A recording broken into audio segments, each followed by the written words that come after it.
You're told that the law of attraction works because the universe responds to your desires, that you simply need to believe hard enough, think positive thoughts, maybe write a few affirmations, and somehow reality bends to your will. But behind this feel-good philosophy, there's something deeper, something measurable, something scientific. This video isn't just another motivational boost or mystical cheerleading session. We're going into territory that challenges your very understanding of reality. No fluff, no filler, and definitely no mystical bypassing. Instead, we're using the most cutting-edge findings in quantum physics to show how the law of attraction isn't just wishful thinking, but potentially rooted in the fabric of how reality operates. The reason so many people misunderstand this law is because they're using an outdated model of reality. They're working from Newtonian thinking, the kind where the universe is mechanical, deterministic, and external to you. In that view, you are a passive observer of your life, reacting to circumstances as they come.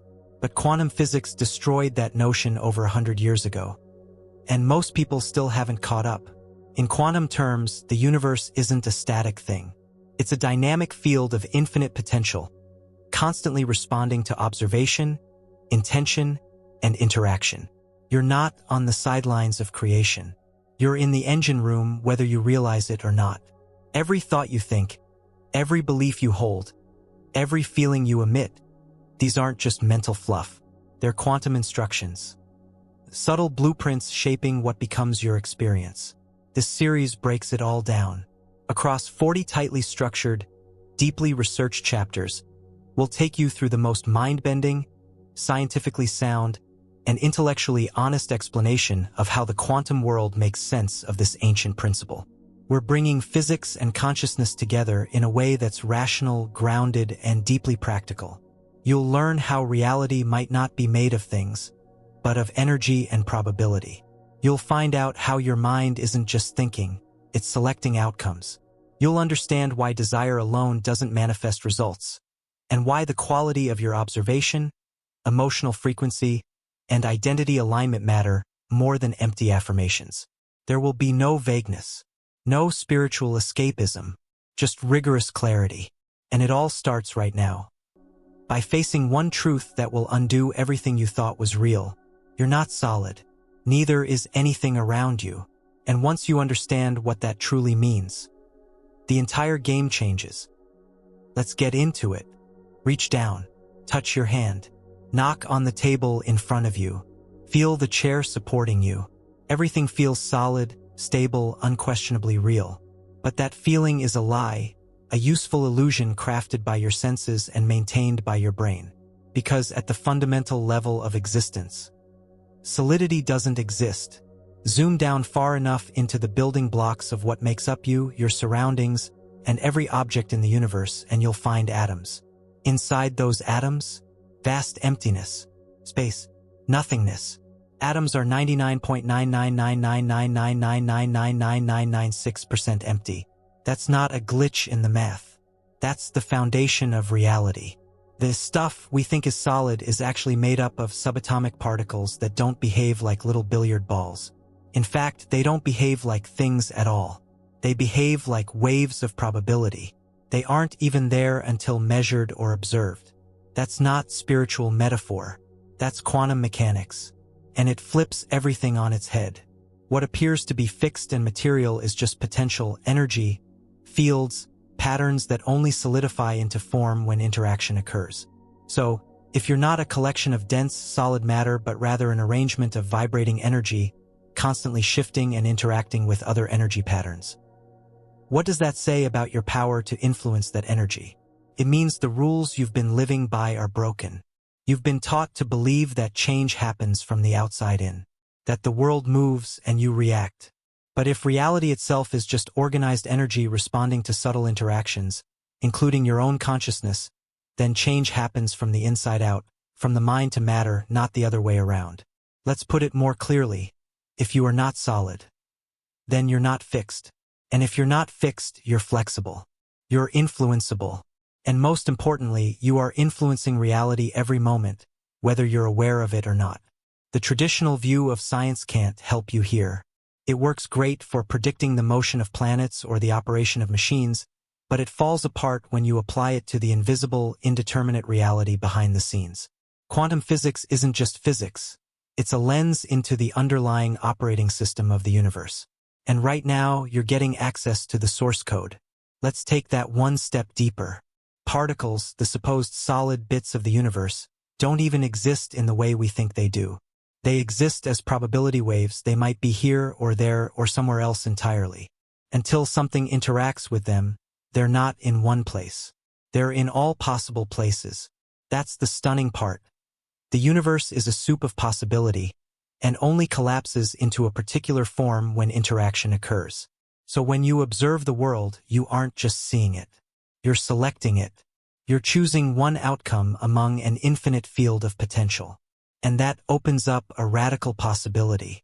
If reality is fundamentally non-solid, non-fixed, and based on energetic interactions, then your thoughts, beliefs, and expectations, also made of energy, could be acting as selectors, choosing, narrowing, collapsing infinite probabilities into the experience you call your life. The very foundation of the law of attraction becomes far more plausible, because you're no longer trying to wish things into existence in a fixed material world. You're simply tuning your energy to interact with and collapse a version of reality that matches your frequency. And if you're constantly observing, then you're constantly collapsing. The only question is, into what? This realization changes everything. Because now, the law of attraction isn't about belief in some external magical force. It's about understanding the very nature of reality. It's about working with the blueprint of existence rather than stumbling around it blindly. You are not solid. You are not separate from the field. You are not a passive observer. You are a participant in creation. Now that you've seen the illusion of solidity for what it is, it's time to answer the obvious next question. If you're not solid, then what are you? In the next part, we'll unravel a truth that's both empowering and measurable. Your energy, and so are your thoughts. Let's look at how that changes your relationship with everything around you. You've just confronted the illusion of solidity. And now you know that everything that appears physical is, at its core, mostly empty space. The atoms making up your body, your desk, your phone. None of them are really things. They're vibrating energy fields, structures of movement. So the next logical step is this: if everything is energy, what about your thoughts? Let's not treat that like a metaphor. Let's treat it as physics. Energy, in the simplest sense, is anything that has the capacity to do work or exert force. That includes light, sound, heat, motion, and yes, electromagnetic impulses. Your brain produces electrical signals. Neurons fire. Electrochemical transmissions leap across synapses. That's not speculation. That's neuroscience. But here's the key point most people miss. Those electrical signals don't stay trapped inside your skull. Every thought you think, every feeling you experience, emits a corresponding electromagnetic field. In other words, your thoughts are not private. They're energetic broadcasts. Your brain produces measurable waves. EEG machines can pick them up. Different mental states produce different frequencies: alpha, beta, delta, theta, gamma. These aren't just names. They're literal vibrations moving through space. And while these waves may not be strong enough to push objects across a table, they do interact with the wider electromagnetic field that surrounds everything. Now, connect that to what you learned in the last chapter. Nothing is fixed, and everything is a probability field until something interacts with it. That includes you. So your thoughts, being energetic outputs, aren't passive experiences. They are active inputs into the quantum field. Let's make this real. Think of two tuning forks. Strike one, and if another fork nearby is tuned to the same frequency, it begins to vibrate without being touched. That's resonance. That's frequency entrainment. And guess what? That's how your thoughts work. When you think with emotional intensity, whether it's joy, gratitude, stress, or fear, you are not just creating inner experiences. You're emitting frequencies that resonate with energy patterns outside you. If those patterns match the vibe of your thought, they begin to synchronize. Over time, reality starts mirroring what you repeatedly think and feel. This isn't wishful thinking. This is physics. Let's go deeper. Everything in the universe operates in frequency bands, from light to sound to microwave to X-ray to gamma ray. The electromagnetic spectrum is a vast continuum of vibration, and you're broadcasting your position on that spectrum every second through your inner state. This is why certain people seem to attract chaos while others experience flow. They're not lucky. They're vibrating differently. So when people say, raise your vibration, it's not poetic. It's literal. Low-energy emotional states like guilt, shame, and fear operate at lower frequencies. High-energy states like love, joy, and appreciation operate at higher ones. Your dominant frequency influences what possibilities collapse into form. This is where things get practical. Let's say you want to attract abundance. You think about it constantly, but you're also worried about debt, stressed about bills, and anxious about security. On the surface, your thought is, I want money. But the actual signal you're emitting is, I'm afraid of lack. And that's the vibration the field responds to. Not your words, not your conscious desire. Your dominant energetic broadcast. Energy doesn't lie. The field doesn't respond to your wishes. It responds to your signal. Now, you might ask, how strong is that signal? Can thoughts really affect something as complex as life circumstances? To answer that, look at the experiments in quantum biology, where researchers have found that even the intent of the observer can impact molecular behavior in biological systems.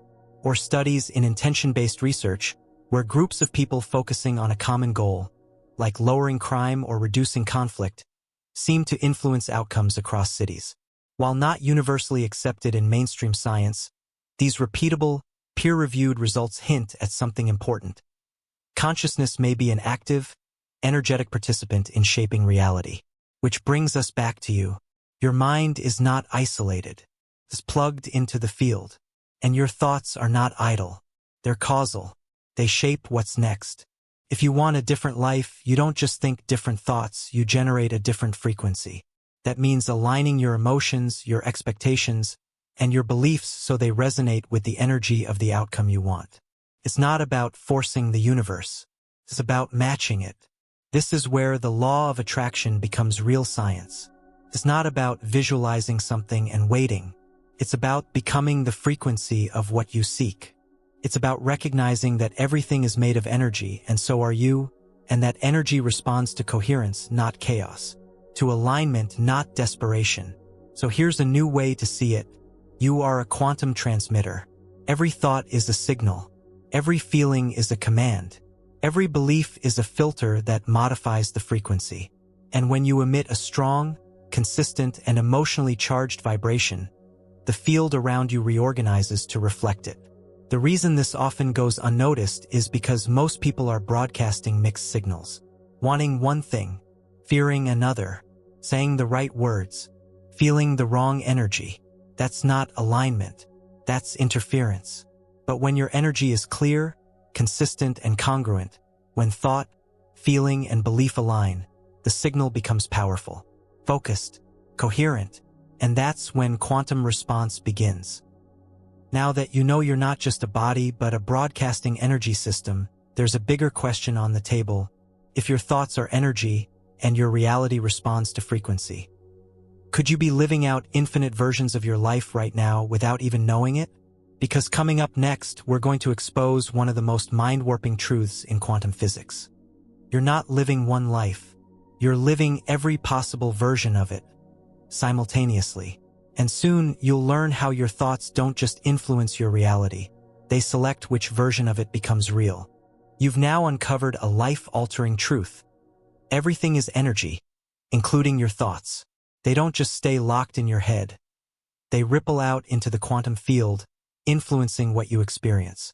But if your energy shapes reality, what kind of reality are you actually interacting with?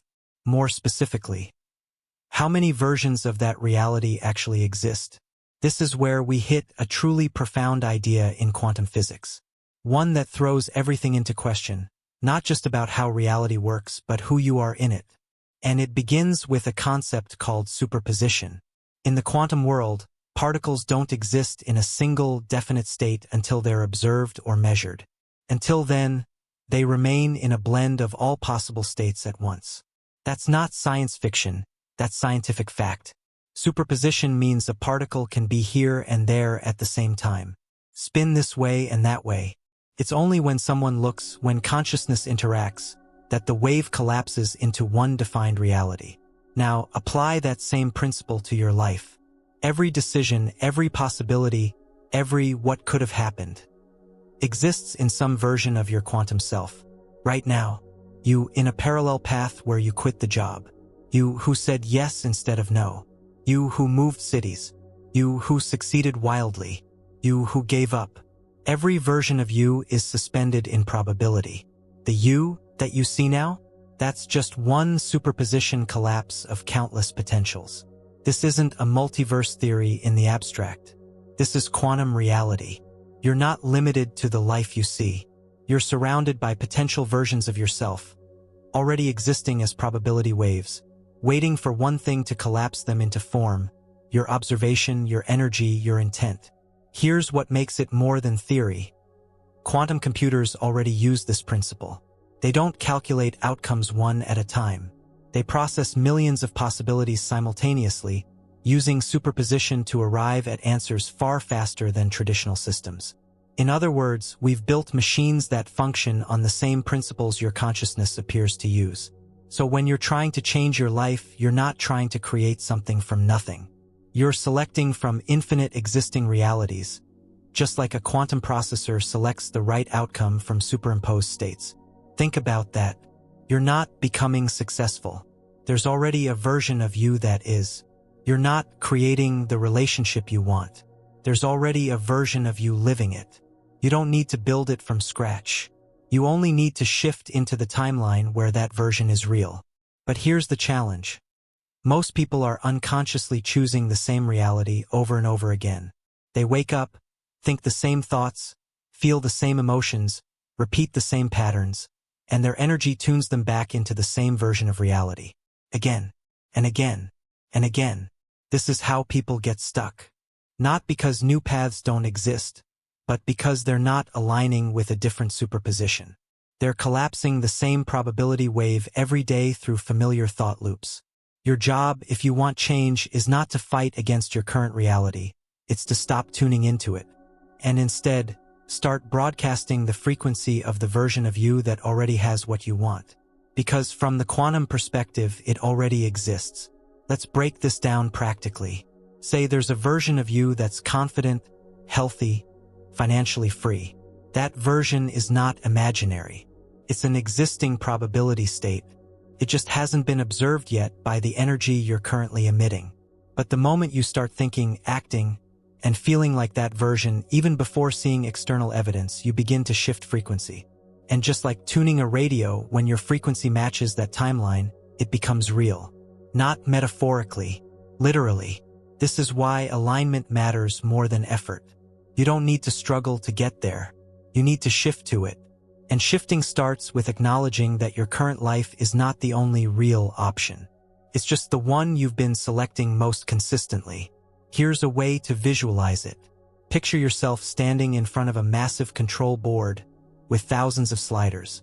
Each slider represents a different variable: confidence, love, purpose, focus, gratitude. When you move those sliders, even slightly, your broadcast frequency changes. And when it does, you align with a different quantum timeline. One with different outcomes. One with different results. This isn't wishful thinking. It's conscious selection. But here's the catch, and it's where most people sabotage the process. They start to shift, they begin to feel different, they imagine new possibilities. And then they check their current reality for evidence. They look around, don't see immediate change, and revert to old habits. Old thoughts. Old frequencies. And just like that, they reselect the same timeline they were trying to escape. The field doesn't care about your words. It responds to your dominant energy. And if that dominant energy is one of doubt, frustration, or waiting for proof, it pulls you right back to the old path. Superposition offers every outcome. But it's your sustained observation that chooses which one solidifies. So, how do you shift into the reality you want? By living it now, internally, before it ever shows up externally. By thinking, feeling, and behaving as if you're already there.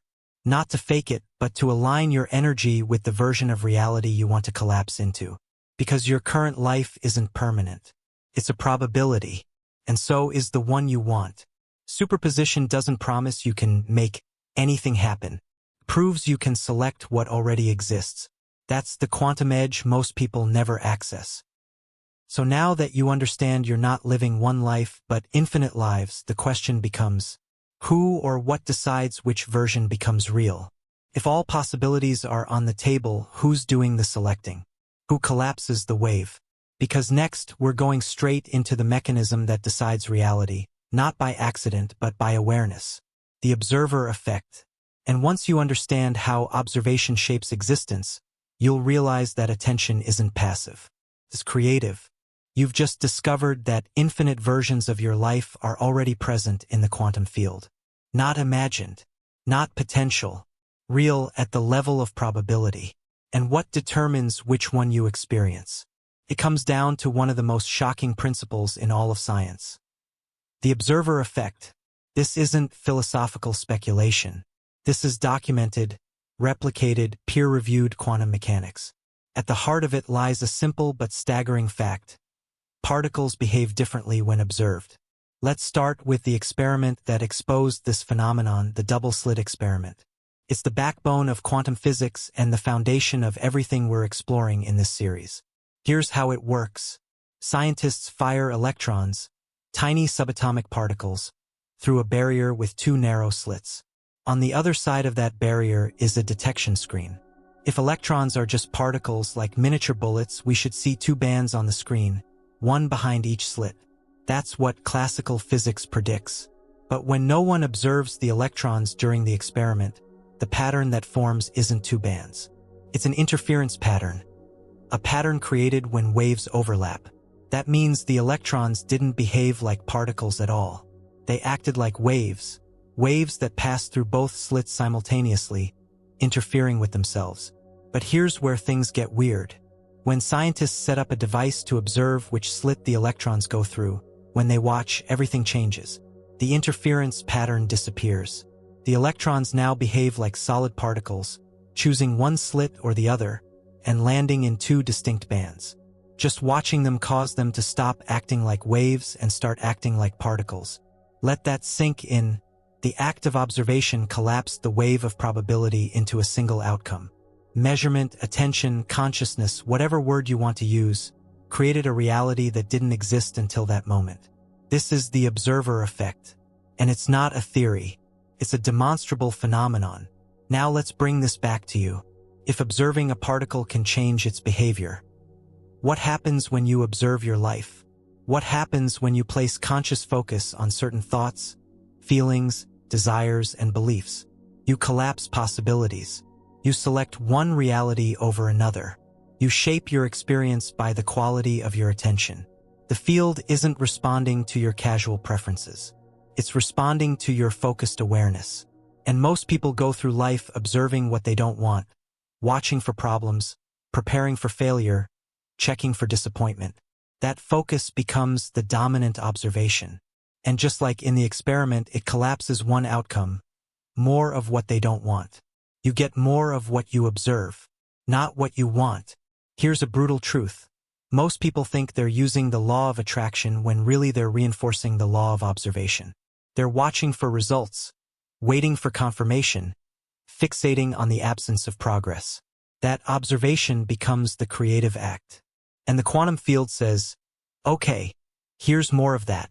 You're not a passive bystander. You're the measurement device. And what you observe emotionally, repeatedly, with intensity is what you get. That's not metaphysics. That's quantum mechanics. Now let's go even deeper. The field of potential is always available. The quantum world isn't limited by time or distance. Every version of your future already exists as a probability wave. And when you start to focus, really focus on a desired outcome, you begin to observe that path. Not physically at first, but energetically. And just like in the experiment, your observation begins to narrow the field, collapsing the wave, locking in the form. But here's the catch. The effect only works if your observation is clean, meaning it has to be clear, confident, and emotionally aligned. If you observe with doubt, if you focus while expecting it not to work, if you keep checking whether your reality has changed yet, you're not observing possibility. You're observing lack. And the field always answers truthfully. Let's put this in plain terms. Observation isn't just about visualizing a goal. It's about energetically selecting it. That requires mental clarity, emotional conviction, and the ability to hold the vision without immediately needing proof. The more emotional coherence you bring to that observation, the more powerfully it collapses into form. This is why seeing is believing is backwards. In the quantum model, believing is seeing. Your reality emerges from your dominant focus. You don't get to wait until circumstances change to feel the emotion. You bring the emotion forward now. That's the observation. That's the instruction. And remember, this is all happening constantly. Every time you react emotionally to your current life, you're observing something, and therefore reinforcing it. Every time you say, "This always happens to me," or "I can't catch a break," you're not just expressing frustration. You're selecting a reality. That's the double-edged sword of quantum influence. It works whether you believe in it or not, whether you're conscious of it or not. So how do you start using this effect intentionally? You begin by asking yourself one key question every day. What reality am I consistently observing? Are you watching for signs of progress, or watching for reasons it won't work? Are you focusing on solutions or problems? Are you emotionally aligned with the version of life you want, or with the fear of not having it? Your answers reveal your current signal, and that signal is the only thing that shapes what wave collapses next. Here's where this gets powerful. When you consistently observe with clarity, when you train your attention toward the future you want, and when your energy aligns with that version of yourself, the quantum field begins to reconfigure. You'll see synchronicities, patterns, unexpected opportunities, not because the universe is rewarding you, but because you've selected a timeline that includes those outcomes. The observer effect isn't magic. It's precision. It means your mind isn't a spectator. It's a selector. Now that you understand how observation chooses reality, the question becomes, what exactly is doing the observing? If your attention can collapse probability into form, then is it possible your consciousness itself is not just part of the process, but the actual mechanism behind it? Next, we're going even further, because we're not just going to talk about the mind. We're going to explore whether your consciousness might actually be a quantum device. And if it is, then the law of attraction isn't a belief system. It's a user manual. You now understand that observation collapses probability into reality. You aren't passively witnessing your life unfold. You're shaping it through the very act of attention. And the field responds not just to what you look at, but to how you feel when you do. So let's ask the obvious next question. What exactly is doing the observing? You might be tempted to say, your brain. That's what we're taught, that the brain is the command center, the seat of consciousness. But quantum theory doesn't support that view. In fact, it challenges it completely. Because if observation affects physical outcomes, then the thing doing the observing, the essence behind the thoughts, is not limited to matter. This brings us to one of the most cutting-edge and controversial ideas in both physics and consciousness research. Your mind may not be a byproduct of your brain. It may be a quantum field in itself. Let's break that down. Your brain is a biological organ. It has mast cells, neurons. But the you that is aware of your thoughts isn't made of neurons. That awareness, the observer behind the thoughts, can't be found on a brain scan. It has no weight, no volume, no location. Yet it's the one directing your focus, forming your beliefs, feeling your emotions. It's the one collapsing waves into your lived reality. Some of the most advanced thinkers in quantum neuroscience now suggest that consciousness isn't confined to the body, that it may exist in and around you as a non-local field, meaning it's not limited to space or time. In this model, your consciousness interfaces with the brain the same way software runs on hardware, but it's not produced by it. In short, your brain may be a receiver, and your mind the signal. This would explain something profound: how consciousness can influence quantum outcomes. It would also explain how thoughts and emotions carry energy signatures that affect the field around you. Because they're not just chemical, they're informational. They transmit intent, awareness, and vibration. Let's go deeper. Quantum cognition is an emerging field that suggests your mental processes actually follow quantum logic, not classical logic. That means your mind doesn't always process in linear cause and effect patterns. Instead, it holds multiple possibilities at once, just like particles in superposition. You're capable of uncertainty, contradiction, and probabilistic thinking, all of which are native to the quantum realm. In this view, your mind is a quantum processor, constantly evaluating countless realities, tuning your attention toward one, and collapsing that into your experience. But there's more. Let's look at orchestrated objective reduction, a theory proposed by physicists Sir Roger Penrose and anesthesiologist Stuart Hameroff. They suggest that consciousness arises from quantum computations in structures called microtubules inside neurons. These structures are so small they operate at the quantum level, far below what traditional neuroscience focuses on. If they're right, then your conscious experience is quantum at its core. And that would mean your decisions, your emotions, your intentions aren't just electrical impulses but quantum selections. This matters a lot because it means your mind is not bound by the rules of physical reality. It's bound by the rules of energy, coherence, and probability. And when your mind is focused, emotionally aligned, and internally congruent, it acts as a tuning device. Not metaphorically, literally. It broadcasts into the field. It receives from the field. It shapes what you perceive as reality. Let's make this more practical. Every time you hold a clear thought, combined with an elevated emotion, you're not just influencing your mood. You're modulating a signal, one that potentially extends beyond your body. One that interacts with the quantum field. If your mind is a quantum interface, then it's more powerful than any piece of technology ever invented. Because it doesn't just interpret reality, it writes to it. And that changes the way we think about intention. Intention isn't wishful thinking. It's a command structure. It sets the parameters for what your consciousness is tuning into. When you set an intention clearly and feel it deeply, you're adjusting your personal field, aligning your internal frequency with the version of reality that matches that intent. And again, it's not magic. Just like a radio tunes into different stations by adjusting frequency, your mind selects outcomes by adjusting energetic patterns. Focus sharpens that pattern. Emotion powers it. Belief holds it. And repetition stabilizes it. Let's pause and rethink something you've probably heard before. Your thoughts create your reality. It's only partly true. It's not just the thought. It's the consciousness behind the thought. The observer. The field tuner. You. And here's the kicker. This applies even when you're not consciously aware of it. Your subconscious mind may be broadcasting signals 24/7, based on old programming, inherited beliefs, or unresolved emotions.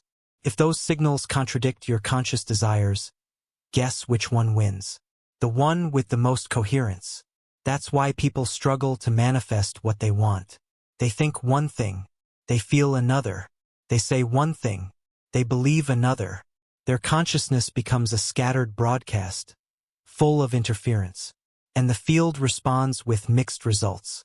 But once you start using your mind as the quantum device it truly is, focused, aligned, and aware, you stop working against yourself. You stop leaking energy. You become the coherent observer, the selector, and that's when the field begins to respond differently. Not because you're special, not because the universe favors you, but because you're finally using the system correctly. So now you know your mind is more than a brain. It's a quantum selector, an energetic transmitter, and a field tuner. It's the core interface through which the law of attraction becomes a working reality, not as a concept, but as a physics-based process. Now that we've unlocked what your consciousness really is and how it interacts with the field, it's time to explore what happens between you and the outcome you desire. Because in the next part, we go deeper into a strange and powerful phenomenon where particles, people, and outcomes are mysteriously connected, even across space. Quantum entanglement, and it may hold the secret to why your desire is already connected to its result. Now that you understand your mind may function as a quantum device, more than a processor, more than neurons firing, you realize that your consciousness is not just reacting to life. It's actively sending and receiving signals. It tunes into frequencies, shapes outcomes, and collapses possibility into form. But the question now becomes, what happens after your signal is broadcast? Where does that energy go? How does the universe know what you're asking for? To answer that, we have to confront one of the most mysterious and well-documented phenomena in modern physics: quantum entanglement. This isn't a fringe idea. It's not up for debate. It has been tested and verified in countless experiments. Einstein famously called it spooky action at a distance because what it reveals is so counterintuitive, so disturbing to classical physics, that it seemed impossible. Here's what it means. When two particles become entangled, when they interact in a specific way, their states become linked forever. No matter how far apart they are, if you change one, the other reacts instantly, not a second later, not with any delay caused by distance. The effect is simultaneous, even if the particles are on opposite ends of the galaxy. This violates every law of Newtonian physics. And yet it happens, repeatedly. Now apply that concept beyond just particles. Apply it to systems, fields, consciousness. Because if entanglement exists at the subatomic level, and if your consciousness is a field that interacts with those particles, then what's stopping your thoughts, your intentions, from becoming entangled with the outcomes you desire? Let's take this step by step. When you form a clear desire, you generate a specific vibrational pattern. That pattern interacts with the quantum field. It's not a vague wish. It's a structured signal. And when the thought is charged with emotion, especially intense, coherent emotion like gratitude, love, confidence, or certainty, its vibrational pattern becomes stronger. What quantum theory suggests is that once that energetic imprint is sent out, it connects, not metaphorically but energetically, with the outcome that matches its frequency. They become entangled. Think of it this way: your desire and its fulfillment are not separate. They are two ends of one vibrational thread. And the stronger your alignment, the cleaner your signal, the tighter that entanglement becomes. Here's the key. The moment you generate a coherent energetic signal, the matching outcome may already exist as a quantum potential. Not in the future, not on its way, already present in the field as a probable state. Your alignment doesn't create it. It links you to it. This changes the way you think about manifesting. It's not about waiting. It's not about effort. It's about sustaining entanglement. Because the moment your energy wavers, when you fall into doubt, frustration, or contradiction, you're not just having a bad day. You're breaking the entanglement. That doesn't mean the desire disappears. It means the energetic thread weakens. The coherence drops. The signal gets lost in noise. This is why people often feel like they're almost there, only to slide backward. They confuse temporary emotional excitement with sustained energetic alignment. But the field doesn't respond to bursts. It responds to consistency. Let's look at this from a slightly different angle.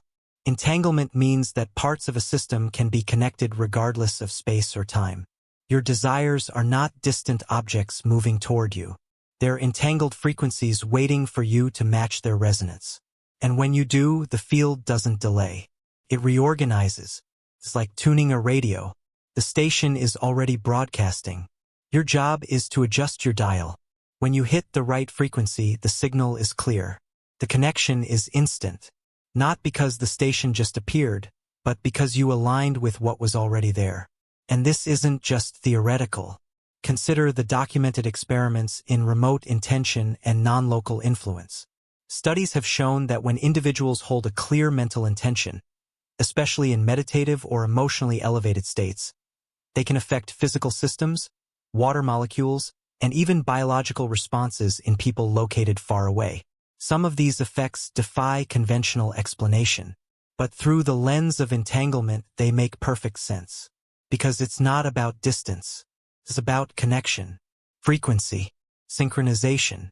Now think about what that means for your desires. If your consciousness is entangled with an outcome, then that outcome is also observing you. In a sense, it's trying to manifest you. The connection works both ways. Your desire doesn't just sit there, passive. It responds. It adjusts. And when your internal signal becomes clear enough, reality shifts to bring that connection into visibility. Not through coincidence, through coherence. That's why alignment matters so much. Not as a feel-good concept, but as a quantum necessity. You are the stabilizer of the entanglement. You are the one holding the thread steady.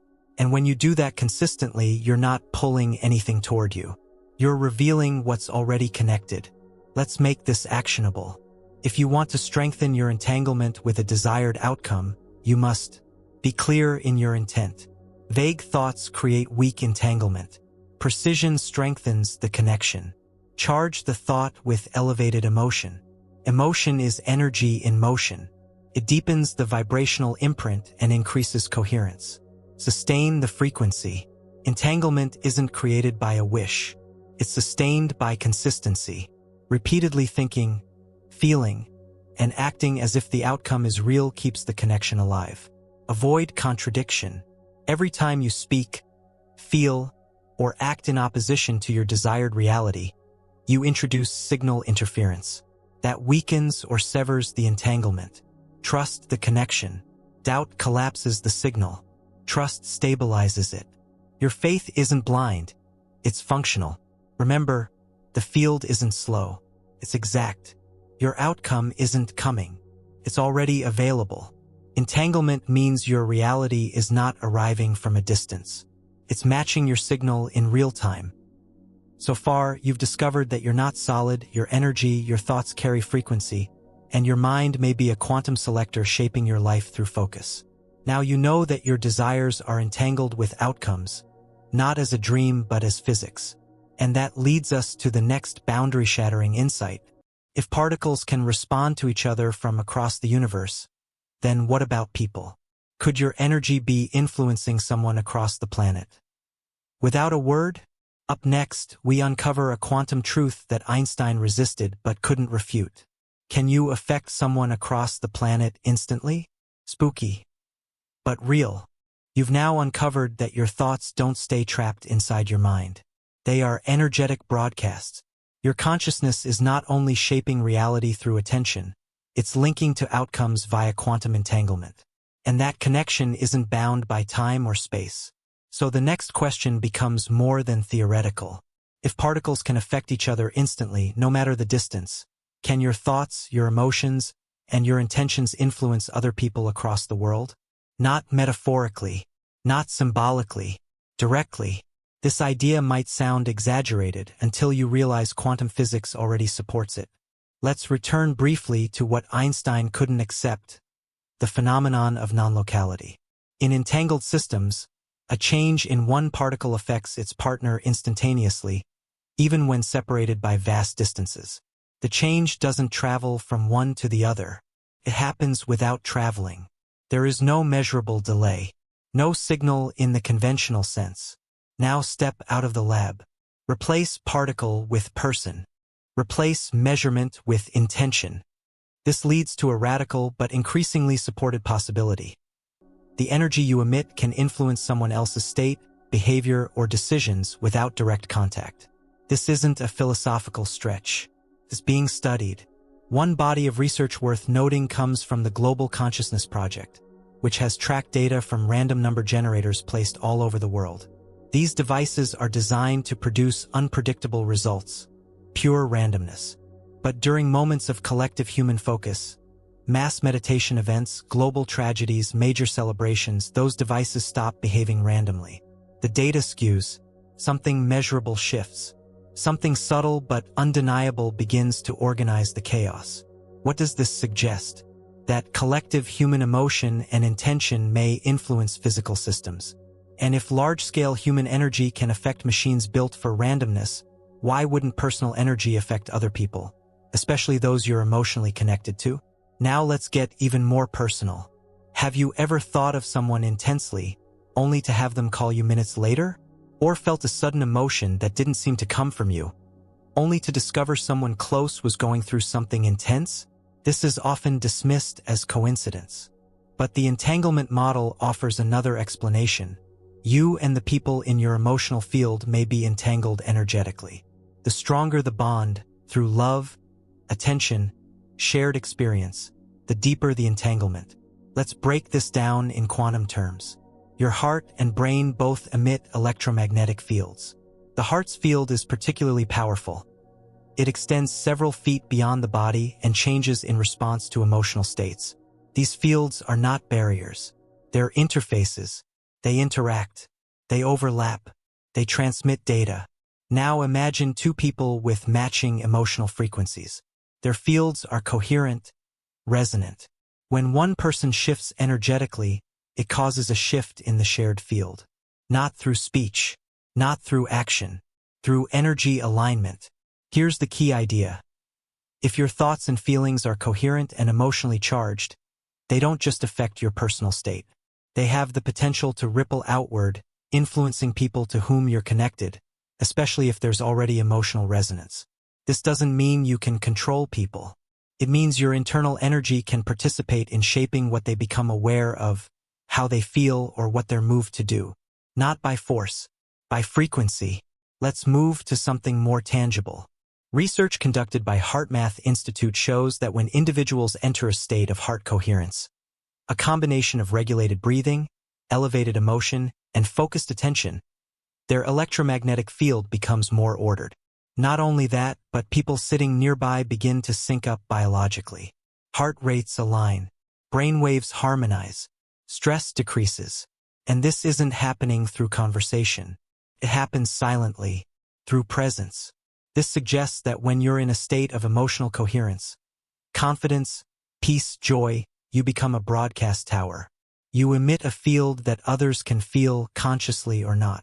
And if your intent is directed toward someone specifically, that signal can strengthen the entanglement. So what does this mean for attraction? It means that focusing your attention on another person, whether in love, negotiation, healing, or conflict resolution, can influence their energy. Not through manipulation, but through resonance. Let's be clear. This doesn't override free will. People still choose. But it changes the field in which they make that choice. Your energy can make a person more open to a conversation, more aware of their behavior, more likely to recall a memory that softens them. It can gently amplify clarity, inspiration, or emotional shift, without words, without meetings, without doing anything externally. But it only works when your intent is clear and emotionally grounded. If you're sending energy laced with desperation, fear, or control, that's not coherence. That's noise. And noise doesn't synchronize. It repels. So, to influence others energetically, you must become coherent yourself. Which means holding a clear emotional state, letting go of outcome control, trusting the connection, not forcing it. This applies to all types of relationships, romantic, professional, familial, even long-lost connections. The bond may be invisible, but it can be real, strengthened by thought, activated by feeling. And when you understand this, you start to see that the law of attraction isn't limited to your internal goals. It extends to relational dynamics. Your inner alignment can quietly realign the people around you. That's not spooky. That's strategic. It's field-based influence. Now imagine what happens when groups begin to operate this way, when multiple people hold a shared intention with emotional clarity. The effects don't just add up. They amplify. That's coming later in this series. For now, here's what matters. Your energy is not local. Your intention is not contained. And your influence isn't limited by speech, distance, or circumstance. So if there's someone you want to connect with, if there's a relationship you want to heal, if there's a person you want to attract, inspire, or support, begin by changing the field between you, not through strategy, through signal. Now that you've seen how your energy can influence others, even across vast distances, the idea of reality itself starts to feel less like a fixed stage and more like a projection, which leads to a deeper, more disruptive possibility. Are you actually living in a hologram? Is everything you see around you just a projection from consciousness into space? Next, we explore that head-on. and show why the idea that your life is a holographic illusion may be the final key to mastering attraction at the quantum level. You've now seen how quantum entanglement allows for instant connection between particles, and even between people across any distance. You've learned that energy, once aligned, can influence outcomes and emotional states without physical interaction. But that raises a deeper question about the very nature of the reality you're interacting with. Because if you can affect someone from across the world with nothing but your focused awareness, if your mind collapses probabilities into existence, if thoughts are broadcast as energetic instructions that shape outcomes, then the physical world starts to look less and less like a solid, objective structure, and more like something else entirely: projection. This brings us to one of the most radical, yet increasingly supported, theories in theoretical physics and consciousness research: the holographic universe. The idea here is not metaphorical. It's not a philosophical statement about life being an illusion. It's a literal possibility based on math, data, and observation. And it says this: everything you experience, every object, every sound, every face, every piece of reality, is not happening in front of you. It's being constructed from within. Let's break this down. In a hologram, information about the whole is stored in every part. If you cut a piece of a holographic film and shine a laser on it, you don't just get a piece of the image. You get the entire image, just at lower resolution. The totality of the data is encoded in each fragment. The universe, according to many leading physicists, may work the same way. From this perspective, your reality is not built from objects moving through space. It's built from information projected from deeper dimensions. And your brain, your consciousness, is the projector. This isn't fringe speculation. It's been proposed in serious scientific models. One of the most notable is the holographic principle, which suggests that all the information in a volume of space can be described by data on the boundary of that space. In simple terms, what appears three-dimensional might actually be encoded on a two-dimensional surface. Now let's apply that to your everyday life. You're not looking at the world. You're looking through a projection system, one where perception is shaped by your brain, and more importantly, your consciousness. You're not a camera capturing reality. You're a light source projecting it. And what you project is influenced by your energy. This is the missing link in most law of attraction discussions. It's not about pulling something in. It's about modifying the hologram your mind is constantly generating.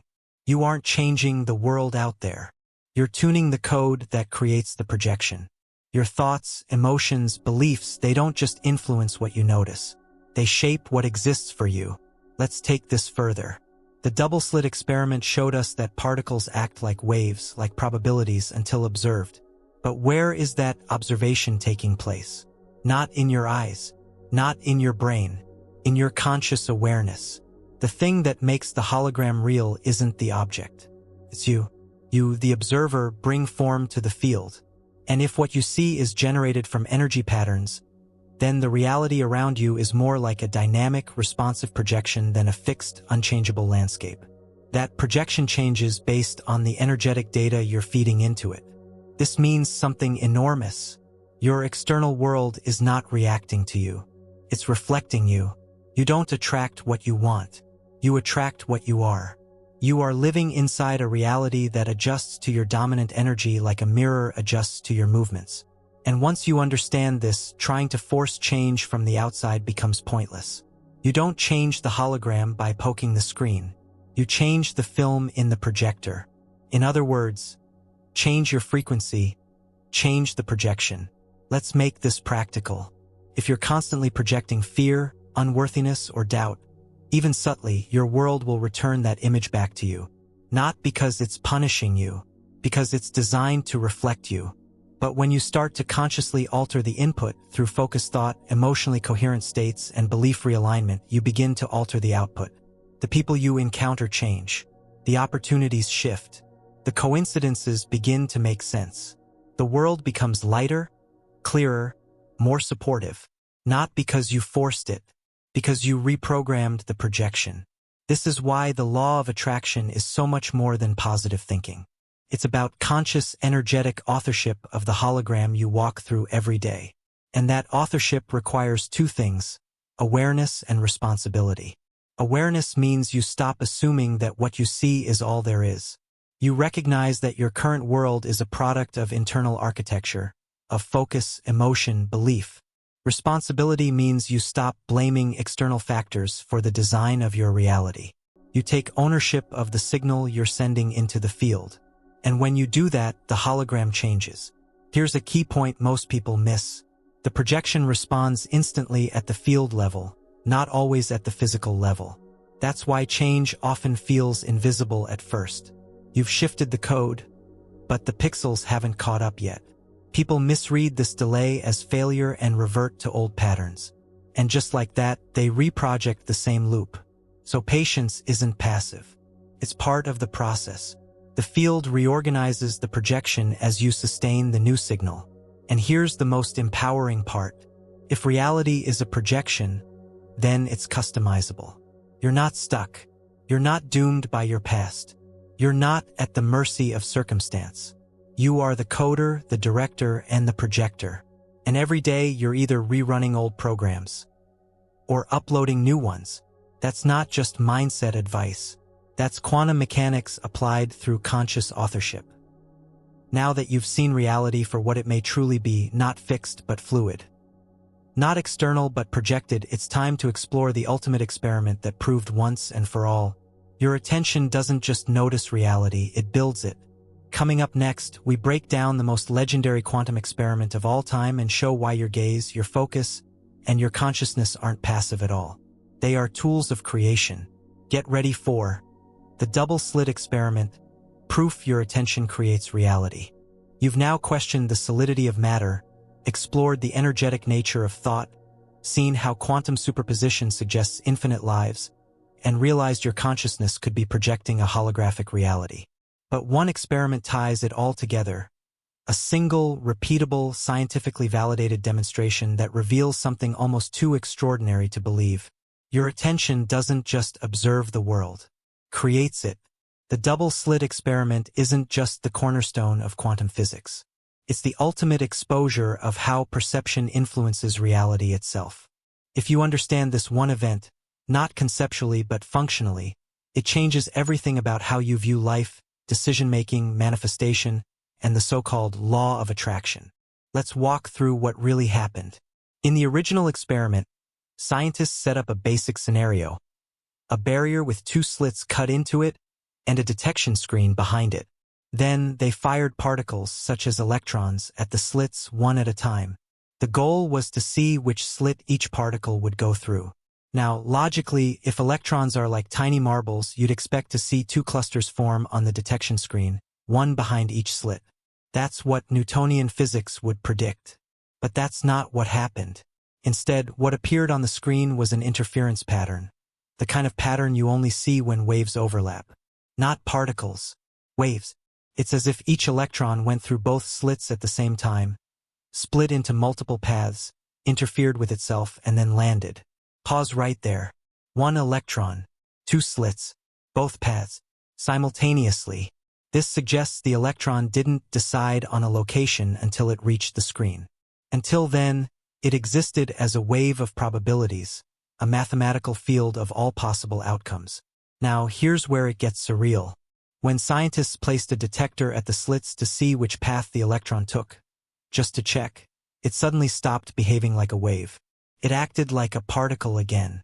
The interference pattern vanished. The electron chose a single path.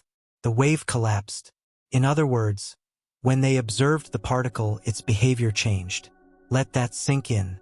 The only thing that changed in the setup was attention, observation, measurement. Nothing physical was altered.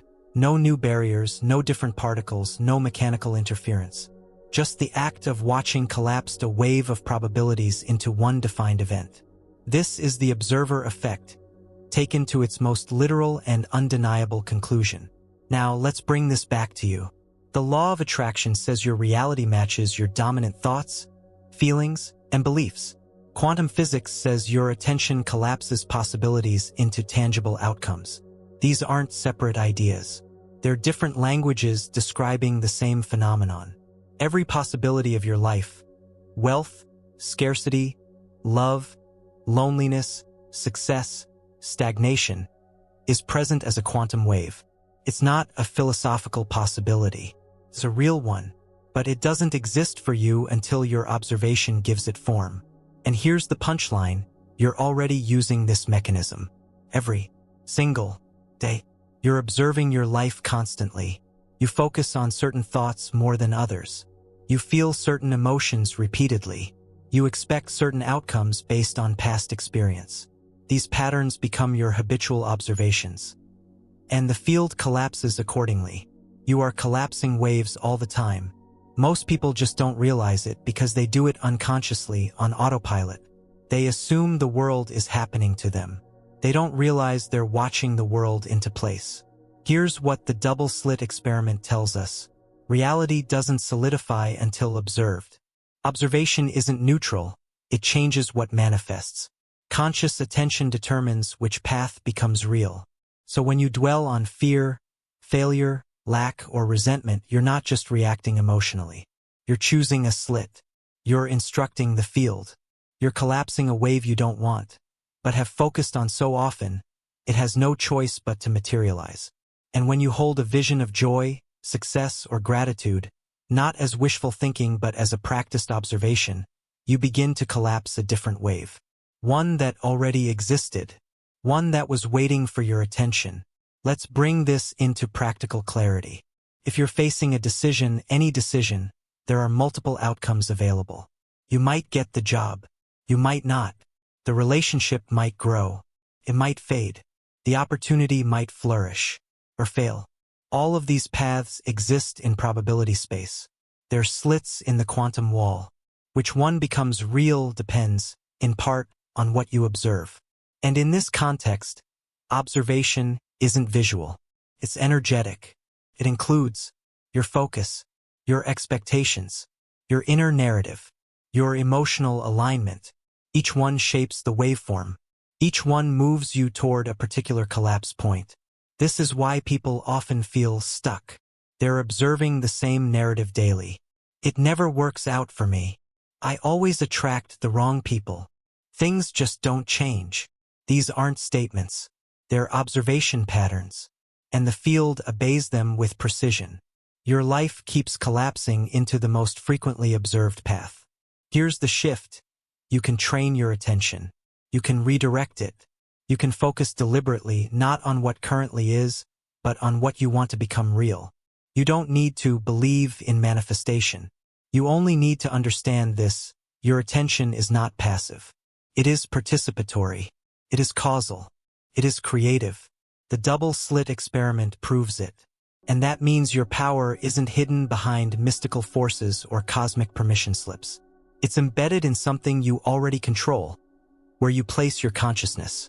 Not once, not occasionally, but repeatedly, deliberately, with emotional consistency. That's not magic. That's physics. Now that you've seen undeniable proof that your attention collapses reality, it's time to break away from the mystical thinking that has misled so many seekers. Because next, we're going to reframe manifestation entirely, not as magic, not as belief, not as positive vibes, but as something measurable, precise, and testable. Manifestation isn't magic. It's measurement. And when you understand what the field actually responds to, the guessing stops. And the creating begins. You've now seen what the double-slit experiment revealed. Reality doesn't take form until it is observed. Your attention isn't neutral. It collapses infinite outcomes into one measurable experience. That's not philosophy. That's quantum physics. So why does this matter for the law of attraction? Because the popular narrative around manifestation is flawed. It's built on vague affirmations, feel-good mantras, and hoping the universe responds. But hoping isn't measuring. Wishing isn't observing. And the field doesn't answer emotional confusion. It answers measurement. Let's break this down. In quantum mechanics, the wave function describes all the potential states a system can exist in. It's a mathematical abstraction of what might happen until you interact with it. The moment a system is measured, the wave function collapses into one outcome. The field becomes form. Probability becomes fact. This process is known as wave function collapse. But collapse doesn't occur just because the wave exists. It occurs because of measurement, an interaction, an input, a decision that says, "This is the reality now. Now apply this to your life." Manifestation isn't about creating something from thin air. It's about collapsing the wave, choosing from an existing field of probabilities and making one of them the one you live in. And the way you do that isn't through abstract thought, it's through measurement. So what counts as a measurement in the quantum model of personal reality? Measurement happens anytime you make a definitive energetic interaction with a possibility. That means focused attention with clarity, emotional certainty, not desperation, belief that supports the observed outcome, decisions and actions aligned with the outcome, an inner state that reflects the reality as if it's already occurred. Each of these acts like a quantum detector. They say to the field, "We've taken a reading. This is the result." And just like in the lab, the field responds by collapsing into that outcome. This is why you don't attract what you want. You attract what you measure. You don't get the outcome you desire. You get the outcome you collapse. That's not subtle. Let's use a simple example. If you keep focusing on a specific goal, say financial freedom, but constantly feel anxious about it, doubt your worthiness, and mentally rehearse what if it doesn't happen. Scenarios. You haven't measured anything clearly. You've sent mixed inputs. The signal is incoherent. You haven't made a clean observation, so the field stays unresolved. The wave doesn't collapse. The outcome? Stagnation, interference, repetition. But when your attention becomes precise, when you emotionally lock into a state of certainty, when your beliefs align and your nervous system accepts the outcome as familiar, not foreign, you're not just thinking about reality. You're measuring it, and measurement creates the result. Here's where this gets especially practical. Most people think manifestation begins with desire. But desire is just a pointer, a signal. It means nothing without measurement. The field doesn't respond to what you want. It responds to what you've defined through focused energetic interaction. That's why people who want things for years without result often feel frustrated. It's not that they're doing it wrong. It's that they haven't done the one thing that matters. Collapse the wave through coherent interaction. It's the difference between browsing possibilities and selecting one, between thinking about change and living from the changed state. Let's explore how measurement actually looks in your day-to-day life. Every time you take an action that affirms a desired reality, even a small one, you're creating quantum feedback. Every time you feel the emotion that matches your goal before the goal shows up, you're reinforcing the signal. Every time your identity shifts to match the version of yourself who has the outcome, you're aligning your internal detector with the outcome's energetic signature. And when those signals repeat, the field responds. Because it must. It's not about reward. It's about resonance. This brings us to a core shift in how we understand receiving. You don't wait to receive results. You measure them into place. You interact with the version of reality you prefer by aligning thought, feeling, identity, and decision-making. That alignment becomes the detector. The detector becomes the selector. And the selector collapses the wave. This is why belief is not optional. If your beliefs don't match the outcome, your energetic measurement won't match the waveform of that outcome. You'll be tuned to a different signal. And again, the field doesn't argue. It simply responds. So what's the real work of manifestation? Clarifying the signal, cleaning up emotional noise, becoming the version of yourself who measures the desired outcome into reality. Let's flip this one more way. Have you ever had a moment when something just clicked? You felt certain. You made a decision. You stopped hoping and started knowing. And suddenly things moved. The field adjusted. Results started to show up without strain. That wasn't luck. That was measurement.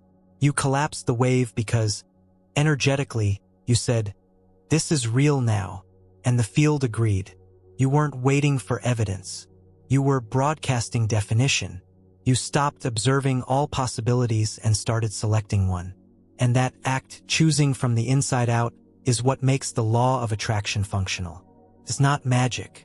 It's measurement. So now you understand something most people never grasp. Manifestation isn't about waiting, wishing, or repeating affirmations until something changes. It's about becoming the observer who measures the outcome with such clarity that the field has no choice but to conform. And now that you've learned how the field responds to precision, not confusion, not hope, not randomness, there's a final piece that brings the full weight of your power into focus. Because the very phenomenon Einstein resisted, called it spooky, is the same mechanism that proves you're far more powerful than you were taught to believe. Next up, what Einstein called spooky, and why it proves you're powerful. Because when the most brilliant mind in science couldn't deny your influence over the universe, you owe it to yourself to use it.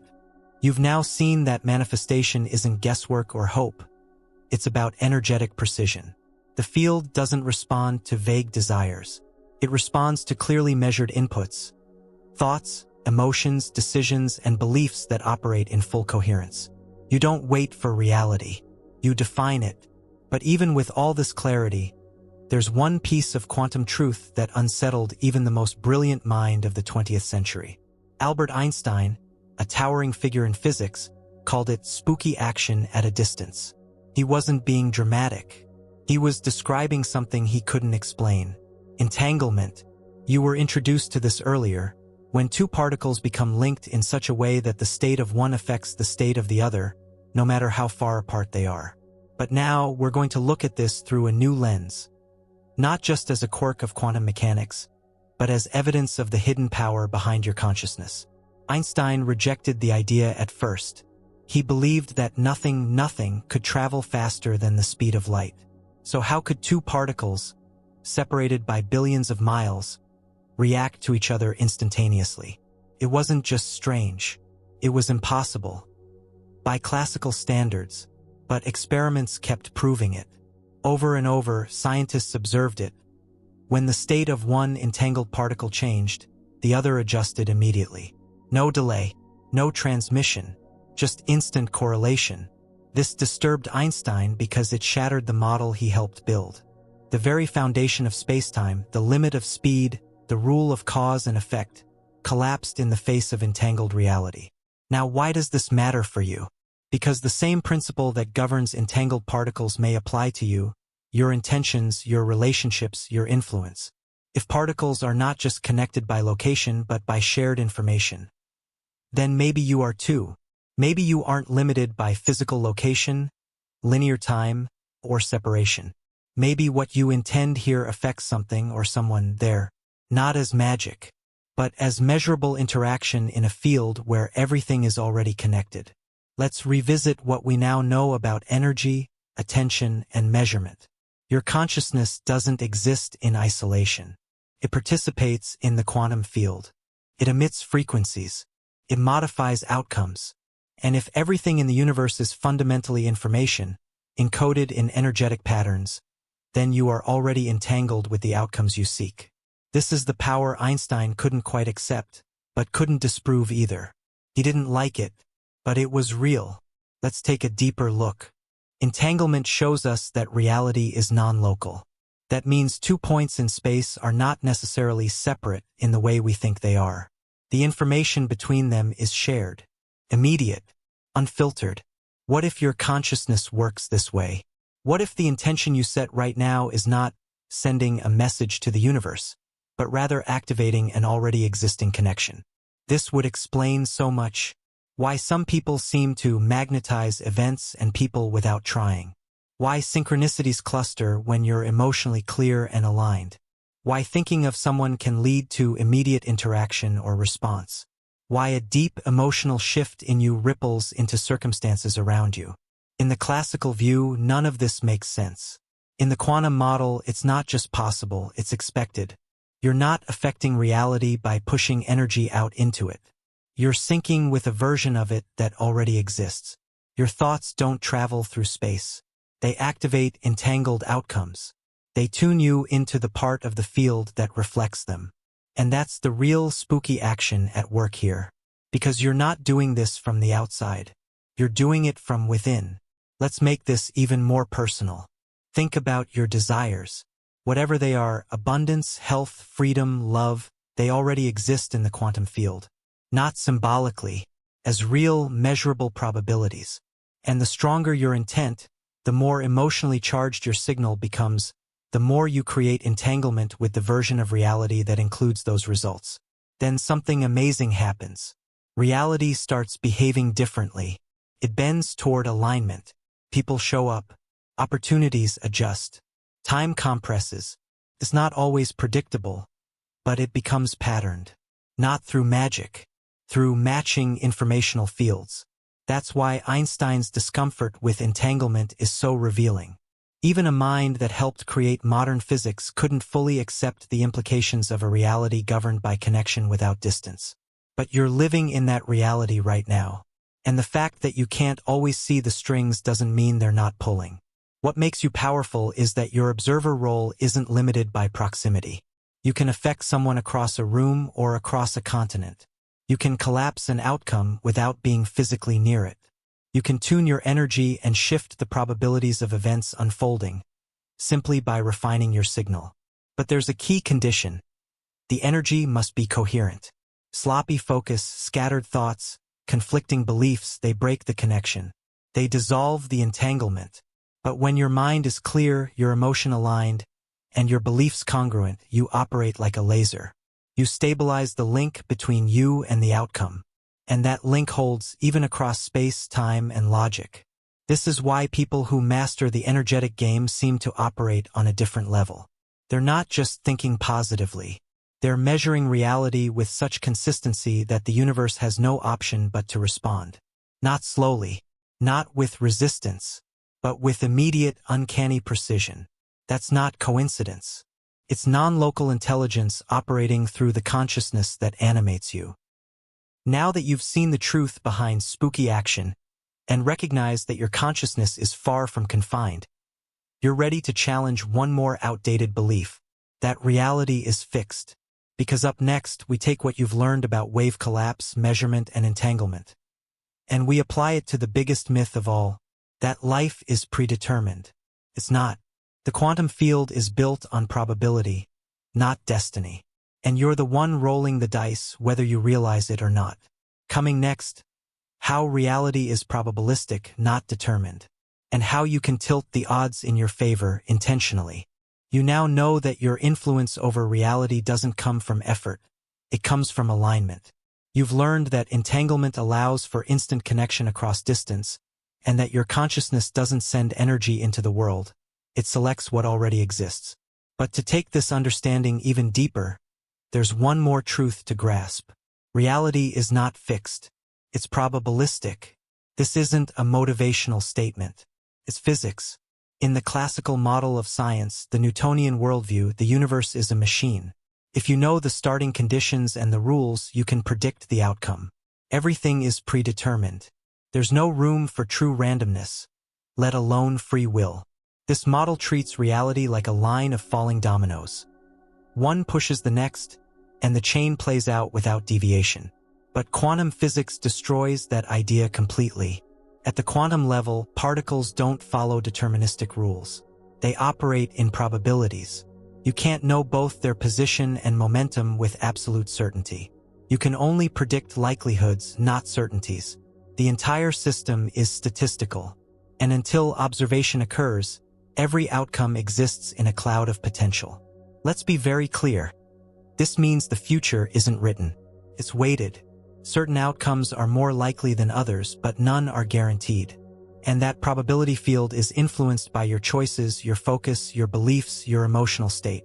In other words, you are the bias in the system. You tilt the odds. Every moment, every thought, every decision, and the probabilities respond. Here's what this means practically. Your life isn't unfolding because of fate. It's unfolding because of repeated collapses of quantum probability. Your mind, your attention, your expectations, they steer the field toward one reality over another. You're not here to manifest a dream from nothing. You're here to influence which version of reality becomes dominant. And you do that by creating probability weight, by reinforcing one possibility so consistently that it becomes the path of least resistance in the quantum field. Let's say there are 10 versions of you that could exist tomorrow. One of them is anxious and stuck. One is confident and advancing. One is successful. One is overwhelmed. All of these yous are real in the field of potential.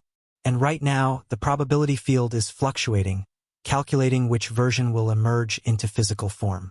What decides that? Your pattern of interaction with the field. If you keep thinking the same thoughts, feeling the same emotions, and making the same choices, you are reinforcing one version of yourself. You are making that version more probable, not certain, but weighted. This is how you become the dice roller. And here's the thing. People roll the same dice every day not because they're stuck, but because they don't realize the game is probabilistic. They think their circumstances are fixed, so they react. And their reactions create repetition. And repetition makes a pattern dominant. But if you start shifting your inner state, how you think, feel, decide, you begin to roll different dice. You start assigning more weight to a different outcome. And the field doesn't resist that shift. It accommodates it. It reflects it. This is why change feels gradual, not instant. You're not rewriting the universe. You're reweighting the odds until the new version becomes more probable than the old one. Let's make it even more real. If you're trying to improve your health, but your dominant thoughts are rooted in fear and disease, the probability field favors more of the same.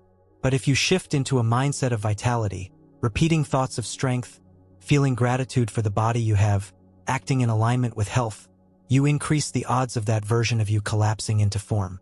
Not because you forced change, because you changed what was statistically likely. Same with finances. Same with relationships. Same with self-worth. This is not magic. It's math. It's quantum probability shaped by persistent energetic input. Now, here's the trap to avoid. Most people try to force a new result with external action, while still broadcasting the energy of the old version of themselves. They say affirmations while feeling doubt. They visualize abundance while expecting disappointment. And the probability field reads their dominant signal, not their conscious declarations. The signal with the most weight collapses the wave. That's why inner work is not optional. Because you are the bias. Not your words. Not your plans. Not your calendar. You, your energy, your internal reference point, your identity, are the factor that shifts probability curves. And it gets even more empowering. Probability responds to momentum. The more you think a thought, the easier it is to think it again. The more you feel a state, the more familiar it becomes to your nervous system. This builds what some call attractor fields, energetic patterns that pull future events into alignment with your internal configuration. You're not forcing change. You're becoming a more powerful probability generator. But let's also be honest. Old patterns often have massive momentum. You've been rehearsing the same energy for years. You've been telling yourself the same story, reinforcing the same beliefs.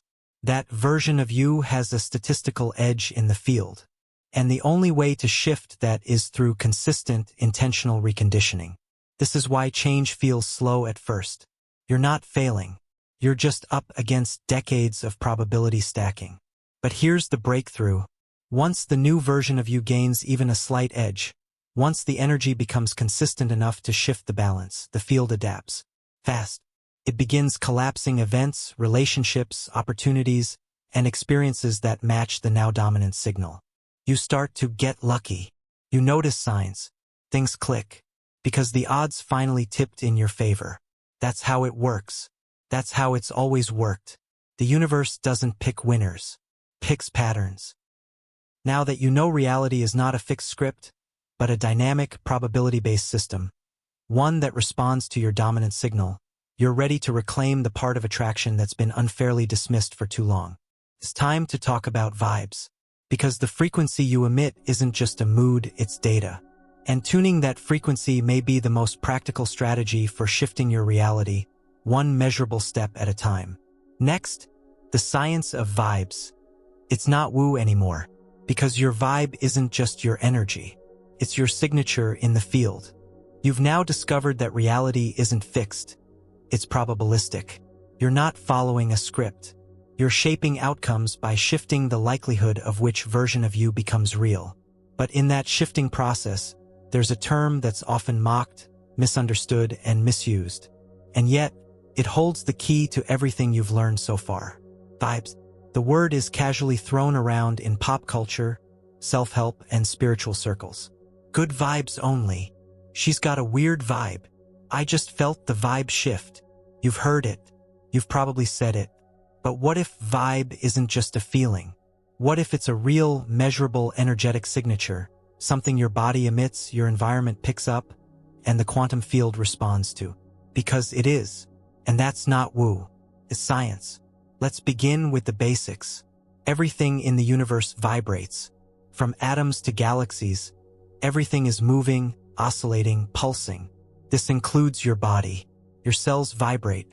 Your brain emits waves. Your heart produces electromagnetic rhythms. You are not a static object. You are a dynamic field of frequency. Now, that frequency isn't random. It shifts based on your emotional state, mental focus, and physiological coherence. And those shifts can be measured. Let's take the heart as an example. The HeartMath Institute has spent decades researching what they call heart coherence, a state in which your heart rhythm becomes smooth, ordered, and harmonious. This isn't subjective. It shows up as a clean, sine wave-like pattern when monitored through an electrocardiogram, ECG. Here's the breakthrough.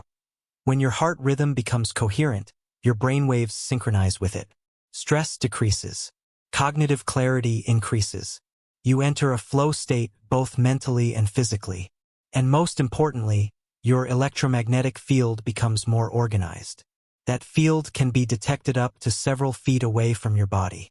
It changes in response to your emotional state. When you're in gratitude, peace, love, or purpose, your field becomes more stable, more powerful.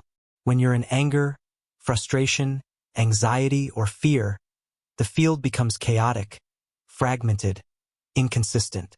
This field is your vibe. It's not metaphorical. It's literal. And it's what the quantum field reads when determining what outcomes to collapse. Not your words. Not your intentions alone.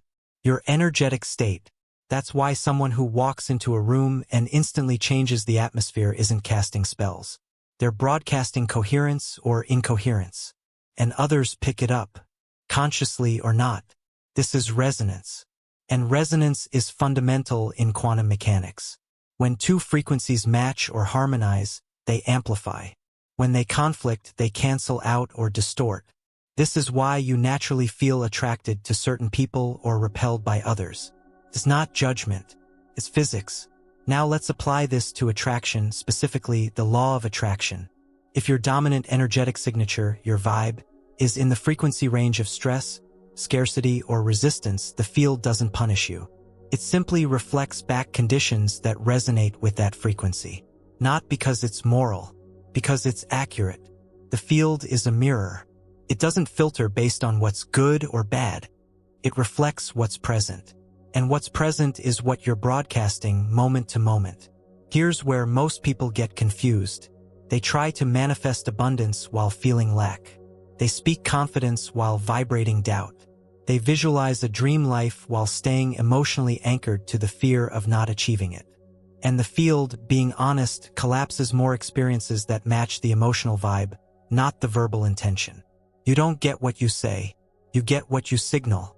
That's not personal. It's precision. So if you want to shift your reality, the most effective thing you can do isn't to affirm harder. It's to raise your coherence. Raising your vibe isn't about pretending everything is okay. It's about creating emotional congruence. It's about choosing thoughts that feel good and true, sustaining them until they stabilize your field. And here's the key insight. Your vibe isn't just a mood. It's a frequency recipe. Let's say you're operating at a low vibe, full of uncertainty, resentment, or exhaustion. Your internal field is disordered. Thoughts race. Emotions clash. The signature you emit is scrambled. And your external reality will reflect that confusion. Now contrast that with a high vibe state. Focused, calm, deeply grateful. Your breathing slows. Your thoughts align. The heart and brain sync. That signal isn't just positive. It's coherent.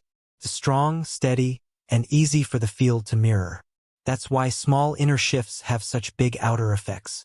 When your vibe changes, your probability curve changes. You become a match for events, relationships, and timelines that weren't accessible to you when your frequency was lower. This is the real work. It's not about chasing outcomes. It's about becoming someone they can belong to. And how do you stabilize that frequency? By creating habits that generate coherence. Breath work to regulate heart rhythm. Gratitude journaling to elevate emotion. Visualization to align identity. Movement to integrate the signal through the body. Silence to reset the field. These aren't just feel-good routines. They are frequency engineering protocols. You're tuning your instrument. You're optimizing your vibe. You're making yourself measurable and therefore more able to collapse the outcome you want into form. Let's address a common misconception. Some people think high vibes mean being happy all the time. That's not coherence. True coherence includes emotional honesty. It's not about avoiding anger or sadness. It's about allowing those emotions to move through you without distortion. Suppressed emotion scrambles your field. Acknowledged emotion restores clarity. A coherent person isn't fake. They're aligned. They don't suppress the truth. They emit it without distortion. And the field responds accordingly. Now that you know your vibe isn't just a feeling, but a field output measurable and modifiable, it's time to crack open one of the most famous and misunderstood quantum analogies of all time. Because next, we ask the question the quantum world has been wrestling with for decades. Are you both rich and poor right now? Schrödinger's cat isn't just a thought experiment. It's a roadmap to shifting between states that already exist. And choosing which one gets the spotlight. Next up, Schrödinger's cat. Are you both rich and poor right now? You now understand that your vibe is more than a mood. It's a frequency signature, a precise energetic signal that either scrambles or strengthens your influence in the quantum field. When you're coherent, the field reflects back clarity. When you're fragmented, it mirrors that too. But this brings up a deeper and far more unsettling question. Which version of you is the field actually reflecting? Because if reality is probabilistic, if you're selecting outcomes by tuning into frequencies, then it means more than one version of you exists in potential. Right now, this isn't metaphor. It's quantum mechanics. And it's been captured perfectly, bizarrely, and famously by one strange thought experiment. Schrödinger's cat. Let's break it down. Physicist Erwin Schrödinger designed this experiment not to explain quantum physics, but to highlight its absurd implications. Here's the setup. A cat is placed in a sealed box with a radioactive atom, a Geiger counter, and a vial of poison. If the atom decays, it triggers the Geiger counter, which releases the poison and kills the cat. If the atom doesn't decay, the cat lives. The decay is a quantum event, purely random, a matter of probability. Now, until the box is opened and someone observes the result, quantum theory says the atom is in a superposition, both decayed and not decayed, which means the cat is both dead and alive. Yes, simultaneously. Until observed, both states exist as potential realities. Sound crazy? It should. But this isn't science fiction. This is the unavoidable consequence of quantum theory. Now, apply this to you. You, right now, exist in countless states. Wealthy and broke, confident and insecure, empowered and defeated. These are not fictional possibilities. They are real but uncollapsed. They are coexisting probabilities in your personal wave function. So when we say you attract what you are, what we're really saying is you collapse the version of you that matches your dominant energy. It's not that other versions don't exist. They do. It's that you're living the version you observe most consistently, the one your thoughts, feelings, actions, and beliefs give energy to every day. Schrödinger's cat isn't just a paradox. It's a metaphor for your life. You're not becoming something new. You're selecting from what already is. Now, here's where this gets practical. Most people think they're stuck in their current circumstances. They believe change is linear, it takes time, struggle, progress. But quantum thinking says otherwise. You're not stuck. You're fixated. You're observing the same state so habitually that you keep collapsing the same version of you over and over. And the field is simply following instructions. Let's say you want to shift into a version of yourself that is financially free. That version already exists. It's the cat alive scenario. But you've been conditioned to open the box and expect poverty.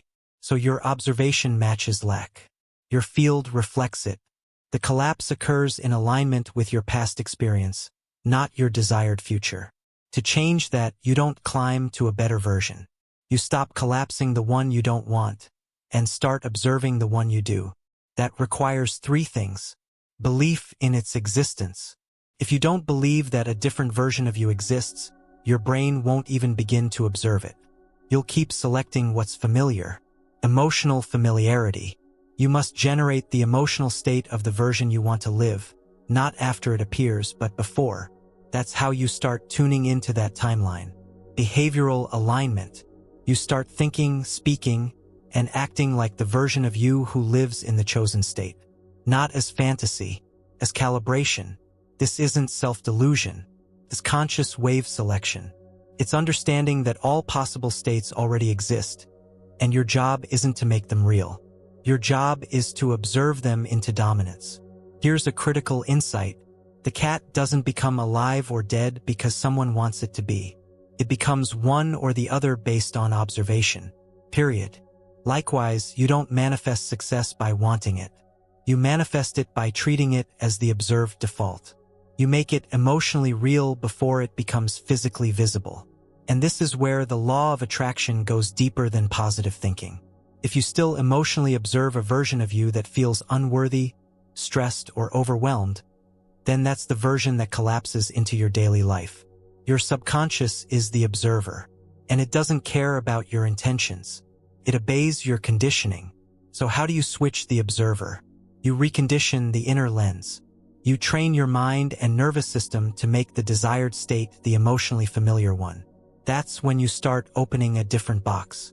And here's the part most people miss. The other version of you, the richer, freer, stronger you, has never stopped existing. You didn't have to build it. You just had to select it. And the only thing preventing that selection was your habit of observing the same old version. Now let's push it one level further. You can't fake this. You can't pretend to believe in a version of yourself while internally rehearsing doubt and conflict. The field doesn't respond to your performance. It responds to your vibrational alignment. So when you emotionally commit to a new version, that commitment has to show up in your actions, identity, and language. You walk like the successful version. You speak from that place. You invest energy as if it's already true. And the field, which doesn't distinguish between imagination and reality, begins to match the frequency of your emotional observer. That's how you shift timelines. That's how you become the cat that lives, not the one that keeps dying in the same loop. So now, you've faced one of the strangest, yet most empowering ideas quantum theory offers. You're not stuck in a fixed self. You're shifting between selves based on what your consciousness focuses on. But what's the engine doing all that collapsing? What's the internal mechanism picking one timeline over another, moment after moment? It's time to take a closer look at the hardware behind the habit. Because next, we explore how your brain itself might be collapsing waves without your conscious awareness. And how to take that power back. Next up, your brain is collapsing waves all the time. And once you see how it's doing it, you'll realize just how programmable your reality actually is. You've now seen how Schrödinger's cat wasn't just a strange thought experiment, but a direct parallel to your everyday life. You're not waiting to become something new, you're constantly selecting from already existing versions of you. And the version that shows up isn't random. It's the one you've emotionally and energetically observed the most consistently. But that observation isn't always conscious. In fact, most of the wave collapsing that happens in your life, most of the timeline selection isn't being done by your conscious mind at all. It's being done by your brain. More specifically, your brain's default processing systems, designed to automate, categorize, and predict what comes next. These systems are collapsing possibilities into patterns before you even realize it. This is the real trap, because if your brain is constantly collapsing waves based on old data, then your reality isn't just stuck by habit, it's being reinforced by design. Let's unpack this. Your brain is a prediction machine. It doesn't just process input, it forecasts output. Every second, it's scanning your environment, comparing what it sees against what it already knows, and then deciding what's real. This process is mostly unconscious. You don't tell your brain what to filter. It filters based on prior emotional memory, belief patterns, and what it considers relevant to your survival. But here's the problem. Your survival brain isn't designed to make you thrive. It's designed to keep you in familiar territory, even if that territory is uncomfortable, dysfunctional, or misaligned with your desires. The brain favors predictability over possibility. So when you try to shift into a new version of you, whether it's wealthier, healthier, or more confident, your brain isn't just neutral. It resists. It doesn't see new reality as opportunity. It sees it as uncertainty, and uncertainty equals threat. So what does it do? It collapses the wave back into the version of reality you've been living. And it does this in thousands of subtle ways. It reminds you of past failures. It magnifies reasons why it won't work. It filters your perception to confirm your current identity. It suppresses unfamiliar thoughts as not you. It triggers emotional states that reinforce the old timeline. This is involuntary collapse. The field responds not to your highest potential, but to your most rehearsed identity. And your brain, left unchecked, is the tool performing that rehearsal. But here's the good news. Your brain is programmable. It doesn't have to keep collapsing waves into old outcomes. You can train it to favor possibility over prediction. You can teach it to select new realities by feeding it new inputs. And once that happens, it becomes an ally, not a gatekeeper. Here's how. First, understand that your brain doesn't work on logic. It works on repetition and emotion. The more often you think a thought, and the more emotion that thought carries, the more deeply your brain wires it in. This is called neuroplasticity, your brain's ability to rewire its own structure based on experience. And it's the biological pathway to quantum reality change. If you consistently focus on a new desired state, pairing that focus with elevated emotions like gratitude, clarity, or certainty, you're not just visualizing. You're physically rewiring your neural networks. You're building new circuitry that becomes more likely to fire automatically. And here's where it ties directly into quantum mechanics. Those neural circuits are the filters through which you observe reality.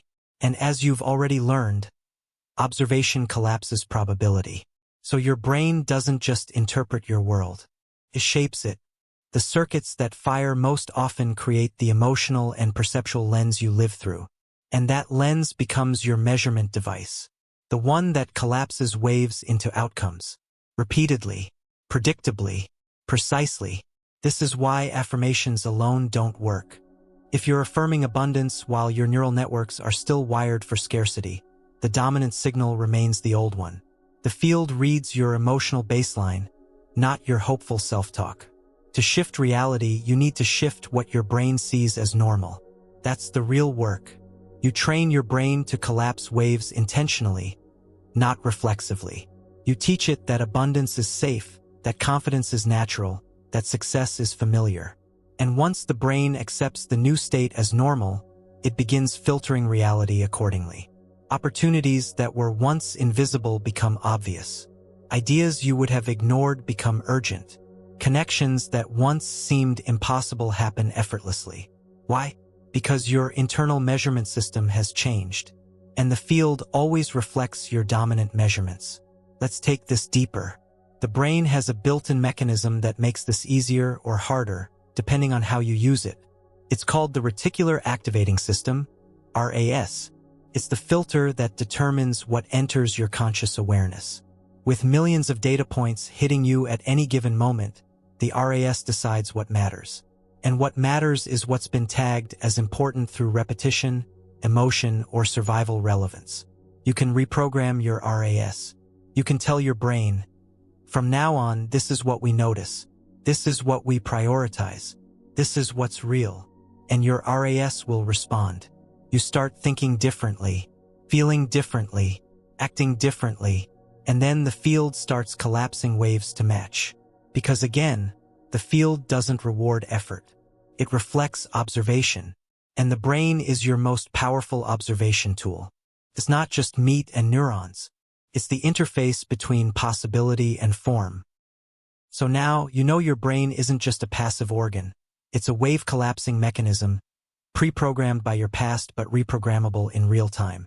You're not a prisoner of your thoughts. You're the architect of them.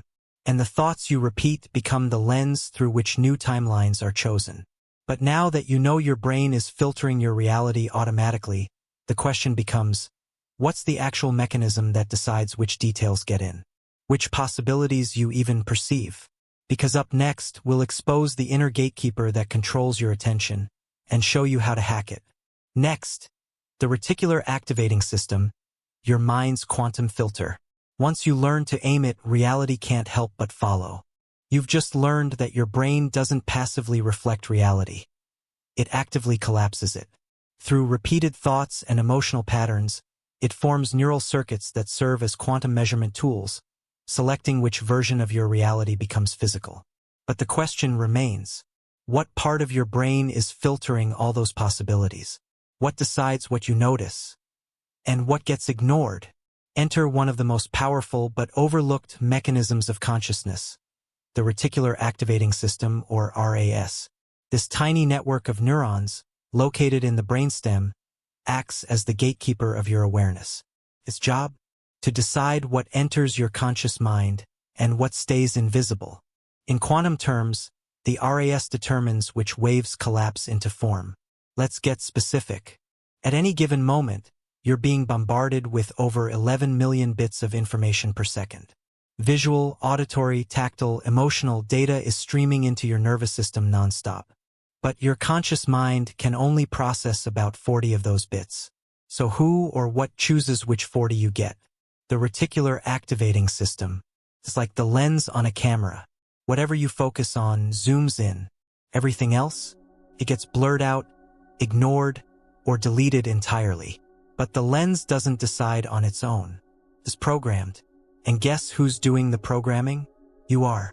The RAS is trained by what you think about most often, what you emotionally react to, and what your brain considers important for your survival. It follows your patterns, not your preferences. That's why you can say, I want abundance. But if your RAS is still tuned to debt, lack, and fear, those are the signals it keeps noticing. Those are the frequencies it keeps amplifying. And those are the possibilities that keep collapsing into your reality. Because you can't measure what you can't see. And you can't collapse what you haven't been trained to observe. The RAS is not optional. It's active whether you use it consciously or not. And that's what makes it such a critical tool in shaping your life with precision. Let's bring this to life. Have you ever decided to buy a specific car, and suddenly, that car is everywhere? You didn't create more of those cars. You tuned your RAS, and suddenly the signal got amplified. The same thing happens with business opportunities, relationships, synchronicities. Once you program the RAS to filter for something, the field starts to look different. But it's not the field that changed. It's what you're capable of perceiving. That's why most people never experience the reality they say they want. It's not because it doesn't exist. It's because their filter is set to reject it. Let's say someone has a deeply embedded belief that life is a struggle.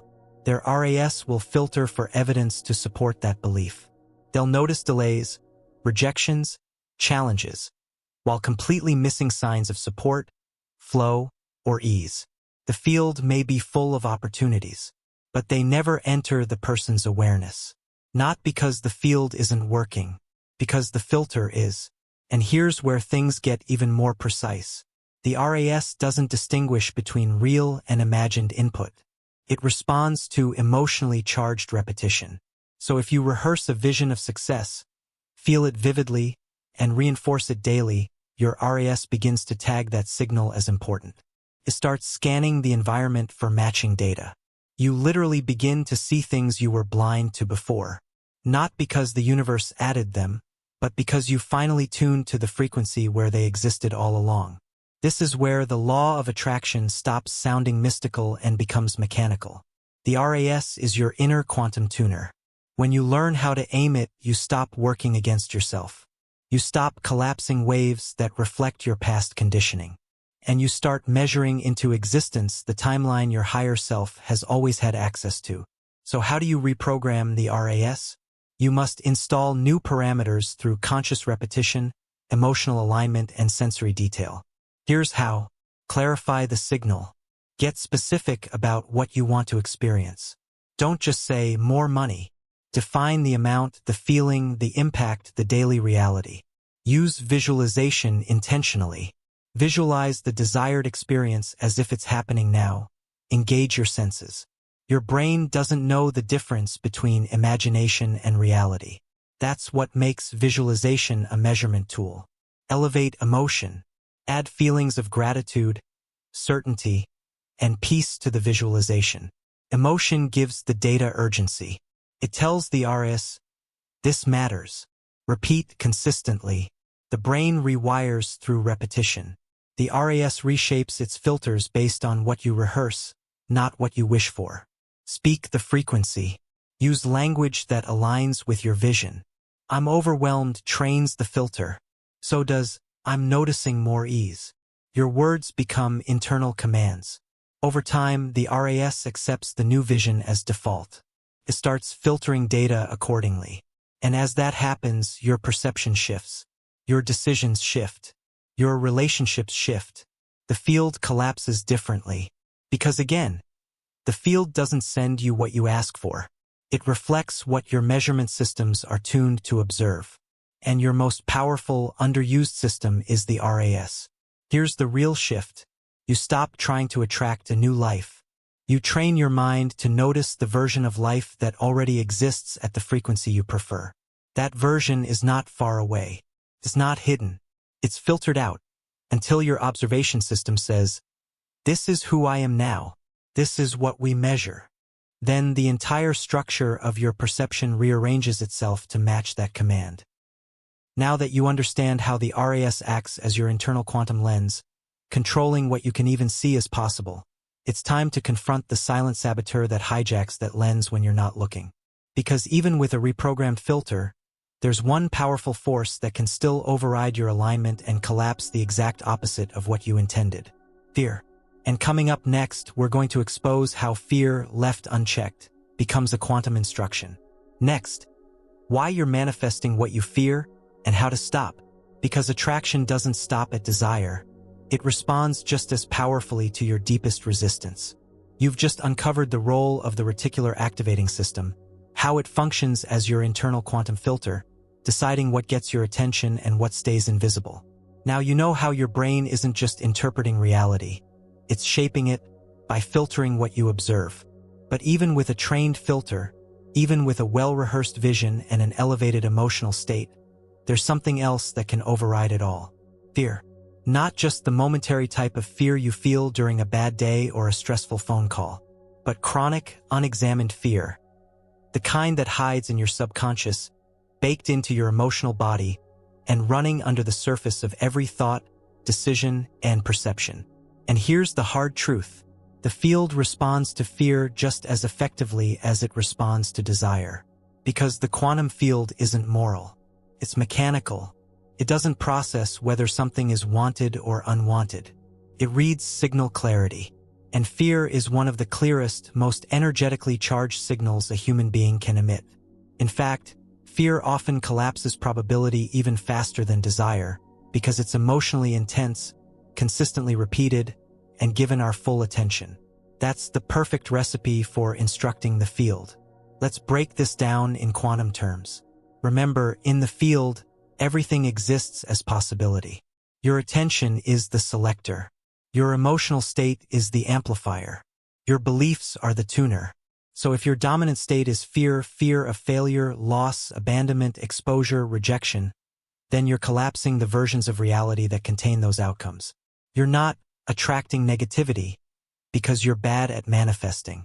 You're just a powerful creator whose signal is being hijacked by unresolved fear. And your system is working perfectly. This is what most people never realize. They think manifestation isn't working when, in fact, it's just responding to their most consistent frequency, not their most hopeful thought. This is how you can meditate in the morning and still manifest chaos in the afternoon. Because your vibration isn't measured in moments of clarity. It's determined by your emotional baseline. If you're constantly anticipating loss, running mental simulations of worst-case scenarios, or bracing for disappointment, then you are instructing the field with precision. You're telling it, this is what I expect. This is what I'm emotionally aligned with. This is what I'm observing most intensely. And the field, without judgment, reflects it. Now let's connect this back to the brain. Fear narrows your RAS filter. It tunes your attention toward threats, problems, and patterns that confirm danger. That's its job. It's trying to keep you safe. But in doing so, it keeps you locked into the old timeline, the one where fear is justified. You can't see new opportunities when your entire nervous system is scanning for risks. You can't collapse new waves when your attention is rehearsing disaster. You can't attract expansion when your vibe is compressed by imaginary outcomes that haven't even happened yet. But your body doesn't know that. When you simulate failure in your mind, your body reacts as if it's real. Cortisol spikes, heart rate increases, muscles tense. You emit a field of resistance, and that field broadcasts your command. Collapse the version of reality that matches this stress. That's the brutal logic of the quantum field. So how do you stop manifesting what you fear? The answer isn't avoidance. It's integration. You don't silence fear. You rewire the system that feeds it. Here's how. Acknowledge the fear without feeding it. Most people either suppress fear or obsess over it. Both amplify it. The solution is to acknowledge the fear without collapsing into it. Say, yes, I see this fear. I recognize it. But I don't accept it as the final measurement. Interrupt the signal.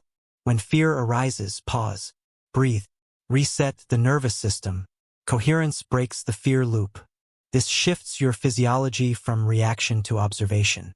Reassign meaning. Fear is often misinterpreted as a warning, but it can also be a sign you're about to leave the comfort zone, aka the old timeline. Reframe the fear as a signal of expansion. Your brain will start associating it with growth, not risk. Replace anticipation with presence. Fear lives in the imagined future. Return to the present moment. Breathe into what is. When you stop projecting worst-case scenarios, you remove energy from timelines that don't need to collapse into form. Create a stronger emotional baseline. The only way to override fear is with a more powerful, consistent frequency. That's why gratitude, certainty, love, and acceptance aren't fluffy concepts. They're stabilizers. When practiced daily, they become the new measurement, and the field shifts accordingly. Here's the pivot point. The goal isn't to become fearless. It's to stop collapsing fear-based realities through unconscious focus. You take your attention back.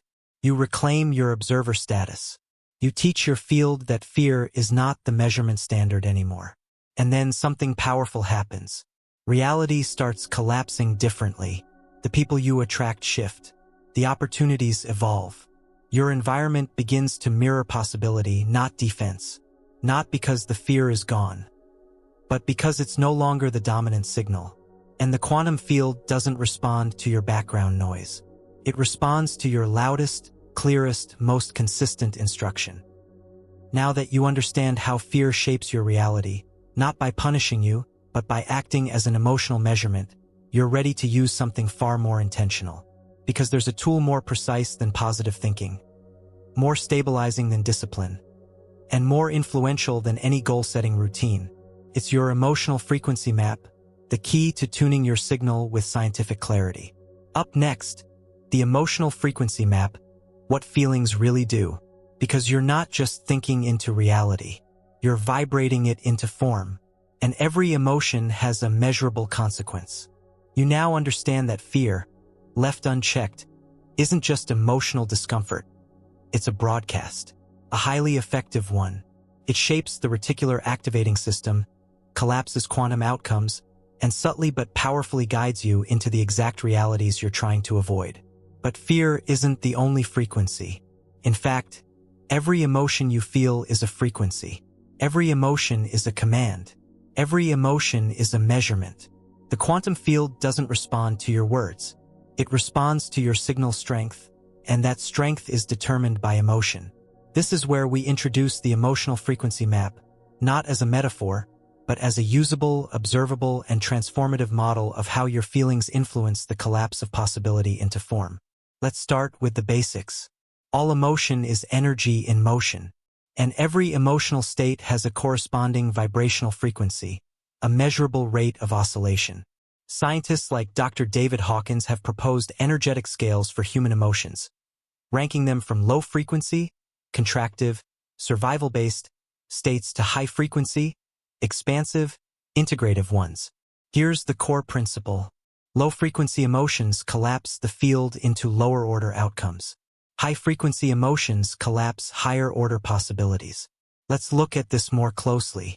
At the bottom of the scale, you find emotions like shame, 20 Hz, guilt, 30 Hz, apathy, 50 Hz, grief, 75 Hz, fear, 100 Hz, desire, 125 Hz, in the form of craving or lack, anger, 150 Hz, pride, 175 Hz. These frequencies are low not because they're bad, but because they reduce coherence in your system. They tighten your field. They shrink possibility. They cause you to fixate on what's wrong, who's to blame, what's missing. And your observation system begins collapsing those conditions into your life, repeatedly. Now, contrast that with higher frequency states. Courage, 200 Hz. Neutrality, 250 Hz. Willingness, 310 Hz. Acceptance, 350 Hz. Love, 500 Hz. Joy, 540 Hz. Peace, 600 Hz. Enlightenment, 700 plus Hz. These states are expansive. They open perception. They allow for flow, insight, pattern recognition. They increase internal coherence, which strengthens your ability to observe desired outcomes without resistance, distortion, or contradiction. The quantum field loves clarity. And clarity isn't just mental, it's emotional. When your feelings and intentions are emotionally aligned, when your signal is coherent, the field reflects that. You start collapsing waves into timelines that match love, confidence, gratitude, trust, and joy. Let's pause here. You've probably heard, raise your vibration, more times than you can count. But now you know what it actually means. It doesn't mean pretending to be happy. It means moving into an emotional state that carries more energy, more signal strength, and more alignment. When you're in love, not just romantic love, but the frequency of appreciation, connection, and openness, you vibrate at a frequency the field responds to with fluidity.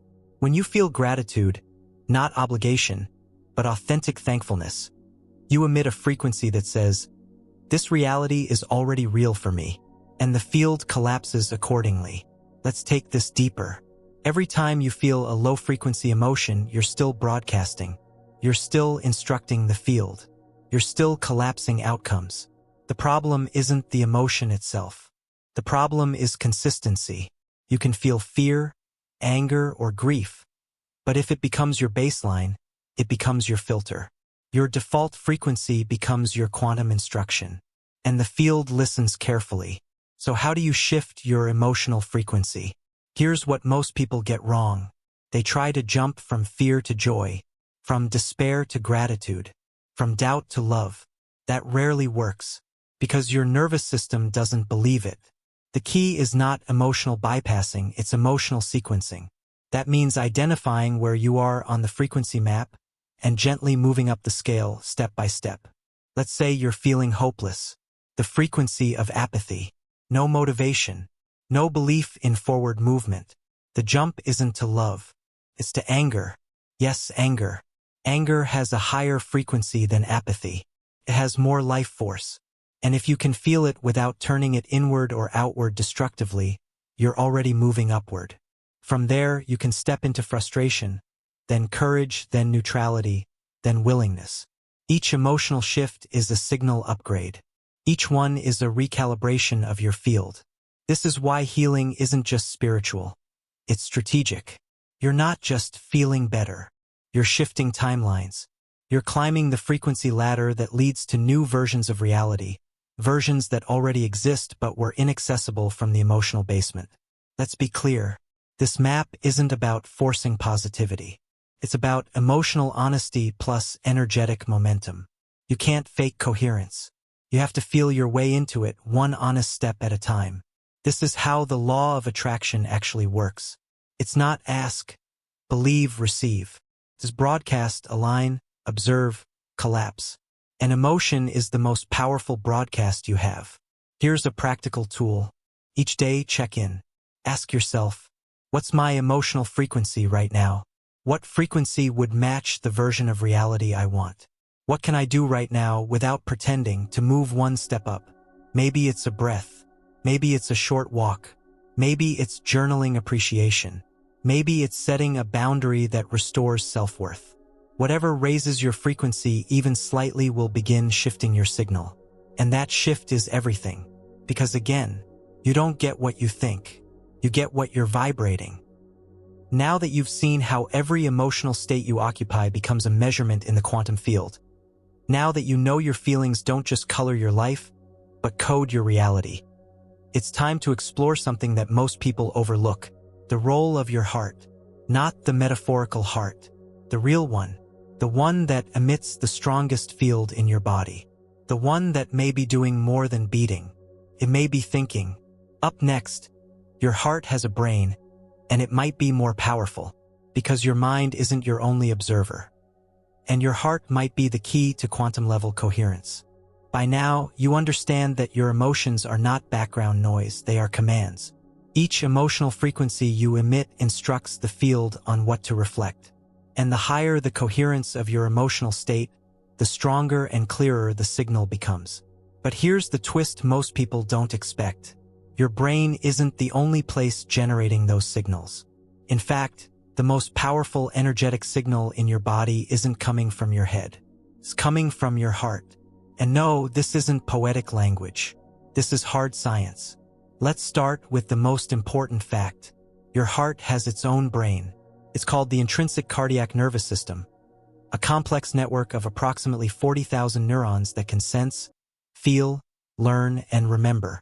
It communicates with your brain through electrical impulses, hormones, pressure waves, and even quantum fields. This is not a metaphor. Your heart is a thinking organ.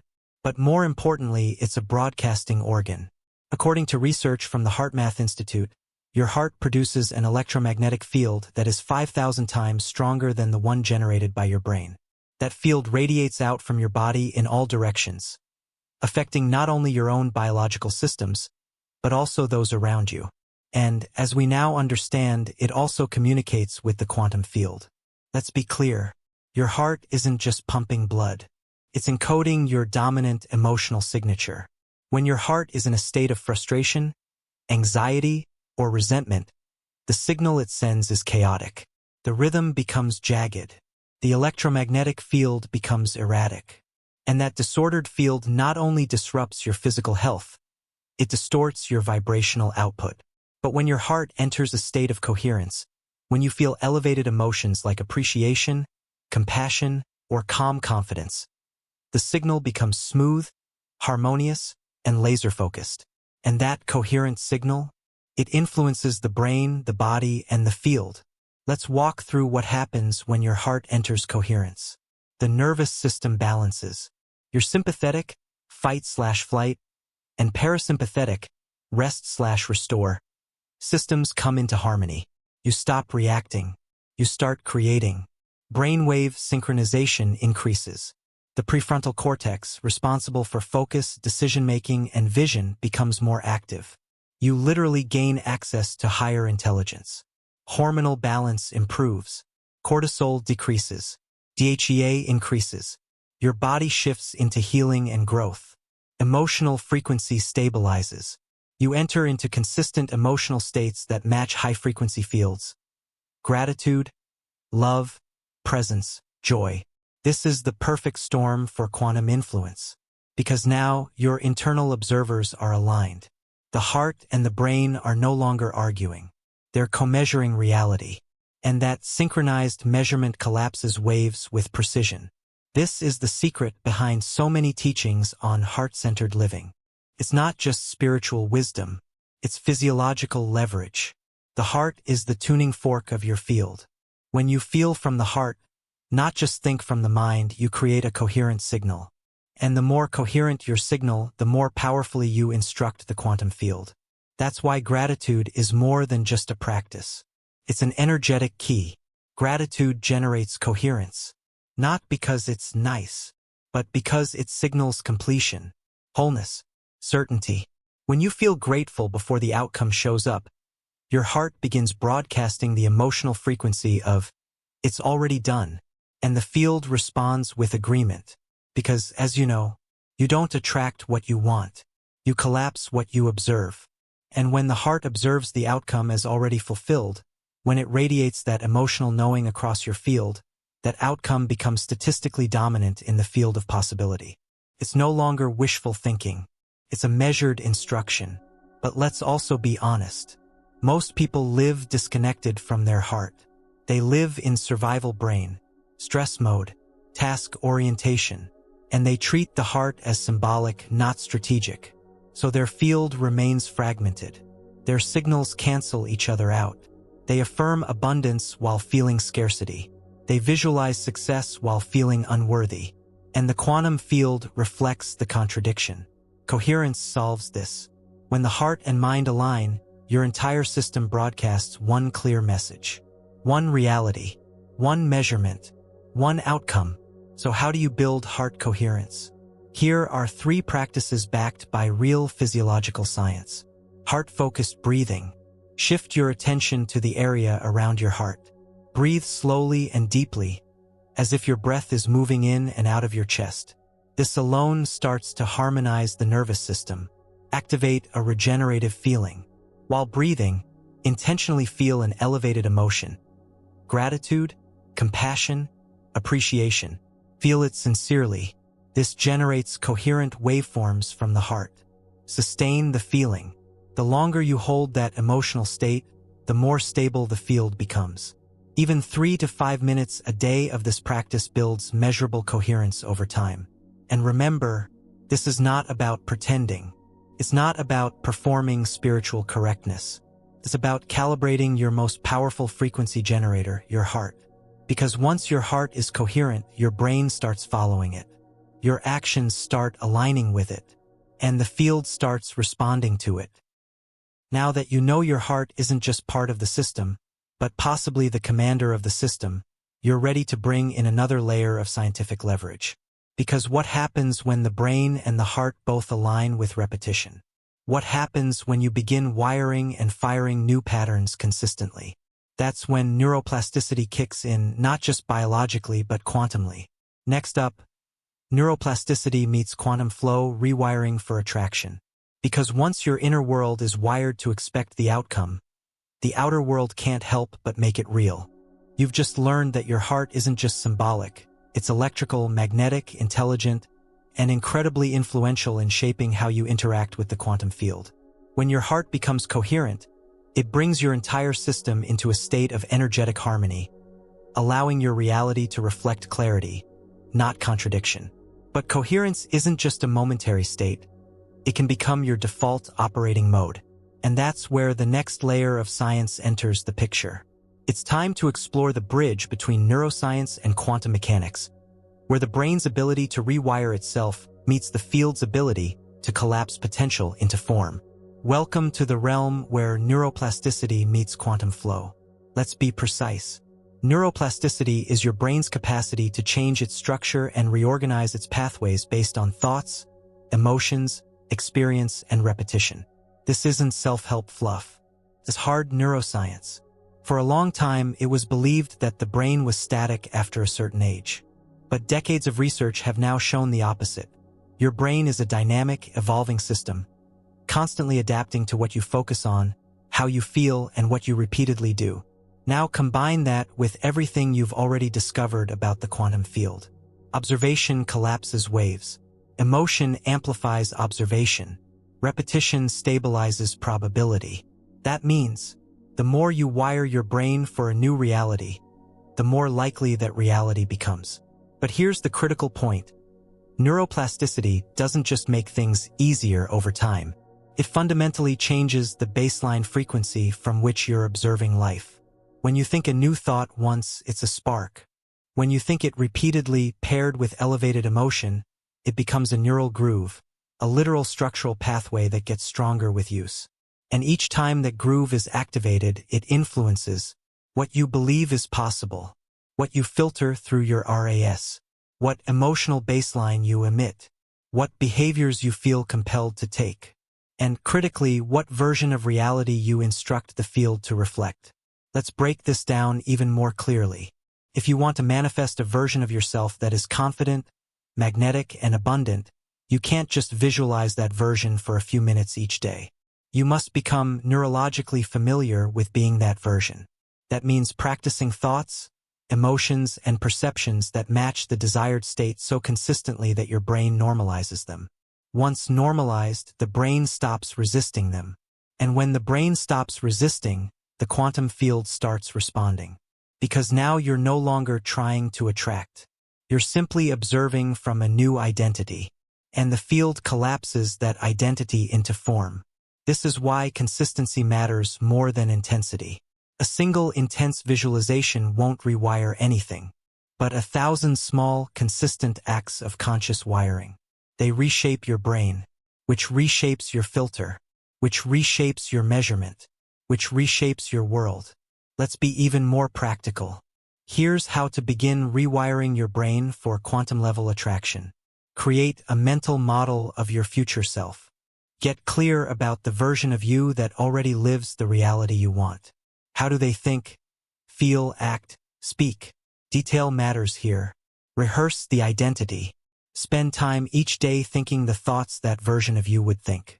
Speak the language they would use. Most importantly, feel what it feels like to be them. Repeat consistently. Repetition is the mother of reprogramming. The more often you fire those circuits, the more the brain strengthens the neural pathways and begins making them automatic. Reinforce with emotion. Emotion seals the pattern.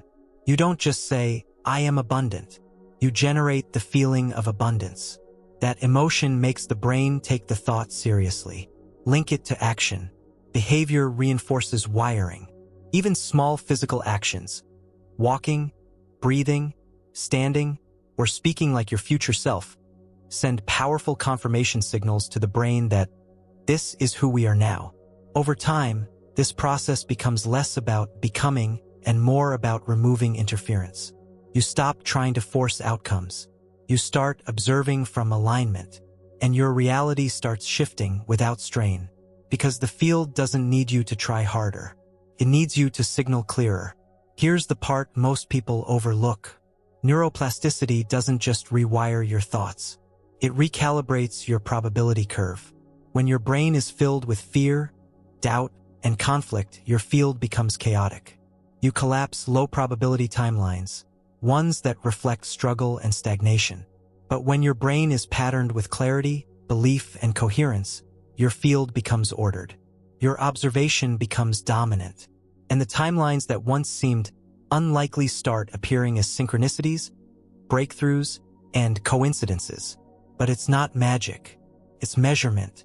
And the measuring device is now functioning at a higher standard because you trained it to. Here's the real gift of neuroplasticity. You don't have to be a victim of past programming. You can install a new default. And when you do, attraction becomes automatic.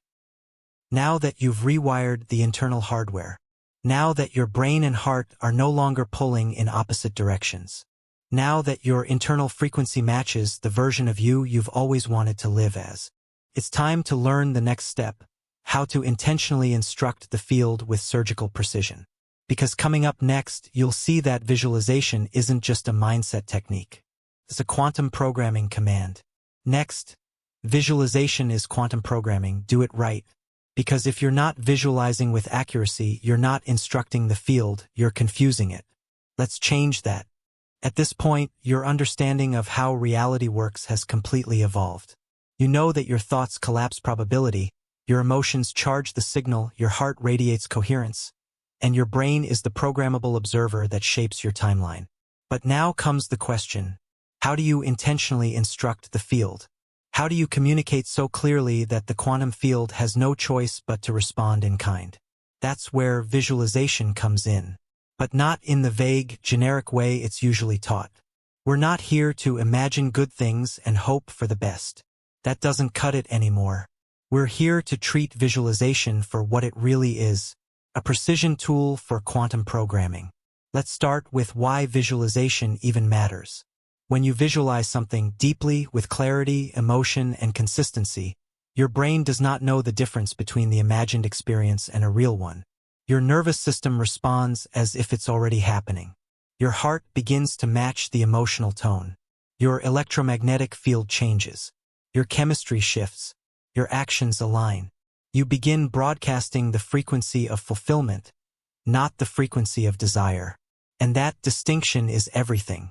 Desire without belief emits a signal of lack. Visualization done correctly emits a signal of possession. And the field doesn't respond to wanting. It responds to being. Let's explore the science behind it. When you visualize, your neural circuits light up. The motor cortex, sensory cortex, limbic system, and even areas responsible for memory and attention become activated. This multi-system activation creates a rich neural imprint. In essence, you're rehearsing a reality. And as we now understand through neuroplasticity, rehearsed realities become real behaviors. They change what you expect, how you perceive, and what you act on. But here's where it gets quantum. That internal rehearsal also becomes a measurement event. By seeing a version of reality so vividly that your body begins to feel it, you're not imagining it anymore, you're observing it. And that observation carries weight in the field. Because the field responds to sustained, emotionally charged observation. That's why people who consistently visualize with clarity and feeling often experience coincidences that feel impossible. They aren't predicting the future. They're selecting it and collapsing the timeline where it already exists. But here's the problem. Most people visualize incorrectly. They visualize from a place of separation, not from a place of identity. They see the car, the house, the relationship, but from the outside, as something out there, as something they want to attract. And that observation doesn't collapse the right wave. It collapses the wave of wanting, not the wave of having. So how do you visualize correctly? Here's the formula. 1. Visualize from the first-person perspective. You are not watching yourself. You are being yourself. You're not seeing the house from the street. You're walking through the front door. You're not watching your bank account grow. You're swiping your card with calm confidence. This switches the brain from imagination mode to experience mode. 2. Engage all your senses. Visualization is not just about seeing. It's about hearing, feeling, smelling, tasting. What does the steering wheel feel like? What does the room smell like? How does your body feel in that version of you? These details create depth, and the brain equates depth with reality. 3. Incorporate elevated emotion. It's not the picture that programs the field. It's the feeling behind the picture. You must feel the fulfillment as if it has already occurred. This emotional congruence is what makes the field respond. 4. Make it familiar. Repeat the same visual often. Let it become familiar. The more your nervous system accepts it as normal, the more your filter, RAS, begins scanning for evidence to match it. Familiarity signals safety, and what feels safe becomes allowed. 5. Anchor it with belief. Even if your belief is only 51%, that's enough to start collapsing the right wave. Remind yourself, if I can see it and feel it clearly, it exists somewhere, and I'm choosing it now. Here's what happens when you practice visualization like this. Your subconscious accepts the vision as part of your identity. Your heart broadcasts a matching electromagnetic field.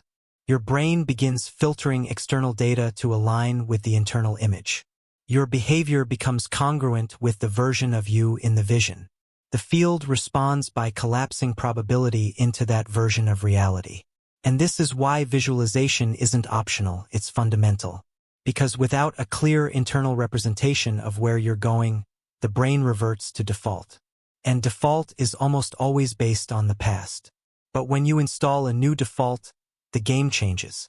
Now your system expects success. Now your emotions confirm its presence. Now your behavior proves its truth. Now your observation is not wishful, it's directive. Visualization becomes not a hope, but a command. And let's clarify something important here. This isn't about manifesting something into existence. It's about selecting from what already exists. Quantum mechanics tells us that every possible version of your life is already real, existing in superposition until observation collapses one into your experience.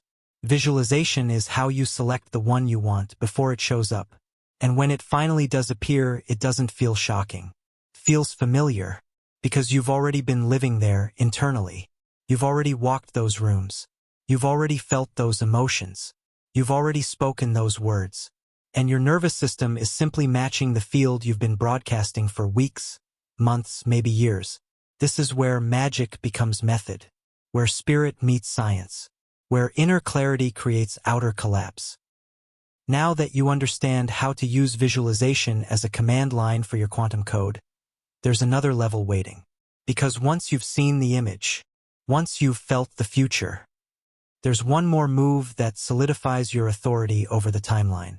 You rewrite the narrative, not just with pictures, but with language, identity, and meaning. Up next, scripting and storytelling, the quantum way to rewrite life. Because if your words are spells, your story is a spellbook, and it's time to author the version of you the field has been waiting for. You've now seen how visualization isn't a hopeful ritual. It's a quantum instruction. It programs the brain, stabilizes the heart's frequency, and collapses timelines based on observation and emotional coherence. But now it's time to go even deeper, because beyond the images you hold in your mind and the feelings you generate in your heart, lies the story you tell yourself every single day. And that story, that's the script the field is reading from. Words don't just describe reality. They define it, they filter it, and most importantly, they instruct it. Welcome to the quantum power of scripting and storytelling, where the words you speak, think, and write become the narrative framework that tells the field who you are and what's true for you. Let's start with this truth. The quantum field is not responding to what's technically accurate. It's responding to what's consistently declared. So if the story you're telling is, "Nothing ever works for me. I'm always overlooked. I'm just not lucky. That's not realistic. I'm trying, but nothing changes," then no matter how hard you visualize or meditate, the field is being told, "This is the version of reality we've chosen. Please confirm it." And the field says, "Okay." Because remember, the field is loyal, not to your desires, to your dominant instructions. And language is the most frequently repeated, most unconsciously used, and most underestimated instruction system there is. Here's why it matters. Your brain is wired to believe what it rehearses, not what is true. Every time you repeat a phrase, aloud or in your head, you're reinforcing a neural narrative. Over time, that narrative becomes your baseline identity. And identity, as you've already seen, is what selects your timeline. Because the quantum field doesn't respond to wishing. It responds to who you are being, and who you are being is who you keep saying you are. Now let's get more intentional. Scripting is the practice of deliberately writing or speaking the version of your life you want as if it's already occurring.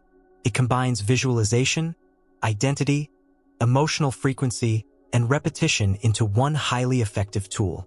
And when done correctly, it becomes a method for programming new internal structure, which leads to new external outcomes. Let's be precise. A typical manifestation journal might say, "I want more money. I hope things turn around. I'm trying to stay positive." That is not scripting. That's begging the field to fix your identity without changing it. Real quantum scripting says, "I manage money easily and intelligently. Abundance shows up for me in expected and unexpected ways. I speak, think, and act like someone who knows it's already done." Why does this matter? Because when you speak as if it's happening now, your brain and nervous system begin responding to the script. The story shifts, the emotional baseline shifts, your RAS reprograms, your thoughts align, your behaviors follow, and the field, again, mirrors back the version of you it's being told is real. Here's how to do it with precision. 1. Write or speak in the present tense. Don't say, "I will be confident." Say, "I speak clearly and powerfully now." The field doesn't cue up the future, it responds to now. 2. Be specific but emotionally rich. Don't get lost in superficial details. Focus on how it feels to live the life you're scripting. The more emotion you infuse, the more your body believes it. 3. Create a character, not a checklist. Don't list goals. Describe who you are. Talk like that person. Move like that person. Build a psychological and energetic profile. That profile becomes the new observer. 4. Make it familiar. Repeat your script. Speak it often. Let it become a voice you recognize and trust. When your inner voice starts repeating the script automatically, it's installed. 5. Speak past your current evidence. Scripting doesn't describe what's visible. It defines what's inevitable. You're not reacting to the present. You're declaring the reality you are now commanding into form. Now let's go even deeper. Why does this work in quantum terms? Because language doesn't just affect thoughts. Language carries vibration. Words are acoustic packets of energy. And when spoken with conviction and repetition, they generate measurable fields. Fields that interact with your body, your mind, and the quantum field itself. When you speak as if you are already living your ideal life, you broadcast that identity from your vocal cords, nervous system, and emotional body. And the field receives that as the measurement of who you are. In other words, your script becomes your signal. And when that signal is clean, clear, emotionally charged, and repeated consistently, it becomes the dominant wave collapse instruction. So here's what this means for you. Every day you're telling a story. Every word you speak is a vote for a timeline. Every thought you repeat is a command to the field. Every self-description you affirm is a blueprint for what becomes real. The only question is, which version are you confirming? Because if you keep saying, "This always happens to me," or "I just attract the wrong people," or "I'm not that kind of person," you are not describing life. You are locking it in. But when you change the narrative, when you script and speak as the version of you who already is what you want to become, you're not just fantasizing. You're coding. You're selecting. You're collapsing. Now that you've discovered how to use words as energetic blueprints, how to write and speak your way into a new reality, you might wonder, if all of this works so precisely, why does it sometimes feel like nothing's happening? And that brings us to a vital, often misunderstood principle in quantum manifestation: delay. Because just like a signal takes time to reach its target, your shift might be accurate, but the arrival might not be instant. Next, quantum delay. Why what you want doesn't show up instantly? Because patience isn't passive. It's part of the mechanism. You've just learned that scripting and storytelling aren't just exercises in imagination. They are tools for defining identity, shaping perception, and sending coherent, commanding signals into the quantum field. You now know how to speak from the version of you who has already arrived. But now comes the question that nearly everyone faces next. No matter how aligned, clear, or intentional they become, why isn't it showing up yet? You've been visualizing. You've been scripting. You've elevated your emotional frequency. You've trained your reticular activating system to filter for the new timeline. And still, the result seems delayed. Let's address that right here, right now, without any fluff. This is not failure. This is not punishment. This is not bad manifestation. This is quantum delay. And once you understand it, the waiting won't feel like confusion anymore. It will feel like confirmation that the system is working as it must. So what is quantum delay? Quantum delay is the lag time between when a new frequency is broadcast consistently and when the external world fully synchronizes with it. It's the adjustment period between identity shift and material confirmation. Because here's the truth. Your inner signal changes instantly, but your outer life moves at the speed of matter. And matter has inertia. Let's use a simple metaphor. Imagine you're steering a massive ship. The moment you turn the wheel, the course is altered. But the shift isn't visible right away. The momentum of the old direction still carries the ship forward for a while. But make no mistake, it's already turning. The key is not to mistake momentum for permanence. Most people sabotage their shift because they expect the field to rearrange itself instantly. And when it doesn't, they panic. Doubt creeps in. Old stories return. The new signal gets interrupted. And the ship swings back to the original course. Not because the system failed. Because they didn't trust the delay. Let's connect this to quantum mechanics. Every outcome you desire exists as a potentiality in the field. When you observe that potential consistently with clarity, emotional coherence, and neural repetition, it begins to stabilize. The wave function starts to collapse into a more defined state. But in the physical world, this process has latency. The particles need to rearrange. The relationships need to align. The opportunities need to become visible to your RAS. The emotional patterns need time to settle into coherence. This is not spiritual delay. This is physics catching up to frequency. Because while energy shifts instantly, matter shifts in stages. That's not bad news. That's your training ground. The delay serves a purpose. Tests your alignment. It filters out temporary emotion from true identity. It gives your nervous system time to stabilize. It ensures that what you're calling in has structural support when it arrives. Think about that last point. If a breakthrough came too fast, before your mind was clear, your heart was coherent, or your systems were ready, you wouldn't be able to hold it. You wouldn't sustain it. So the delay is not denial. It's preparation. Now, let's be even more specific. Here are 4 key reasons quantum delay occurs, and why they're all working for you. 1. Emotional stability needs time. A high vibration state must become your new normal, not a peak experience. The delay gives you space to build that consistency. 2. Cognitive dissonance is being resolved. Your old identity still wants to run the show. As you install the new script, some interference will still emerge. The delay allows time for those old neural pathways to fade out. 3. Physical environment adjustments take time. Jobs, people, money, circumstances, these are dense. They shift, but not at light speed. The field is moving the pieces behind the curtain. 4. Synchronicity chain reactions are unfolding. One change leads to another. The field is orchestrating a series of micro-events you may never see. But they're needed to land the final result in your timeline. This is why trust is a measurement tool. When you remain in trust, when you hold the frequency as if it's already here, even when nothing has appeared, you signal coherence. And coherence tells the field, this is not a trial run. This is who I am now. That's when the system accelerates. Because the field is always listening, not just to your emotions or visualizations, but to how you handle the in-between, the silence, the waiting. That's the real signal. So what should you do during quantum delay? Simple. You stabilize the signal. Keep visualizing. Keep scripting. Keep acting from identity, not need. Keep regulating your emotional frequency. Keep treating the current version of life as evidence that the shift is in progress. Because it is. And when the delay ends, it will feel sudden, but only to the part of you that wasn't watching. The deeper part of you, the aligned observer, will recognize it immediately. Not as a surprise, but as confirmation. Now that you've understood delay for what it really is, not a problem but a phase in the process of wave collapse, you're ready for the next step.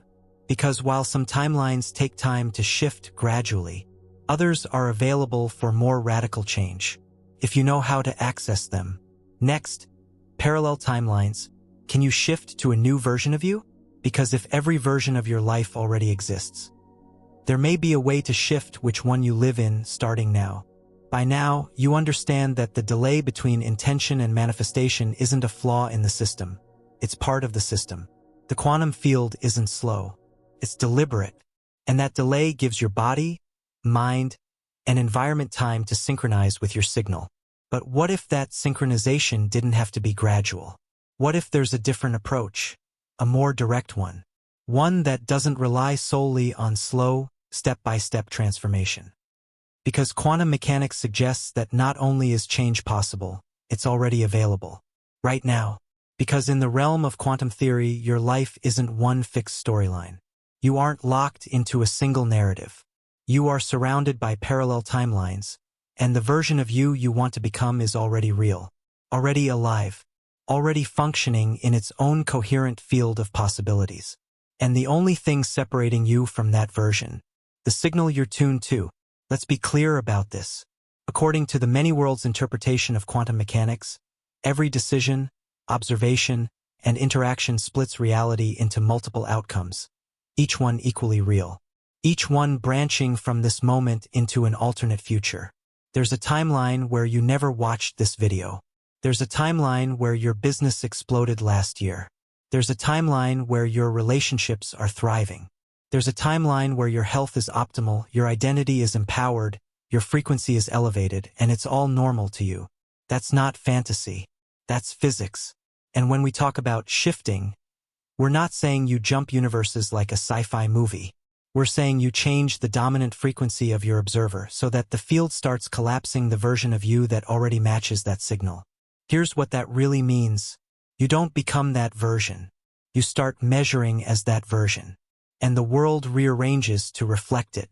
So how do you shift timelines? Not by chasing change, but by making the new version more real than the old one. The question isn't, how do I get there? It's, how long will I keep observing life from the frequency of my past self? Because the moment you stop feeding the signal of your old identity, that timeline starts to dissolve. It loses coherence. The momentum slows, and the new one begins to dominate. Let's walk through the framework of a timeline shift. 1. Identify the version of you that lives the outcome you want. This version already exists. Don't invent it, recognize it. What do they believe? How do they speak? What do they no longer tolerate? What do they expect? This isn't fiction. This is resonance detection. You're locking in on a frequency that already exists in the field. 2. Choose it emotionally. Thinking isn't enough. You must feel the difference between who you've been and who you are now choosing to be. That emotional shift is the first collapse. If the emotional state doesn't change, the timeline doesn't either. 3. Let go of the version that isn't you anymore. This is the hardest step. Not because it's complicated, but because it requires silence, discomfort, and loss of identity. You have to stop performing your old patterns. This means no more repeating the old story. No more bonding with people over problems. No more saying, I always do this when you're trying to shift. No more pretending you're trying when you're just looping. You don't need to fix the old identity.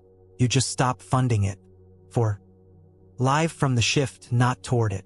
You don't say, I'm becoming abundant. You say, this is how abundance thinks. You don't say, I'm healing. You say, this is how health behaves. You act from the assumption that the shift has occurred, not as a future goal, but as a present baseline. Why? Because once the field detects a new measurement coming from your identity, not your wishes, it shifts the reflection. That's the only job the quantum field has, to reflect the observer. And when the observer changes frequency, the reflection must follow. Now let's address a common trap. Many people try to shift timelines while still identifying with the old version of themselves. They visualize change, but live in habits of fear. They speak new affirmations, but constantly revisit doubt. They mix signals. They split energy, and the field reflects that split, not to punish them, but because that's the most coherent signal being emitted. If your mind says yes, but your energy says maybe, the field collapses maybe. So shifting timelines isn't a performance. It's not pretending. It's about emotional, behavioral, and perceptual alignment. Once your inner state accepts the new identity as normal, the timeline becomes dominant. You start noticing new patterns. You begin behaving without overthinking. You speak differently, walk differently, process differently. Not because you're trying, because the frequency is different. And frequency doesn't lie. Here's the most liberating truth of all. You don't need to fight your current reality. You don't need to beg the universe. You don't need to hustle your way into a better life. You need only to observe as the version of you that already has it, and live accordingly.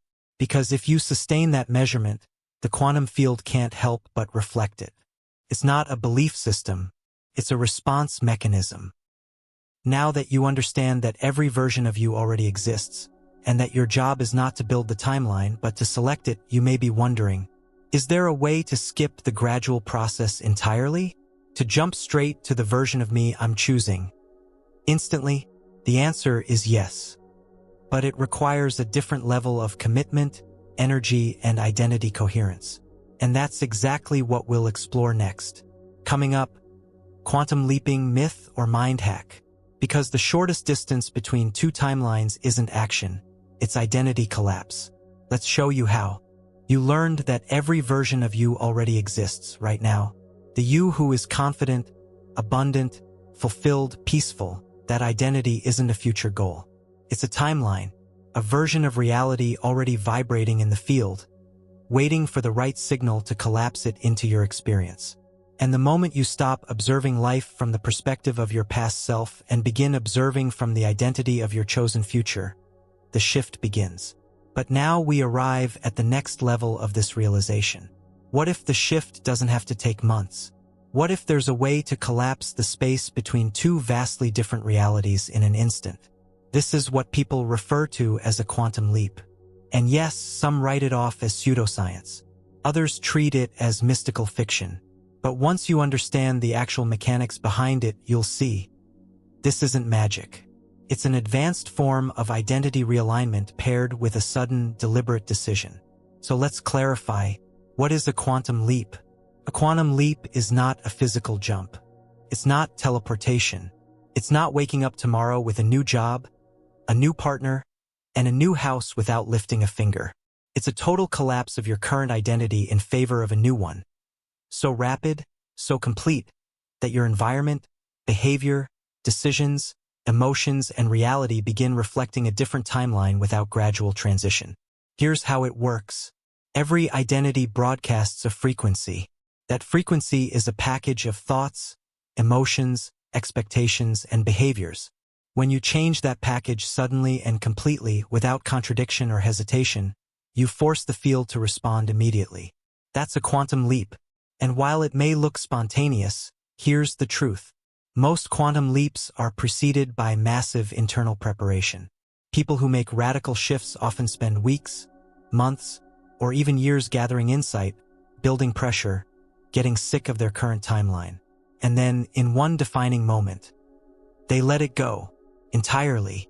The shift is instant, but the decision is built on readiness. Let's walk through the anatomy of a quantum leap. 1. Recognition of energetic misalignment. This is the moment you realize that your current reality no longer reflects your true potential. It's not just discomfort, it's dissonance. You feel it in your nervous system. Something doesn't match anymore. This discomfort is not punishment. It's pressure preparing you to leap. 2. Rejection of the old identity. This isn't casual. You don't just want to change. You refuse to live as that version any longer. The script ends. The story dies. You stop feeding energy into old thoughts, habits, fears, and roles. It's not a tweak. It's an energetic divorce from who you were. This creates a vacuum, one the quantum field rushes to fill. 3.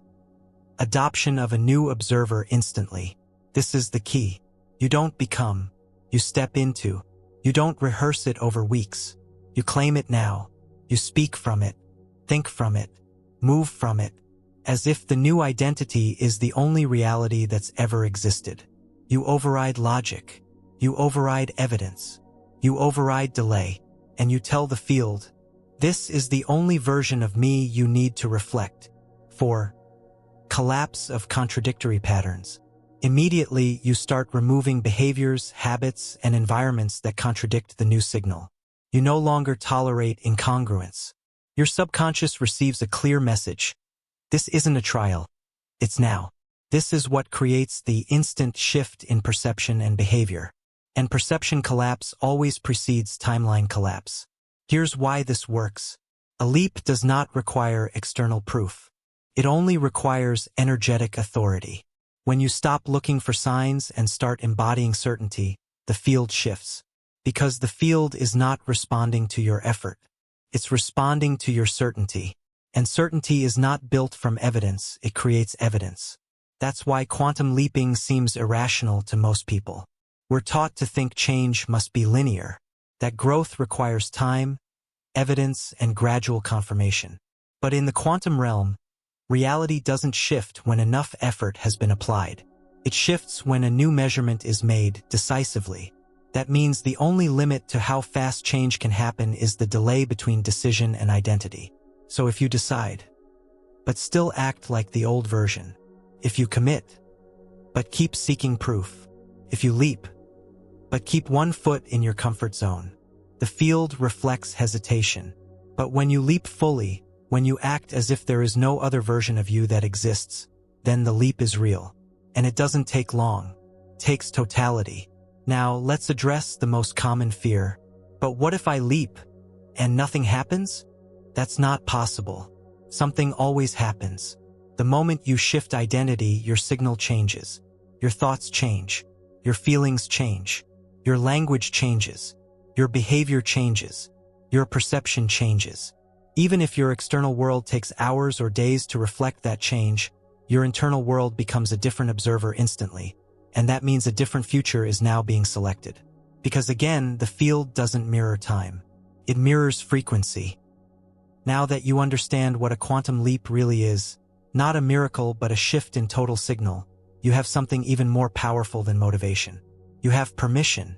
Permission to stop negotiating with your limitations. Permission to stop trying and start being. Permission to select your next version and stop living as if it's separate from you. And once you leap, you'll face one final challenge.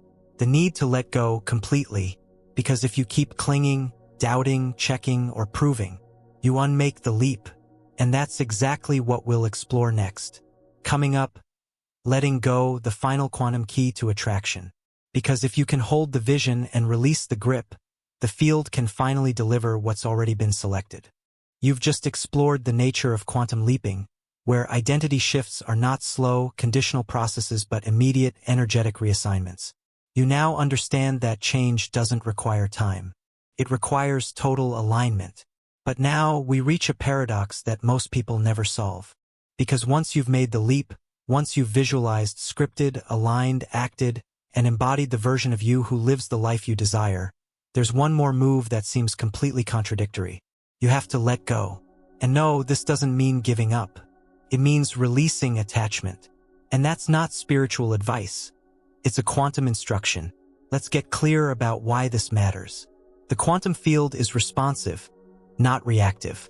It reflects your dominant frequency, not your most intense emotional spike, not your wish, not your panic.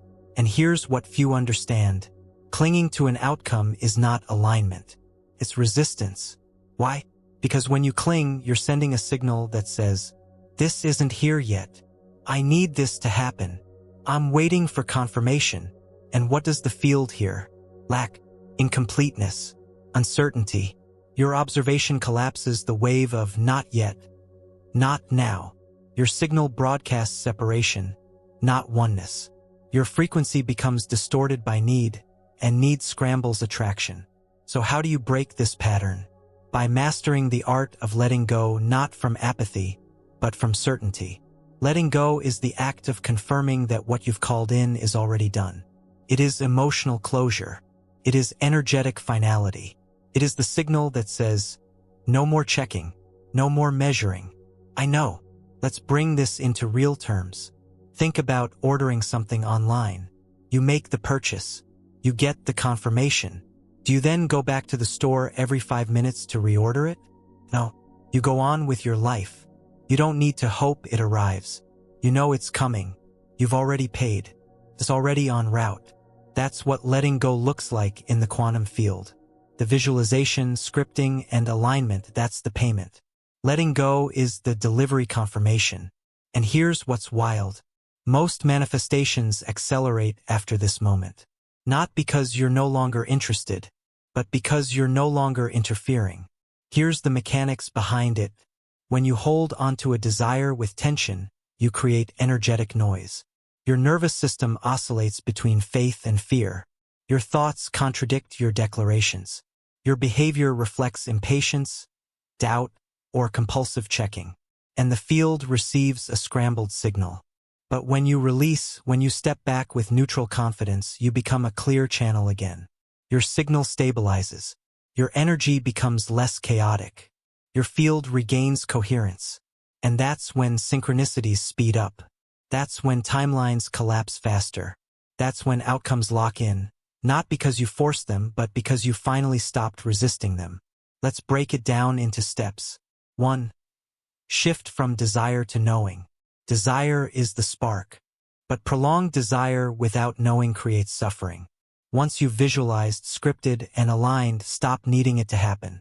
Instead, know that it's done. This turns your signal from longing to fulfillment. 2. Stop micromanaging the timeline. One of the biggest errors is asking, when, how, where? Those questions tell the field that you don't trust the delivery. Letting go means removing the need for timelines, signs, or clues. Your job is not to figure out the mechanics, it's to maintain the frequency. 3. Let go of specific people, paths, or platforms. Often, the manifestation comes from a direction you never saw coming. But when you lock into one expected outcome, you block other entry points. Letting go means being open to receiving the result from any aligned source. 4. Live as if it's normal. This is the ultimate expression of trust. When you stop reacting like you're waiting and start behaving like it's already part of your life, the field takes that as the final measurement. You've shifted from seeking to being. And here's the truth. Letting go doesn't mean stop caring. It means stop interfering. You still show up. You still act from alignment. You still move in faith. But the emotional tension is gone. You stop checking. You stop begging. You stop validating your worth through the outcome.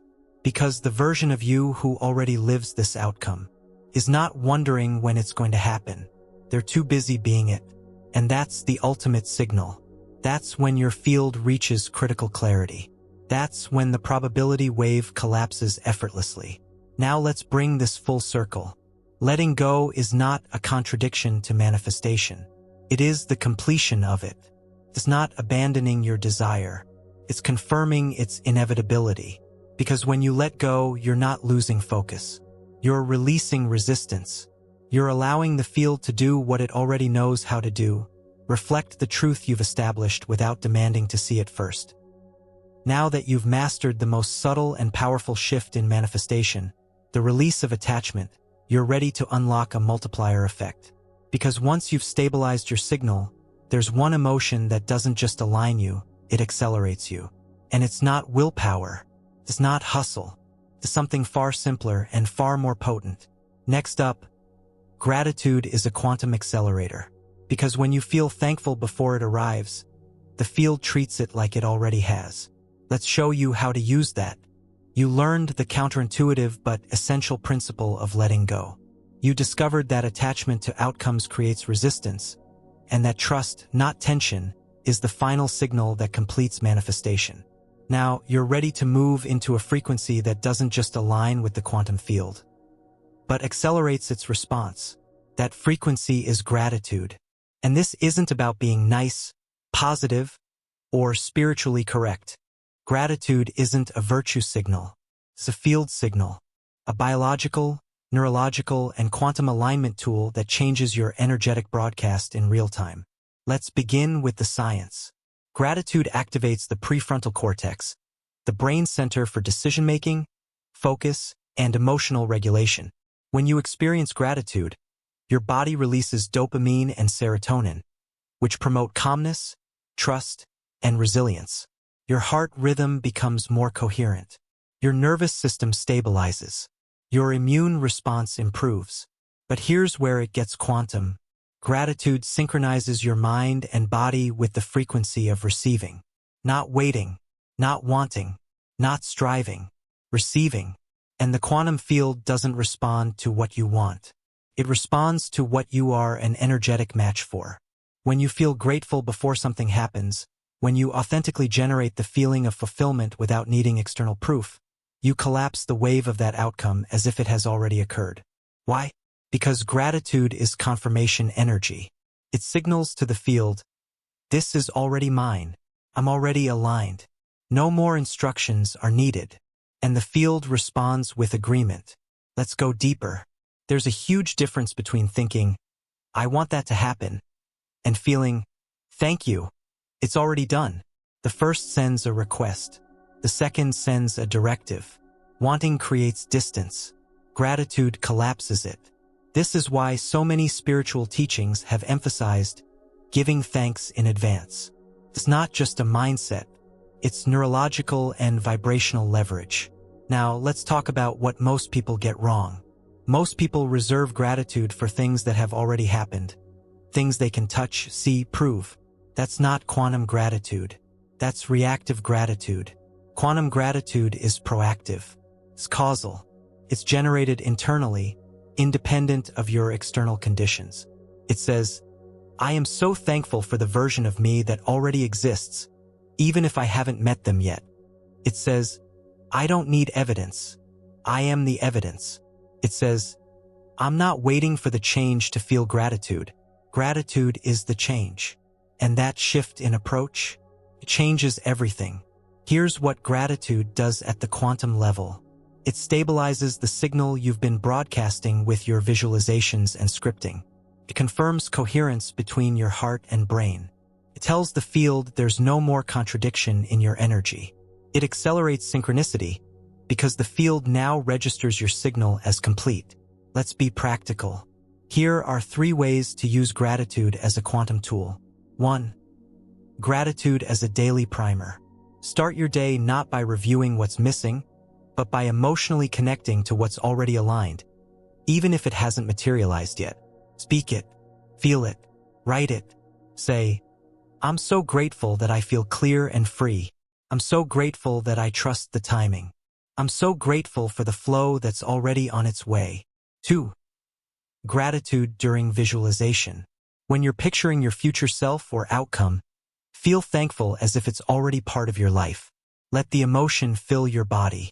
The more vividly you feel it, the more your nervous system accepts it as normal. The more normal it becomes, the faster it shows up. 3. Gratitude as a response to contrast. Here's advanced mastery.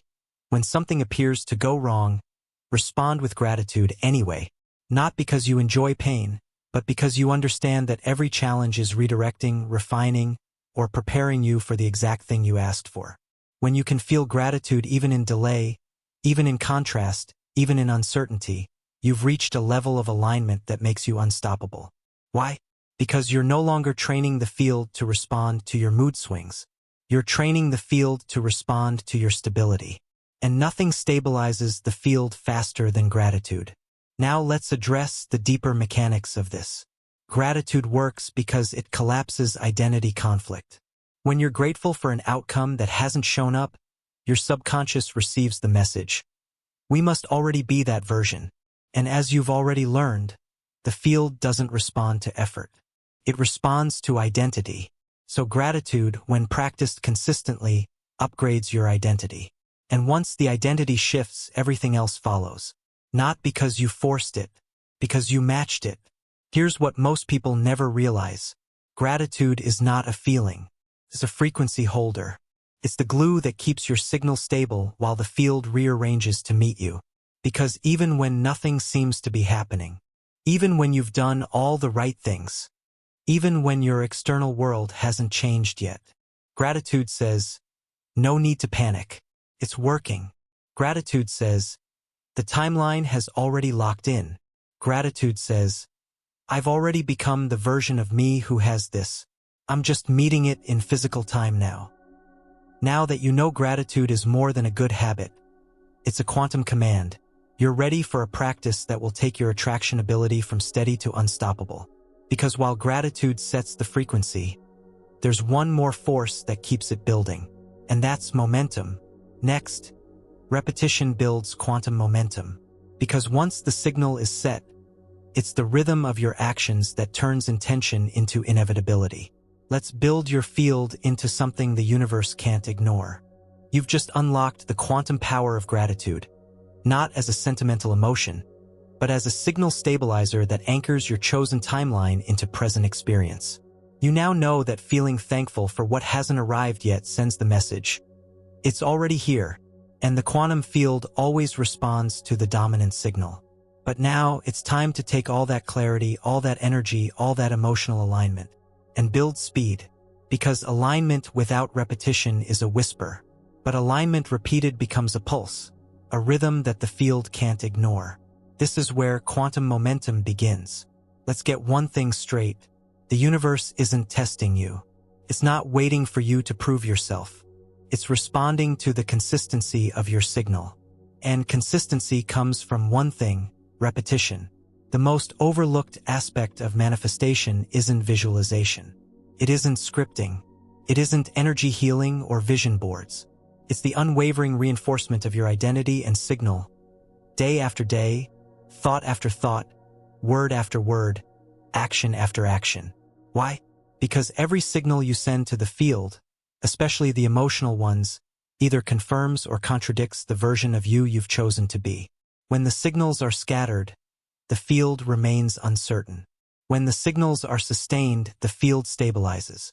And once stabilized, the shift begins to speed up. Let's explain why.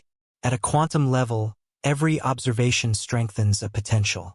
You already know that your thoughts collapse probability into form. But when you think the same thought repeatedly, especially when it's paired with emotion, you amplify the probability wave of that reality. It's no longer just a possibility. It becomes the dominant trajectory. That's what momentum is, a pattern so familiar to your system that it becomes automatic. So aligned with your identity that it feels like who you are, not something you're trying to do. And once you reach that point, results accelerate, not because you're working harder, but because you've built a gravitational pull around your desired outcome. Your thoughts reinforce your vision. Your emotions match your timeline. Your actions express your new identity. And the field begins compounding confirmations. This is when life starts feeling magical, because the universe is no longer interpreting your signal as a trial. It sees it as the standard. Let's break down what that really looks like. 1. Repetition locks in identity. Every time you visualize, script, speak, or act from your chosen identity, you're not just trying to manifest. You're telling your nervous system, this is who we are now. That repetition creates a neurological imprint, and that imprint becomes your filter. 2. Repetition recalibrates the field. The field doesn't respond to isolated emotions. It responds to dominant frequencies. Repetition creates energetic volume, a field signal that overrides interference, doubt, and delay. 3. Repetition bypasses the ego. Your ego fears inconsistency. It clings to the past. But when you repeat new beliefs, emotions, and behaviors over and over again, you desensitize yourself to fear. Eventually, your subconscious says, fine, this must be safe. And that's when resistance collapses. Let's be honest. Most people fail not because the field ignores them, but because they send inconsistent messages. They visualize for a week. They script for a few days. They feel great in the morning, anxious by afternoon, and doubtful by night.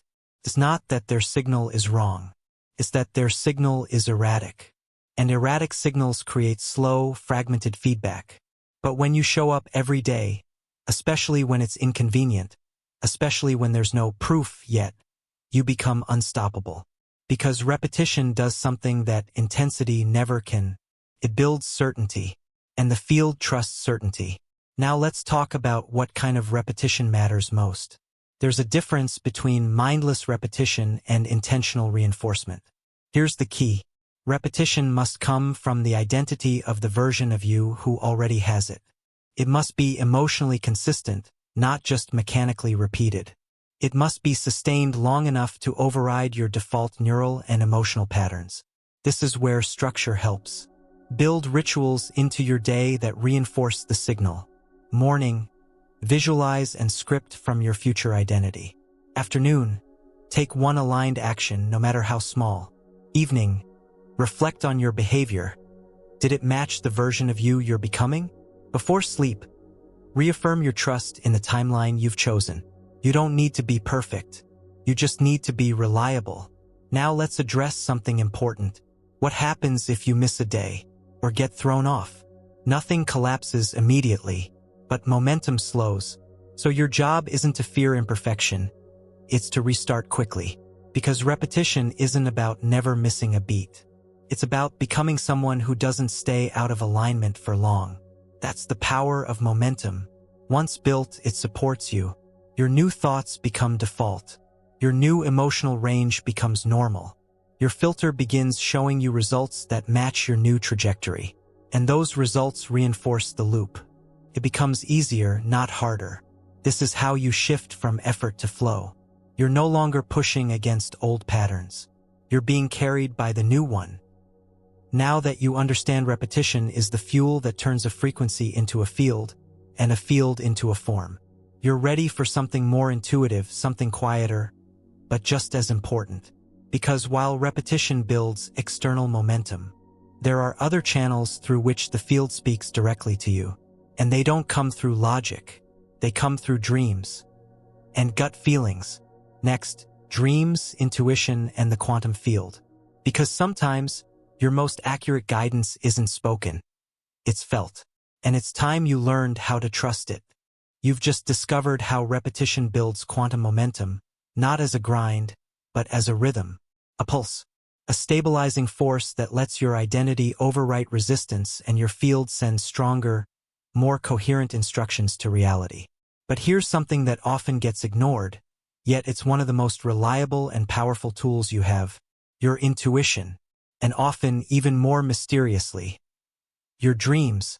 If repetition is the mechanical drumbeat of creation, then intuition is the whisper from the field. It's the subtle, non-linear, non-rational signal that bypasses logic and delivers immediate insight before you even know how you know. And when you're deeply aligned with the quantum field, that insight becomes louder, sharper, more accurate. So let's get this clear up front. Intuition is not guesswork. It's not wishful thinking. And it's not just gut feeling in the metaphorical sense. It's a real-time, energetic readout of what your subconscious has already detected, processed, and connected to the field. And it often contains information that hasn't shown up in your physical world yet. Because remember, the quantum field holds all possibilities. And the part of your consciousness that isn't constrained by time or space, your intuitive mind, can tap into those possibilities before they crystallize. Let's look at how this works. When your logical brain is silent, your subconscious mind becomes more active. It starts processing subtle inputs from your environment, your memories, your energetic state, and from the entangled nature of the field itself. This shows up in two primary ways. 1. Intuition, sudden flashes of insight, urges to act, speak, or wait, a knowing without proof, a pull toward one path, even if it doesn't make sense. 2.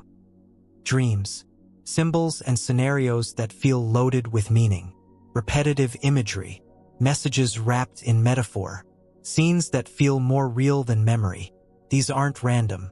They're part of your communication with the field. Because while the field responds to your conscious instructions, it also communicates through your subconscious pathways. Your intuition is often the field answering before you ask. Here's why this matters. You've spent the last 28 chapters learning how to instruct the quantum field with precision. But what most people miss is this. The field talks back. It gives you nudges, warnings, confirmations, directional signals. But if you've been trained to ignore anything that doesn't come from the logical mind, you'll miss it every time. Let's go deeper. There's a reason so many breakthroughs, inventions, and solutions in history came from dreams or intuition.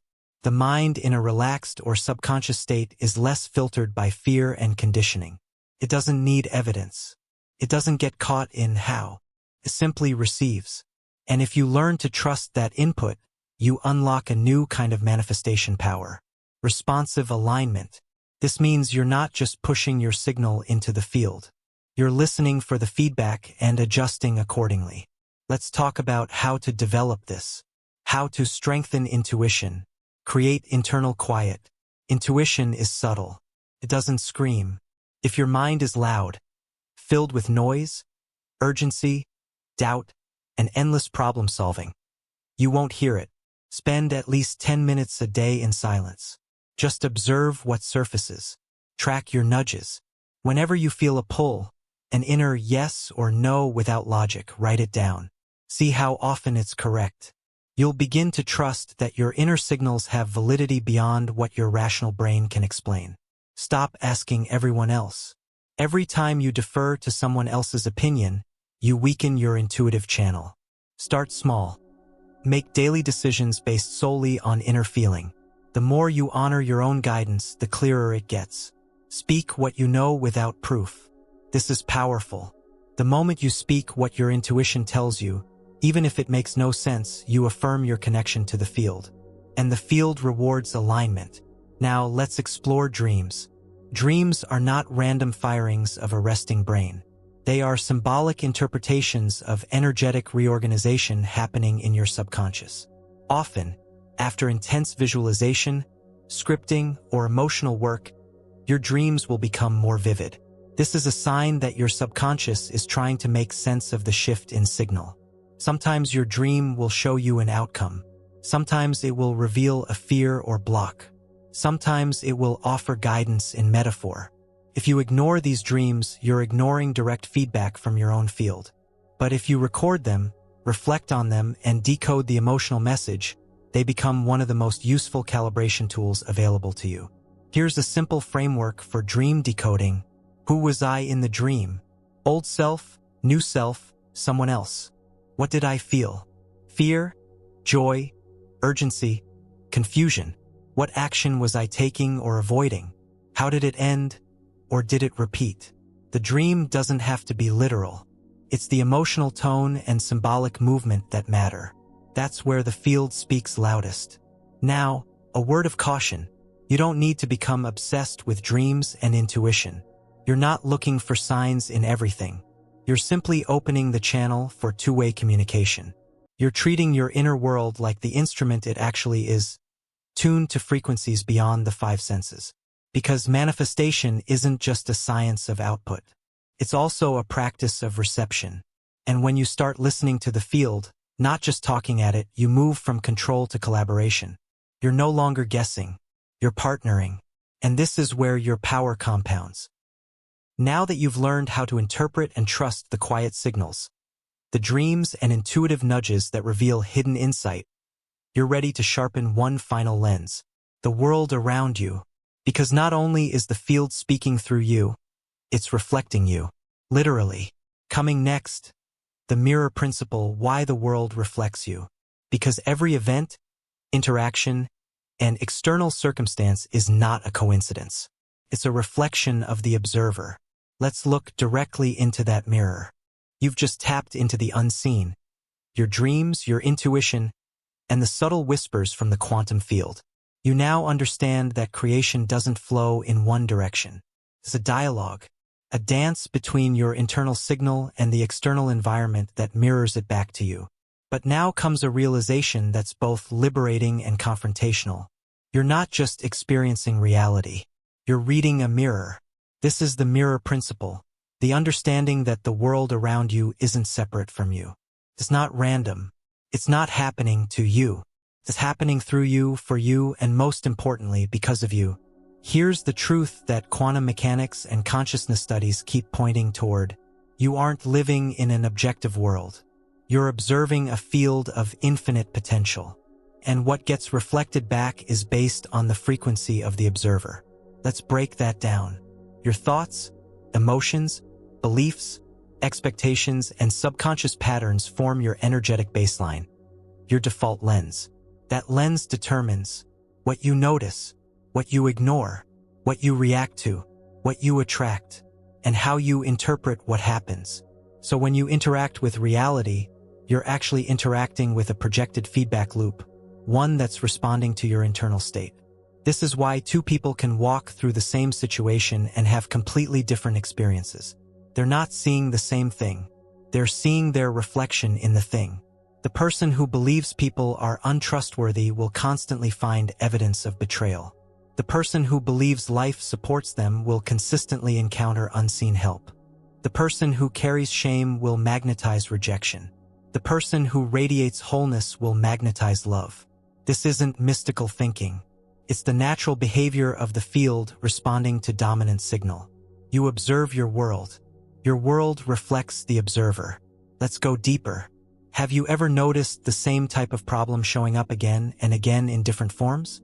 Maybe you keep attracting unavailable partners. Maybe opportunities show up and vanish. Maybe people don't take you seriously, no matter how hard you try. At some point, you have to stop asking, "Why does this keep happening to me?" and start asking, "What part of me keeps signaling for this experience?" Because when you shift that signal, the reflection must change. This isn't about blame. It's about radical responsibility. You are not guilty for your reality, but you are the only one who can reshape it. And once you realize this, you stop trying to fix the mirror. You adjust the face looking into it. This principle becomes even more important as you elevate your vibration. Why? Because the clearer your field becomes, the faster the mirror reflects it. This is why people who understand this principle seem to manifest rapidly. Their signal is clean. Their energy is aligned. Their self-perception is coherent. So the mirror responds quickly. But if you don't understand this, you might misread the reflection. You might think, "This happened, so I must be doing something wrong," when in reality, the mirror is simply showing you something that still needs integration. Here's the shift. Instead of reacting to your world, start reading it. If someone triggers you, ask, "What part of me feels unseen or unvalidated?" If something you desire keeps eluding you, ask, "What part of me believes I'm not ready?" If life feels chaotic, ask, "Where in me am I divided, scattered, or unsure?" Because every external glitch is a coded message from your own field. And once you decode it, you gain control not by force but by clarity. Let's make this even more practical. Here's how to apply the mirror principle daily. 1. Notice repeat patterns. Anything that keeps showing up is a reflection of a signal that hasn't changed. Stop blaming the pattern. Identify the belief behind it. 2. Track emotional reactions. Your strongest reactions are the most honest mirrors. If you overreact to rejection, abandonment, or disrespect, your field is showing you something unhealed. 3. Audit your language. What you say about others reveals what you believe about yourself. The field often mirrors your inner narrative through the people around you. 4. Observe without judgment. Everything that triggers you contains a gift. Instead of pushing it away, say, "Thank you for showing me what I still carry." This transforms the entire game. Because now, life is no longer happening out there. It's a responsive ecosystem, playing back your internal broadcast with precision. And that's powerful. Because once you see the world as a mirror, you realize you don't need to chase validation. You don't need to fix every situation. You don't need to control other people. You need only adjust your signal, your identity, and your belief structure. The rest will reflect that shift automatically. This is also why your next evolution of manifestation becomes easier, not harder. Because once you master the mirror, every obstacle becomes feedback. Every challenge becomes refinement. Every delay becomes alignment. Now that you can see your external world as a mirror, one that reflects not just your beliefs but your current energetic signature, you're about to unlock another kind of feedback loop. One that feels magical, improbable, perfectly timed, and deeply personal. Because once the mirror reflects you clearly, the field starts sending winks. Next, synchronicities. Are they the field winking at you? Because when life starts connecting dots for you in ways that logic can't explain, it's not coincidence. It's quantum communication. Let's decode it. You've now seen that life doesn't just happen to you. It happens through you. The mirror principle showed you that your external world is reflecting your internal frequency, beliefs, and identity. Once that truth locks in, something extraordinary begins to happen. Synchronicities, those perfect moments, those eerie alignments, those chance encounters that aren't really chance at all. They become frequent, bold, precise. But what are they, really? Let's get past the vague and into the quantum. Synchronicities are not coincidences. They are coherent responses from the field. They are feedback loops, direct reflections of your most aligned, high-frequency signal bouncing back from the fabric of reality in ways your conscious mind couldn't have orchestrated. Let's say it again. They are the field's way of winking back at you, not just as a sign that you're on the right path, but as a marker that your timeline is syncing, that you've shifted into a new resonance, and that the probability wave you've been broadcasting is beginning to collapse into form. Let's unpack the mechanism. Remember, the quantum field is a realm of infinite probability. Every potential outcome exists as a wave until it is observed. When your focus, emotion, and belief lock into a coherent state, the field begins arranging elements, people, events, messages, numbers, symbols, into observable evidence of that resonance. But here's the key. It doesn't always show up as the final outcome. It often shows up as breadcrumbs, symbols that your subconscious recognizes instantly, even if your conscious mind doesn't understand the meaning yet. That's synchronicity, not just random numbers or lucky moments, but personalized proof that the signal is working.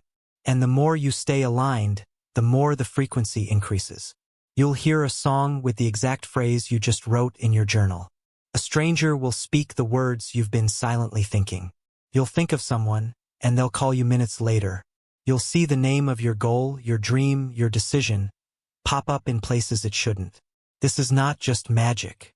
It's pattern recognition in an intelligent field. The field is showing you, message received. Keep going. Now let's break down what synchronicities actually mean on a functional level. 1. Evidence of coherence. Synchronicities occur when your internal signal becomes strong and consistent enough that the field starts collapsing reality to match it. It's not good luck.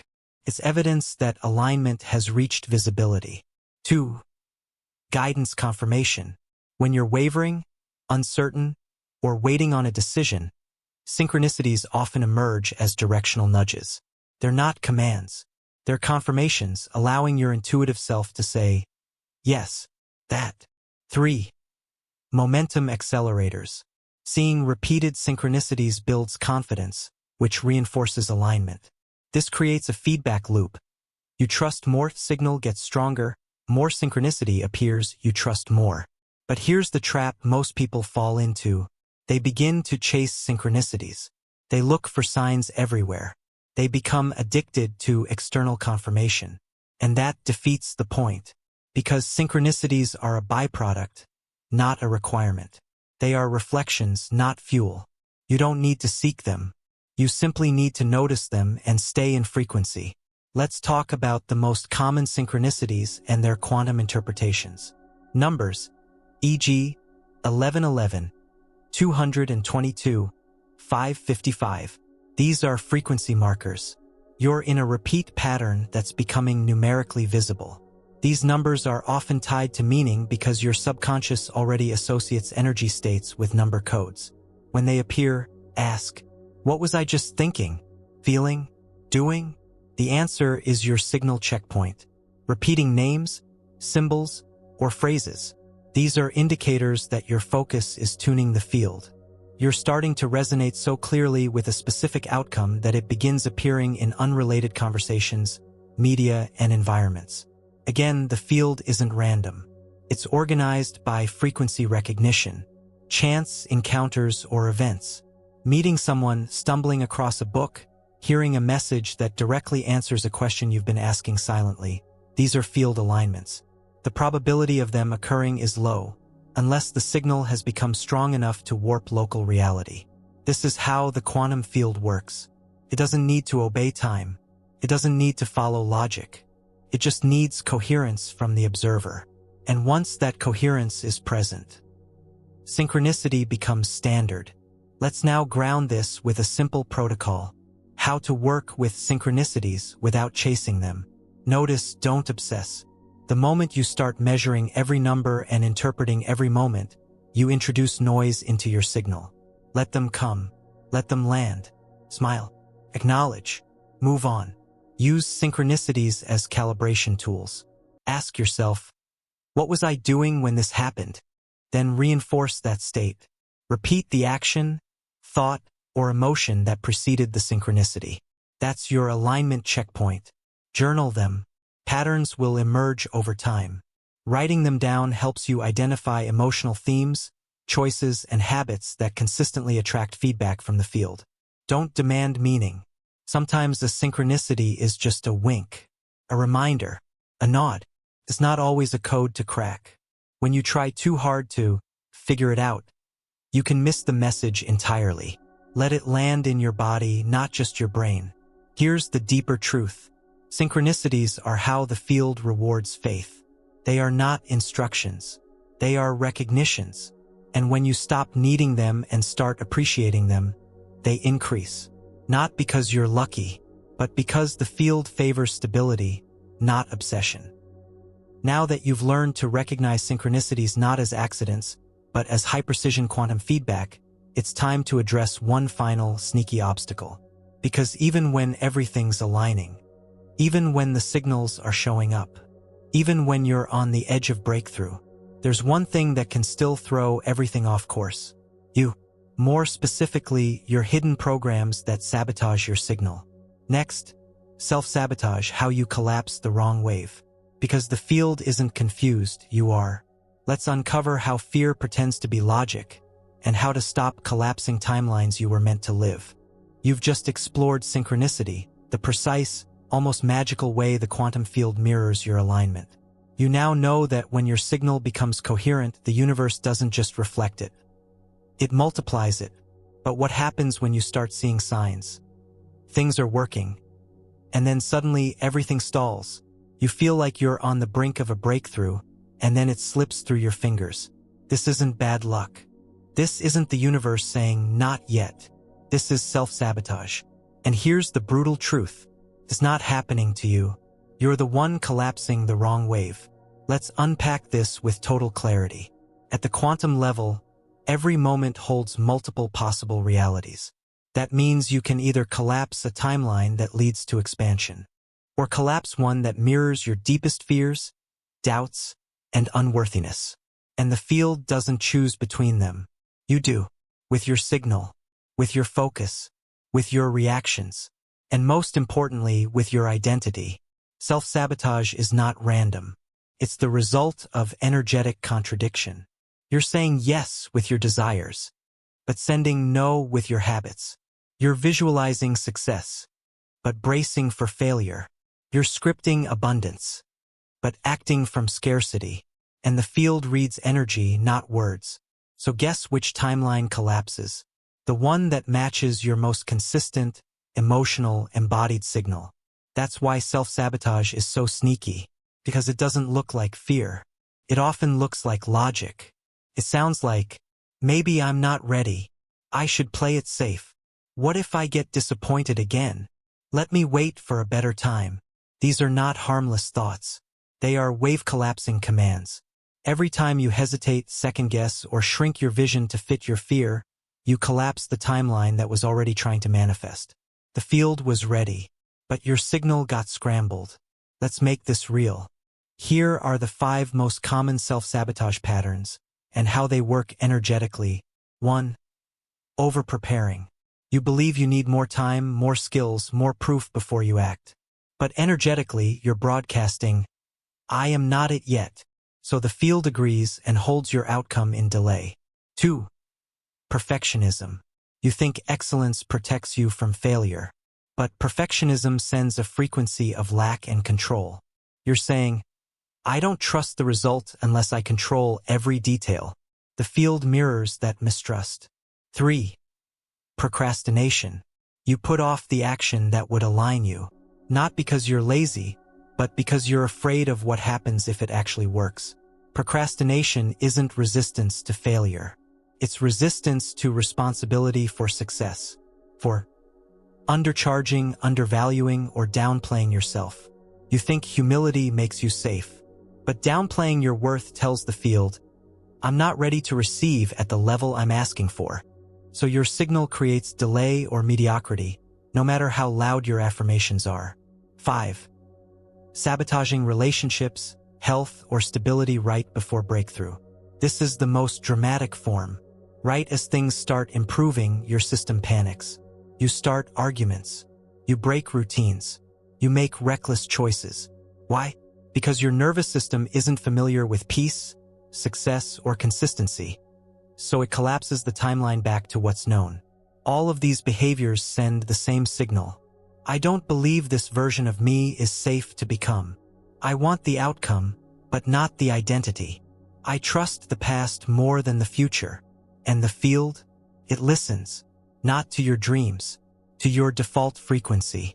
But now here's the good news. Self-sabotage is not failure. It's just feedback. It's the field showing you, this is the signal that needs to change. This is the story that needs to end. This is the part of you that still doubts it's worthy. So how do you stop collapsing the wrong wave? By doing two things. 1. Make sabotage visible. You can't change what you won't name. Start tracking your patterns. Ask, what actions do I take right before I sabotage myself? What emotion do I feel in the moment I pull back? What story do I tell myself to justify it? Once sabotage becomes conscious, it starts to dissolve. 2. Choose identity over emotion. Your fear will always have something to say, but your identity is the director. Every time you feel the old pattern creep in, ask, what would the version of me who already has this do right now? And then do that, not because it's comfortable, but because it's aligned. Here's the secret. The field doesn't need you to be fearless. It needs you to be committed. If you act in alignment, even while afraid, you collapse the right wave. If you show up despite doubt, you send a signal of strength. If you hold your vision in moments of chaos, you become non-negotiable. And that signal is what the field responds to. Not perfection, not confidence. Alignment, even when it's uncomfortable, especially when it's inconvenient. That's the real power. Because here's what most people never realize. The moment you stop self-sabotage, your results don't just improve. They accelerate. The timeline that was trying to reach you is already right there. It wasn't far away. You were just blocking it with contradiction. But now, the contradiction ends. Now that you've removed the interference and exposed the patterns that were collapsing the wrong wave, you're ready to claim the final level of quantum attraction. The identity that already lives in your desired timeline. Next, the quantum power of identity. Be before you see. Because you don't attract what you want, you attract what you are. Let's lock in the version of you that the field has no choice but to reflect. You've just uncovered the hidden influence of self-sabotage. How your subconscious fear can override even the strongest intentions. You now know that the quantum field responds not to your wishes, but to your default signal, and that signal is built from something even deeper than thoughts, emotions, or beliefs. It's built from who you believe you are. This brings us to the most potent shift in the entire quantum framework. Identity is the attractor. You don't manifest from what you want. You don't manifest from what you know. You manifest from what you are. That's not poetic language. It's physics. Your identity emits a stabilized signal, a frequency so constant that the field treats it as truth. And quantum reality doesn't reflect your goals. It reflects your core assumptions. So if your actions are saying, I want abundance, but your identity is still tuned to struggle, guilt, or fear of judgment, then struggle is what gets reflected back, no matter how hard you try. Here's what most people never understand. Identity is the central wave you collapse, over and over, unconsciously. It filters what you notice. It dictates what you believe is possible. It decides how long you stay on a timeline before pulling yourself back. So if you want to truly master the law of attraction, you must stop trying to get things, and start becoming the version of you who already has them. Because in the quantum field, being comes before seeing. Let's make this real. Say you want to manifest financial freedom. There's a massive difference between, I want to be financially free, and I am someone who always makes empowered financial decisions. I attract value, I create value, and abundance flows naturally because that's just how my reality works. In the first, you're chasing. In the second, you're being. And the field doesn't ask which one you meant, it just reflects the stronger frequency. This applies to anything. Want love? Stop acting single. Start being loved. Want health? Stop managing symptoms. Start being whole. Want influence? Stop waiting to be validated. Start being the voice that matters. Be the version of you who lives in the timeline you're calling in. Then the timeline finds you. Let's dive deeper into how identity becomes your quantum instruction. Your brain is a predictive engine. It constantly asks, who am I? And what is normal for me? Once it has an answer, it builds confirmation bias, filtering your entire sensory input through that answer. This means, if you identify as someone who always struggles, your brain will ignore opportunities that contradict that belief. If you identify as someone who's not ready, your nervous system will resist anything that asks you to show up as powerful. If you identify as someone who's lucky, resourceful, or magnetic, your brain will actively scan the field for confirmation of that identity. And when your brain starts acting like it's true, the quantum field begins to lock in matching outcomes. Why? Because now your attention, emotion, behavior, and self-image are in alignment. That alignment collapses the wave. So let's ask the most important question. Who is the version of you that already lives the life you desire? How do they think? What do they believe about money, love, their body, their value? How do they speak to themselves? How do they make decisions? What do they tolerate or not tolerate? What do they expect as standard, not as wishful thinking? Now, are you willing to become that person before the results show up? Because that's the key. You must be willing to act, think, speak, and expect from your new identity, even while your current reality hasn't changed yet. That's the test. That's the transformation. That's the bridge. And every time you make a choice that supports the new identity, even in the smallest way, you are sending a quantum instruction. This is who I am now. And the field obeys. Now let's make it practical. How to shift identity in the quantum field. Create an identity blueprint. Write out who you are becoming, not what you want. Who you are. Start with I am statements that feel powerful but just beyond your current comfort zone. Example. I am the kind of person who speaks clearly, trusts deeply, and receives easily. Embody through action. Do one thing daily that your future self would already do without hesitation. It doesn't have to be huge. Small signals build strong fields. Correct incongruent behavior fast. The old identity will try to sneak in. When it does, don't judge it.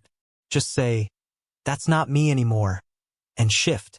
The quicker you recover, the faster your field updates. Surround yourself with confirming environments. Change your inputs. The more you are surrounded by environments, people, and ideas that match the new identity, the more normalized it becomes, and the stronger your field signal gets. Here's what will happen. First, it will feel fake. Then it will feel forced. Then it will feel normal. And eventually, it will feel inevitable. That's when the field mirrors it without resistance. Because here's the truth. You don't attract what you want. You attract what you are consistently. And the beautiful part? Once you become this version, you no longer chase outcomes. You simply notice how often life now matches you. That's real manifestation, not a technique, a transformation. Now that you understand the quantum power of identity, and how the version of you that already lives your desired life is the real key, it's time to refine how you act from that place. Because being the new version means expressing the new version. Next, acting as if isn't pretending, it's programming. Because once you express your identity as truth, not performance, the field starts arranging reality to match your instructions. Let's lock it in. You've now claimed the identity of your future self. You understand that the quantum field reflects not your desires but your dominant sense of who you are. And when that identity becomes your energetic default, your life begins to shift. Not because the field suddenly favors you, but because it finally recognizes you. But there's a step that takes identity from theory to transformation. It's how you express that identity, how you behave from it, how you live as if it's already true. That brings us to a concept that's been misunderstood, dismissed, and watered down in pop spirituality for years, acting as if. But let's be clear, This is not pretending. This is not faking it until you make it. This is neural and quantum programming. It's a signal to the field. This is who I am. No waiting, no gaps, no more delay. And here's the quantum truth. The field doesn't care whether your external world has caught up. It responds to your internal alignment. So when you act as if you already are the version of yourself you've chosen, you collapse the waiting timeline. You close the gap between desire and embodiment. Because in that moment, the wave collapses to match your current frequency. Let's be precise. Acting as if doesn't mean putting on a mask. It means making decisions, taking actions, and setting standards that match the vibration of your future identity. Even before there's visible evidence. You're not playing a role. You're broadcasting a truth the field hasn't fully mirrored yet. And every time you act from that place, you reinforce the new frequency. That reinforcement becomes programming. And the programming becomes reality. Here's how it works. Your subconscious does not know the difference between what is vividly imagined and what is real. It records consistency, not circumstance. So if you consistently act like someone who is confident, healthy, wealthy, in love, respected, powerful, your subconscious accepts it as truth. Then your nervous system adapts. Then your thoughts shift. Then your energy recalibrates. Then the quantum field reflects it. Let's break this down into steps. How to act as if, without pretending. 1. Decide what the new version of you does naturally. Ask, what does the version of me who already has this reality say yes to, say no to, tolerate, expect, spend time on, walk away from? Clarity here is essential. You're not performing. You're aligning. 2. Take real-world action that matches that standard. Dress the way they would. Speak with the clarity they'd use. Make decisions based on their priorities. Handle setbacks with their emotional intelligence. Invest, rest, eat, love, and create like that person. These aren't tricks. They are field instructions. You're no longer saying, I hope to be. You're saying, this is already who I am. Watch my behavior. 3. Hold the energy even when reality disagrees. This is the hard part, because the field doesn't always respond instantly. And if you act as if for a few days and then collapse back into your old patterns because results haven't shown up, you're not programming. You're testing. But when you sustain the expression without evidence, you show the field, I don't need proof to be this. I've already shifted. And that level of certainty collapses the timeline much faster. Here's where most people fall off. They say, but what if I'm being delusional? Let's be very clear. Pretending is when you act outside your integrity. Programming is when you act in alignment with your chosen identity, even if it hasn't physically landed yet. One is exhausting. The other is liberating. In fact, this entire universe is built on the concept of acting as if. Every invention, company, movement, and creation that's ever existed started with someone acting as if their unseen vision were already true, long before anyone else could see it. And the field obeyed, because creation doesn't begin with proof. It begins with certainty, and certainty is expressed through consistent, embodied behavior. So let's apply this practically. Say you want to attract aligned love. Acting as if means you stop texting people who drain your energy. You create space in your life for connection, physically and emotionally. You stop settling. You stop explaining. You stop begging. You treat yourself with the care and respect you expect from a partner. Not because someone is watching, but because this is what the version of you who already has it would do. And the field watches. Always. Or maybe you want wealth. Acting as if means you stop undercharging, second-guessing, or apologizing for your value. You invest in things that reflect expansion, not survival. You speak about money with clarity, not fear. You budget like someone who expects more, not someone who's afraid of losing what they have. These choices are not about proving anything. They are about tuning your signal so precisely that the field no longer sees a gap between who you are and what you attract. The version of you who gets there isn't different from you now. They're just more consistent in their expression. Acting as if is how you become that consistency. And over time, you stop acting because it's no longer something you're trying to be. It's just who you are. The quantum field doesn't need you to believe in magic. It needs you to demonstrate identity. That's the instruction. That's the bridge. That's the match. Now that you've stepped into expression, that outward embodiment of inward certainty, you've solidified your individual frequency.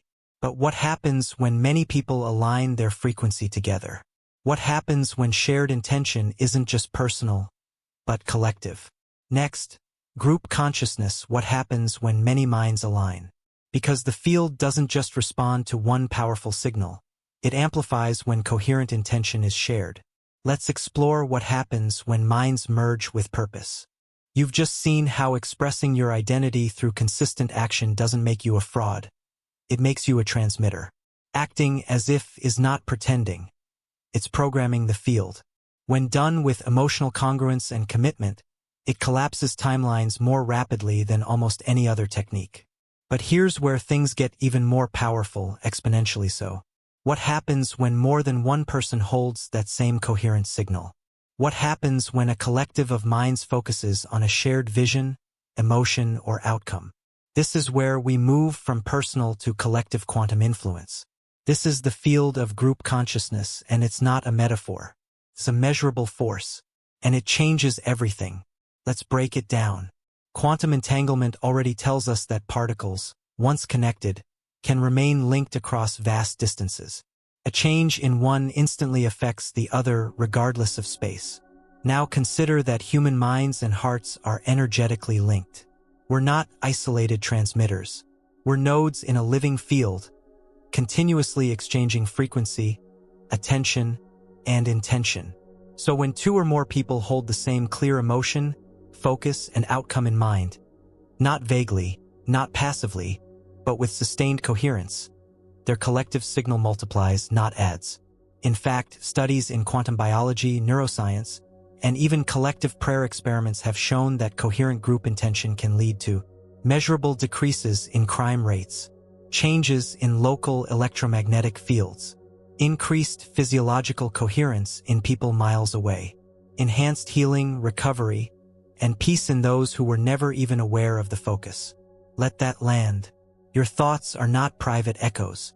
They're part of a field response system. And when a group harmonizes, the field listens louder. This is why meditation groups, mastermind circles, prayer groups, and shared intention rituals can produce unexplainable results. They're not violating physics. They're leveraging it. Here's what's happening beneath the surface. When minds align on a shared frequency emotionally and cognitively, they reduce energetic noise. The field becomes more ordered. That order creates greater coherence. And greater coherence creates greater impact. That's why one aligned group can influence an entire environment. Let's make it more personal. Have you ever felt suddenly inspired, clear, or uplifted in a room full of people who weren't even speaking, but were all tuned into something bigger? That's not coincidence. That's a coherent field enveloping you and raising your own frequency in the process. Now imagine what happens when you intentionally participate in that. Here's why this matters for you as a manifester. You've spent the last 34 chapters strengthening your personal signal. But now you're being invited to plug that signal into something more powerful than yourself. Group consciousness doesn't just support your manifestations. It accelerates and stabilizes them. Because now you're not sending your signal into a field of interference. You're standing in a wave of collective amplification. And there's no limit to what that can shift. Let's bring it into real-world application. How to leverage group consciousness in quantum manifestation. 1. Choose the right group field. Not every group creates coherence. If you spend time in circles of complaint, fear, scarcity, or victimhood, you're syncing with a collective frequency that will override your personal signal. Choose to be around people who speak from vision, not from lack. Align emotionally with their desires. Take consistent, identity-based action. Celebrate your expansion without competition. A powerful group doesn't just feel good, it makes you better. 2. Practice synchronized intention. When you intentionally focus on a shared outcome, at the same time with the same emotion, and without resistance, you create a field pulse. Do this with one person, then 5, then 20. Use it for healing, clarity, support, launching a vision, attracting opportunities. You're not amplifying fantasy. You're collapsing reality together. 3. Engage in energetic reciprocity. The more you contribute to the group field, the more it contributes back. Show up with presence. Give encouragement. Reflect alignment. Why? Because what you energize in others, the field multiplies in you. It's not just spiritual, it's quantum cause and effect. Now let's expand even further. There is emerging research suggesting that when even a small percentage of people reach coherence within a population, the effects ripple out into the collective unconscious. That means your commitment to alignment doesn't just impact your world. It contributes to the energetic structure of humanity's world. When you rise, you help us all rise. You're not a drop in the ocean. You are a drop that shifts the ocean's frequency. That's the true power of group consciousness. It moves from the personal I to the powerful we. So don't just use this to manifest a new home, job, or partner, though it will certainly help. Use this to anchor a new collective pattern, of vision over fear, of coherence over chaos, of shared creation instead of individual competition. Because the quantum field doesn't stop at the edge of your skin. It pulses through every relationship, room, city, and planet. And when enough of us emit a signal strong, clear, and synchronized enough, the field has no choice but to reorganize reality. Now that you've learned to align not just your personal field but to amplify it through group coherence, you're standing in the threshold of a much deeper responsibility. Because every action, thought, and emotion doesn't just shape your life. It echoes into the field. So what happens when those echoes are distorted by past choices? What if the patterns you're seeing now are not punishment, but just echoes from earlier signals? Next, quantum karma, instant feedback or delayed echo, because the consequences you face aren't always cosmic justice. They may just be energy loops still bouncing back. Let's look at how to clear, reset, and redirect those echoes fast. You've just witnessed the transformative potential of group consciousness, how shared alignment amplifies your signal and accelerates collective outcomes. You've seen that your personal vibration doesn't end at your skin. It ripples, connects, it influences. But now comes a question that haunts even the most aware manifestors. Why do certain patterns keep repeating? Why does it seem like the same lessons, the same problems, or the same emotional triggers keep resurfacing? No matter how much work you do. Is it bad luck? Some cosmic punishment? A lesson you haven't learned yet? Or is it something else entirely? What if what you're calling karma is actually quantum feedback? A delayed echo of past energy loops that are still playing out in your field. Let's clear up the confusion once and for all. Traditional views of karma say, what you put out comes back. Do good, receive good. Do harm, pay the price. But that interpretation often turns life into a moral scoreboard. It suggests some external force is tracking you, measuring you, rewarding or punishing you based on behavior. Quantum physics offers a far cleaner and far more empowering explanation. You're not being punished. You're being mirrored. The field doesn't keep score. Keeps frequency. It doesn't remember what you did. It remembers what you've normalized. So if you're still carrying guilt, scarcity, resentment, or unworthiness, even subconsciously, the field reflects that back. Not as judgment, but as reverberation. Your life becomes an echo chamber for unresolved frequencies. This is what we call quantum karma, not a system of punishment, but a feedback loop. Here's how it works. You emit a signal. Through your choices, emotions, identity, and expectations, the field responds by rearranging particles, situations, and timelines to match that frequency. You interpret the response, either as success, if you like the mirror, or as punishment, if you don't. You react to the mirror, and that reaction becomes your next signal feeding the loop. So karma isn't about morality. It's about momentum. And if a certain pattern has been playing out for years, it's not because you're doomed. It's because a frequency is still active in your field, and the field can't stop responding to it. That's actually good news. Because once you stop moralizing your patterns and start seeing them as neutral echoes, you gain the power to do something incredible. Interrupt the loop. Let's go deeper. Most karma in your life isn't from some past life or mystical ledger. It's from repetitive emotional states, recurring self-images, reinforced victim stories, unconscious beliefs passed down through family or culture, identity patterns that go unquestioned for years. Each one emits a consistent energetic fingerprint. The field doesn't care when it started. It just knows it's active. So it keeps delivering timelines that match it, over and over, until the signal changes. This is why people can completely transform their lives, not by begging the universe for forgiveness, but by changing their energetic baseline. Let's make this actionable. How to clear quantum karma and reset your field. 1. Stop asking, "Why is this happening to me?" Start asking, "What energy am I still normalizing that creates this experience?" This takes you out of victimhood and into authorship. 2. Identify persistent loops. What themes do you keep reliving? Betrayal? Rejection? Scarcity? Anxiety?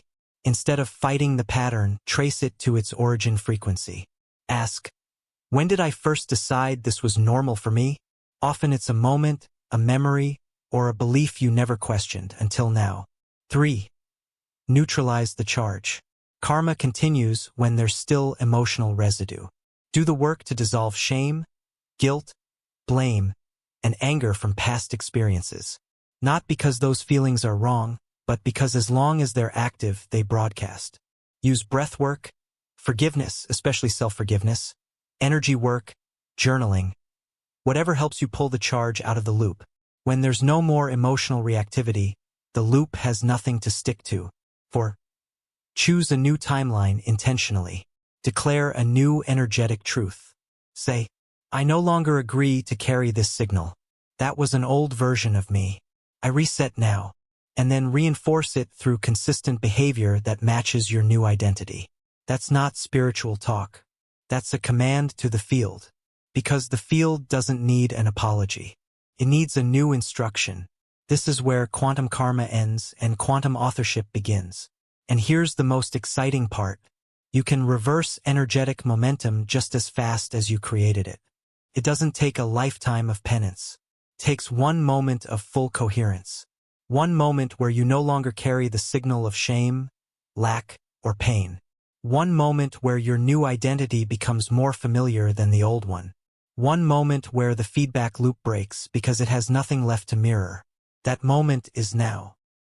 Now that you understand that karma isn't a sentence, it's a signal, you've reclaimed your power to interrupt patterns, rewire the loop, and start broadcasting a field that attracts what you actually want, not what you've unconsciously rehearsed. But what happens when we take this even further? What happens when we fuse this personal mastery with the tools of the future, technology, intelligence, systems? Next, technology, AI, and the quantum human. Because as the world evolves, so do you. And it's time to explore how the tools of tomorrow can amplify the creator you've already become today. You've just freed yourself from the karmic loops that were never punishment, but patterns, echoes of past signals. Now you understand that when energy changes, the field responds. Instantly. This is true mastery of the inner realm. But the external world is also shifting, and fast. So here's the next question. As reality speeds up through exponential technology, how does your power evolve with it? We live in a time where artificial intelligence, neurotech, and real-time data feedback are rapidly transforming what it means to be human.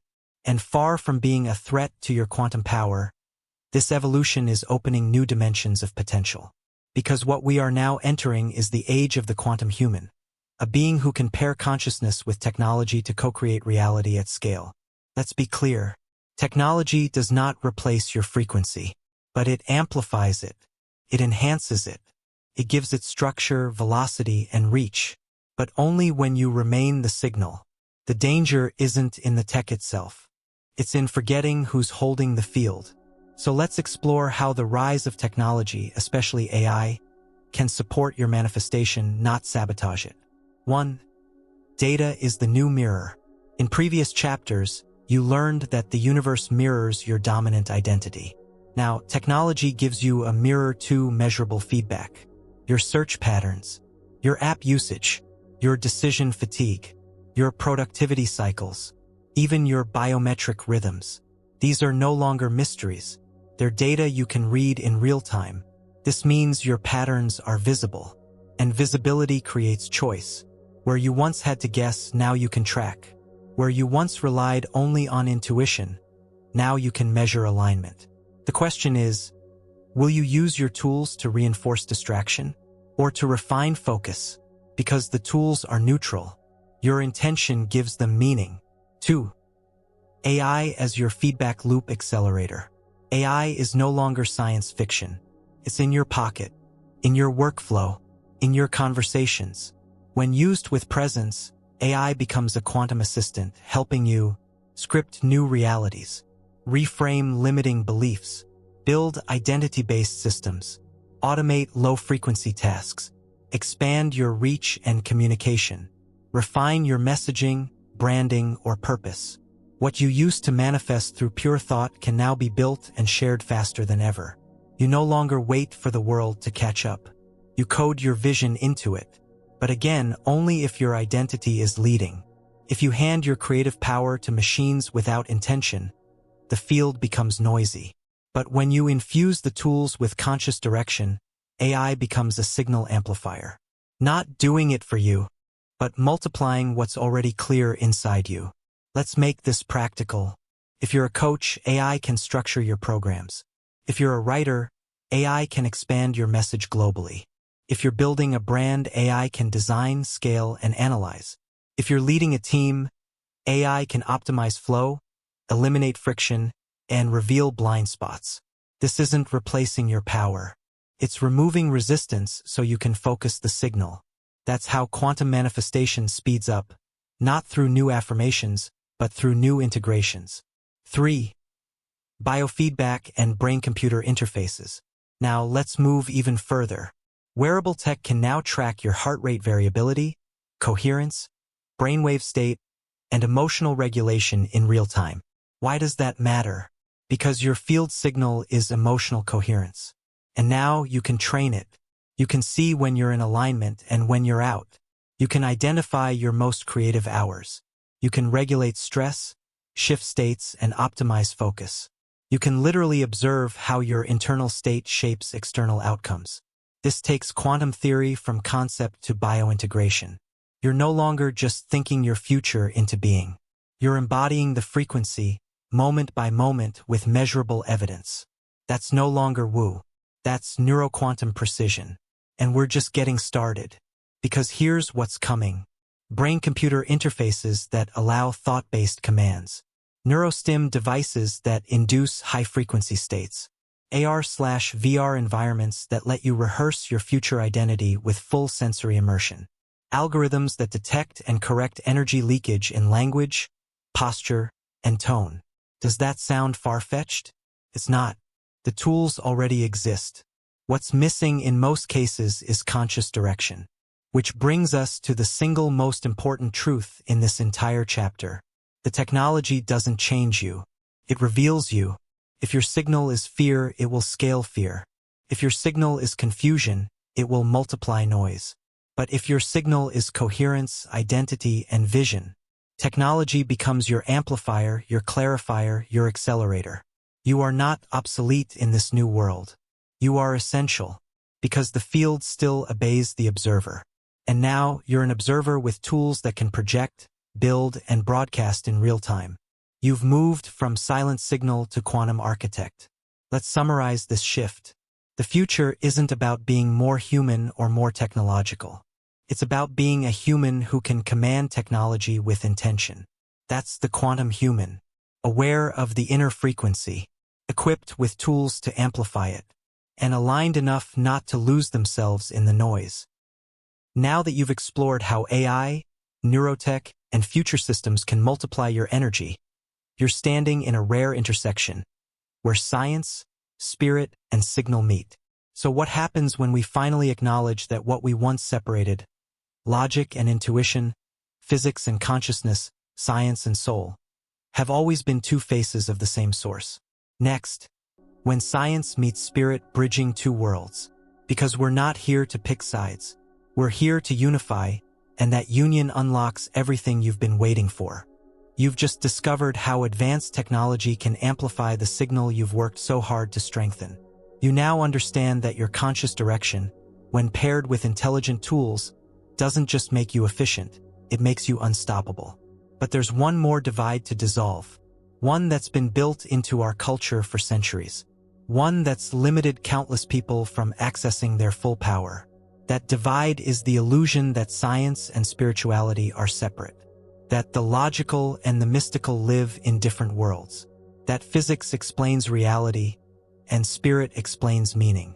That labs and meditations don't belong in the same sentence. Let's be blunt, that's outdated thinking. And quantum physics proves it. Because if you've followed this journey from the start, you already know. Matter isn't solid. Observation creates reality. Time isn't linear. Emotions affect the quantum field. Consciousness might be the root of all things, not just a side effect of the brain. None of this came from spiritual texts alone. Came from experiments, from data, from repeatable, observable results. And those results now echo truths mystics have spoken for thousands of years. The world is illusion. You are not separate from the universe. Your inner world shapes the outer one. As above, so below. As within, so without. These aren't poetic metaphors. They are direct statements of quantum mechanics. What spiritual seekers called energy, physicists now call vibration, frequency, or wave functions. What ancient healers called intention, we now understand as conscious collapse of probability. What monks accessed in stillness, researchers are now tracking with EEG and coherence monitors.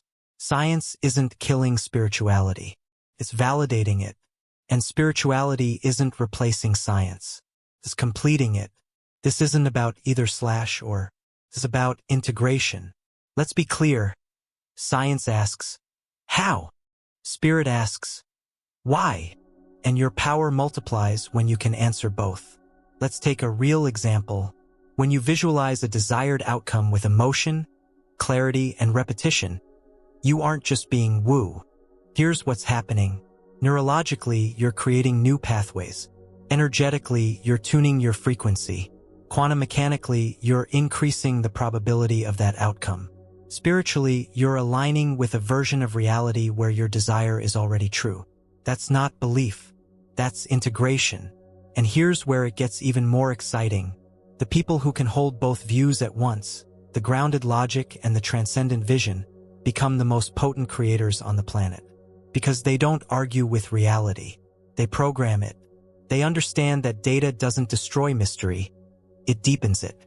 That precision doesn't replace intuition. It enhances it.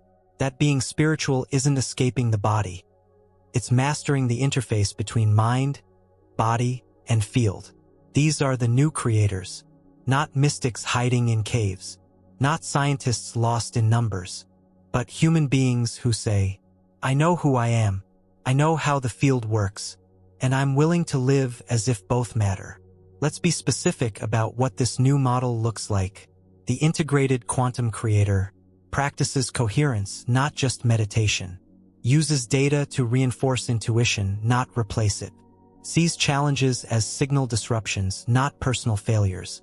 Explores consciousness through both EEG and breathwork. Builds systems with tech, but powers them with heart. In other words, they don't worship science or spirit. They walk between them, and the world is ready for more of these bridge builders. Because let's be honest, the old world taught you to pick a lane. You could be analytical or intuitive. You could trust evidence or trust your gut. You could value the scientific method or sacred ritual.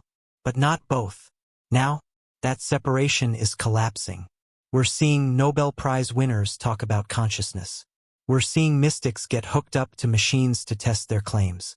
We're seeing breathwork backed by neuroscience. We're seeing quantum physicists admit that the observer might not be a passive role. It might be the core of existence. You are standing at the crossroads of a new paradigm. And the more you embrace this convergence, the more power becomes available to you. Because now you're not limited to one set of tools. You have both. The clarity of measurement, the depth of meaning, the logic of systems, the fluidity of faith, the insight of science, the soul of spirit, all pointing toward one truth. You are the bridge. You are the place where field and form meet, where possibility becomes experience, where theory becomes embodiment. This is no longer about belief. It's about operating from wholeness, because the field isn't asking you to be perfect. It's asking you to be coherent, to stop fracturing your identity between categories, to stop apologizing for being too out there or too analytical, to stop separating your knowing from your knowing. You were never either / or. You've always been both / and now the science is finally catching up to what your soul has always known. You are a conscious force in a living field.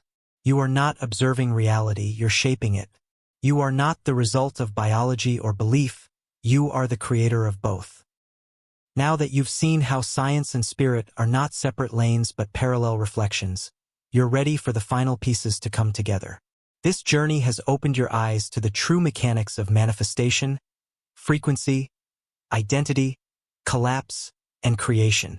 So what happens when you bring all of it, every lesson, every insight, every upgrade, into one personalized system? Next, your quantum manifestation blueprint. Because now, it's time to take everything you've learned and craft a framework you can actually live by, consistently, confidently, and consciously. You've just witnessed the convergence of two worlds, science and spirit. You now understand that logic and intuition, measurement and meaning, can coexist in perfect coherence. This isn't theoretical anymore. You are living proof that reality responds to integrated frequency. So now comes the question that truly matters. How do you actually live this? Not occasionally. Not when you're feeling inspired. Not just when you meditate or visualize. But daily. Automatically. Powerfully. This is where the scattered insights become a system. This is where quantum manifestation becomes your operating code. Because manifestation isn't just something you do. It's something you live. It's not a goal. It's a way of being. And that way of being needs structure, repetition, refinement. Welcome to your quantum manifestation blueprint, the living framework that encodes all 38 lessons into a coherent, actionable, repeatable model that fits you, your goals, and your energetic truth. Let's break it into 6 core pillars. These aren't steps. They're frequency fields you rotate through, daily, flexibly, and consciously. Each one feeds the others. Each one strengthens the signal. Pillar 1. Identity alignment. Everything begins and ends with who you believe you are. Before you script, before you visualize, before you act. Your first command to the field is always, "This is me." So start here. Journal your current identity in every area. Money, love, health, purpose. Ask, does this version of me attract what I say I want? Rewrite identity scripts to reflect the version who already lives your vision. Speak from that place daily. Not just in affirmations, but in decisions, in tone, in posture, in boundaries. When identity is aligned, manifestation becomes calibration, not chase. Pillar 2. Signal coherence. Your field isn't shaped by what you say. It's shaped by what you transmit emotionally and consistently. So coherence means emotion, thought, body, and intention are in resonance. Your desires no longer fight your beliefs. Your nervous system isn't at war with your goals. Use breathwork, heart coherence techniques, and visualization with emotion to stabilize your signal. Ask throughout your day, am I in signal or static? That one check-in can collapse a misaligned wave before it manifests. Pillar 3. Quantum attention control. Now that you know attention collapses probability, this becomes non-negotiable. Where focus goes, particles organize. So train it. Use meditation to strengthen focus. Use RAS reprogramming to shift what your brain notices. Use scripting to make your internal narrative match your external outcome. Audit distractions. Not from guilt, but from quantum discipline. Your attention is not a passive force. It's a creative directive. every time. Pillar 4, behavioral embodiment. This is where as if becomes action. Every day, choose to act from the version of you who already has the outcome. Even when it's inconvenient. Especially then. This isn't fake. This is field signaling. Choose one bold action per day that matches your desired timeline. Ask, what would that version of me do today that I wouldn't? Then do it. Not because the result is guaranteed, but because the identity is. Over time, this makes the new self familiar, and the familiar self irrelevant. Pillar 5. Field feedback integration. The world is your mirror. Every outcome, every delay, every synchronicity is feedback. So treat your life like a dashboard. If something repeats, trace it back to a belief or emotional pattern. If you hit resistance, ask, is this a test or a signal mismatch?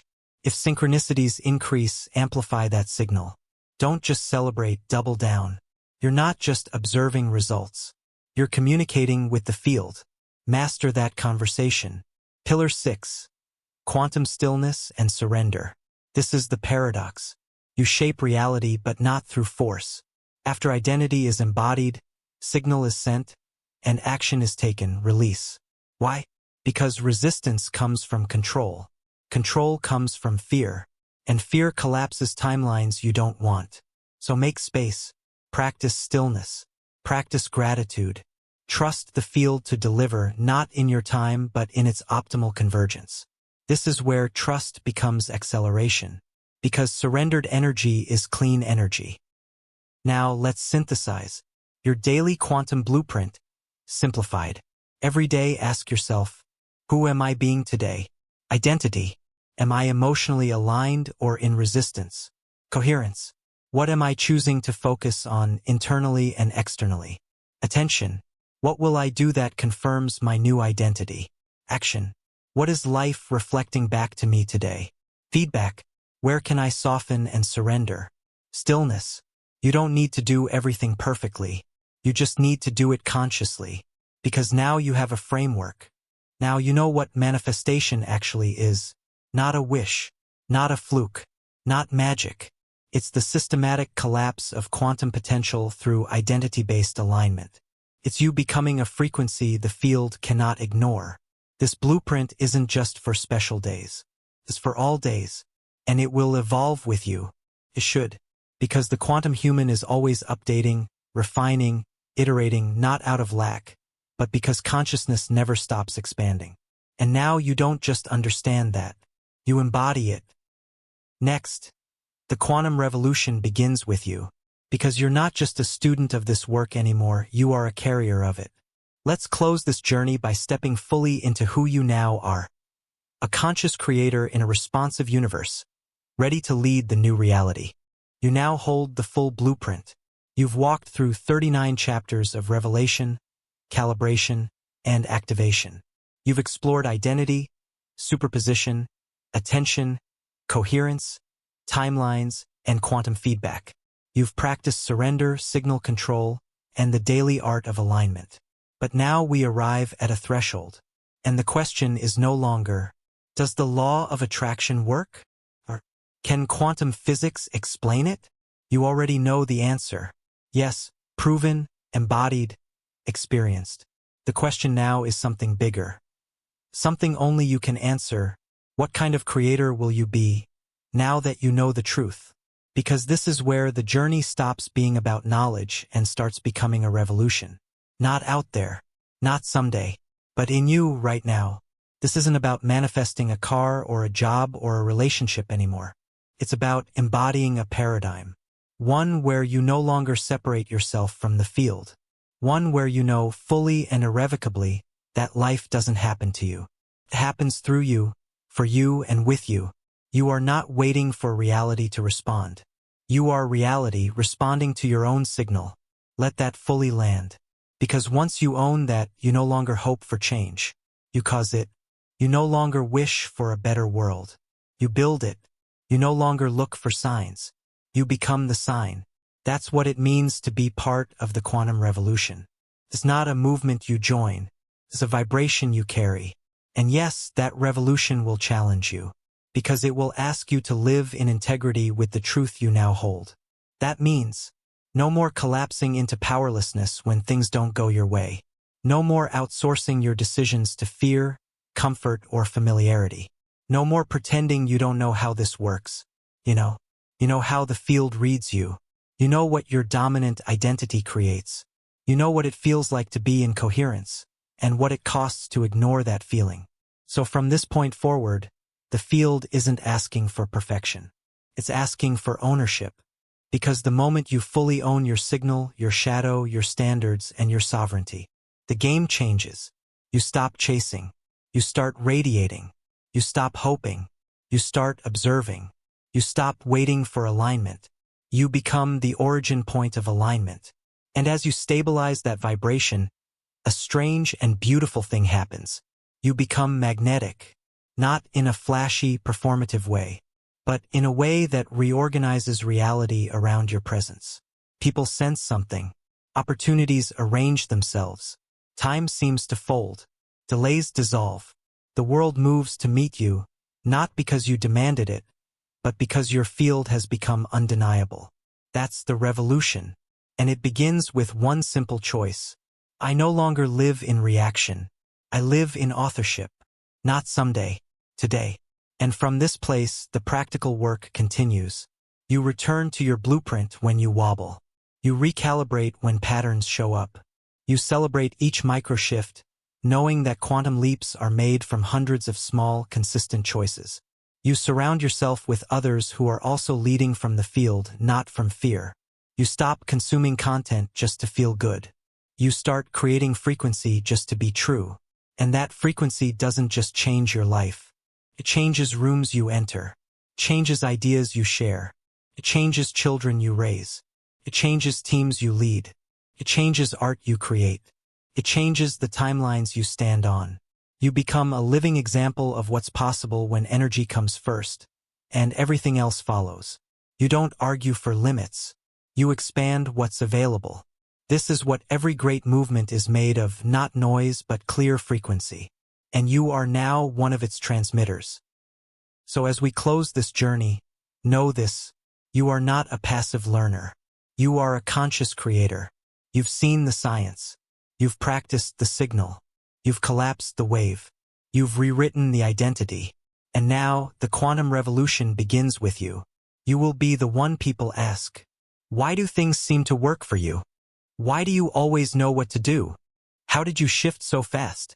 Why does life seem to rearrange around you? And you'll know it's not luck. It's not magic. It's not mystery. It's physics. It's alignment.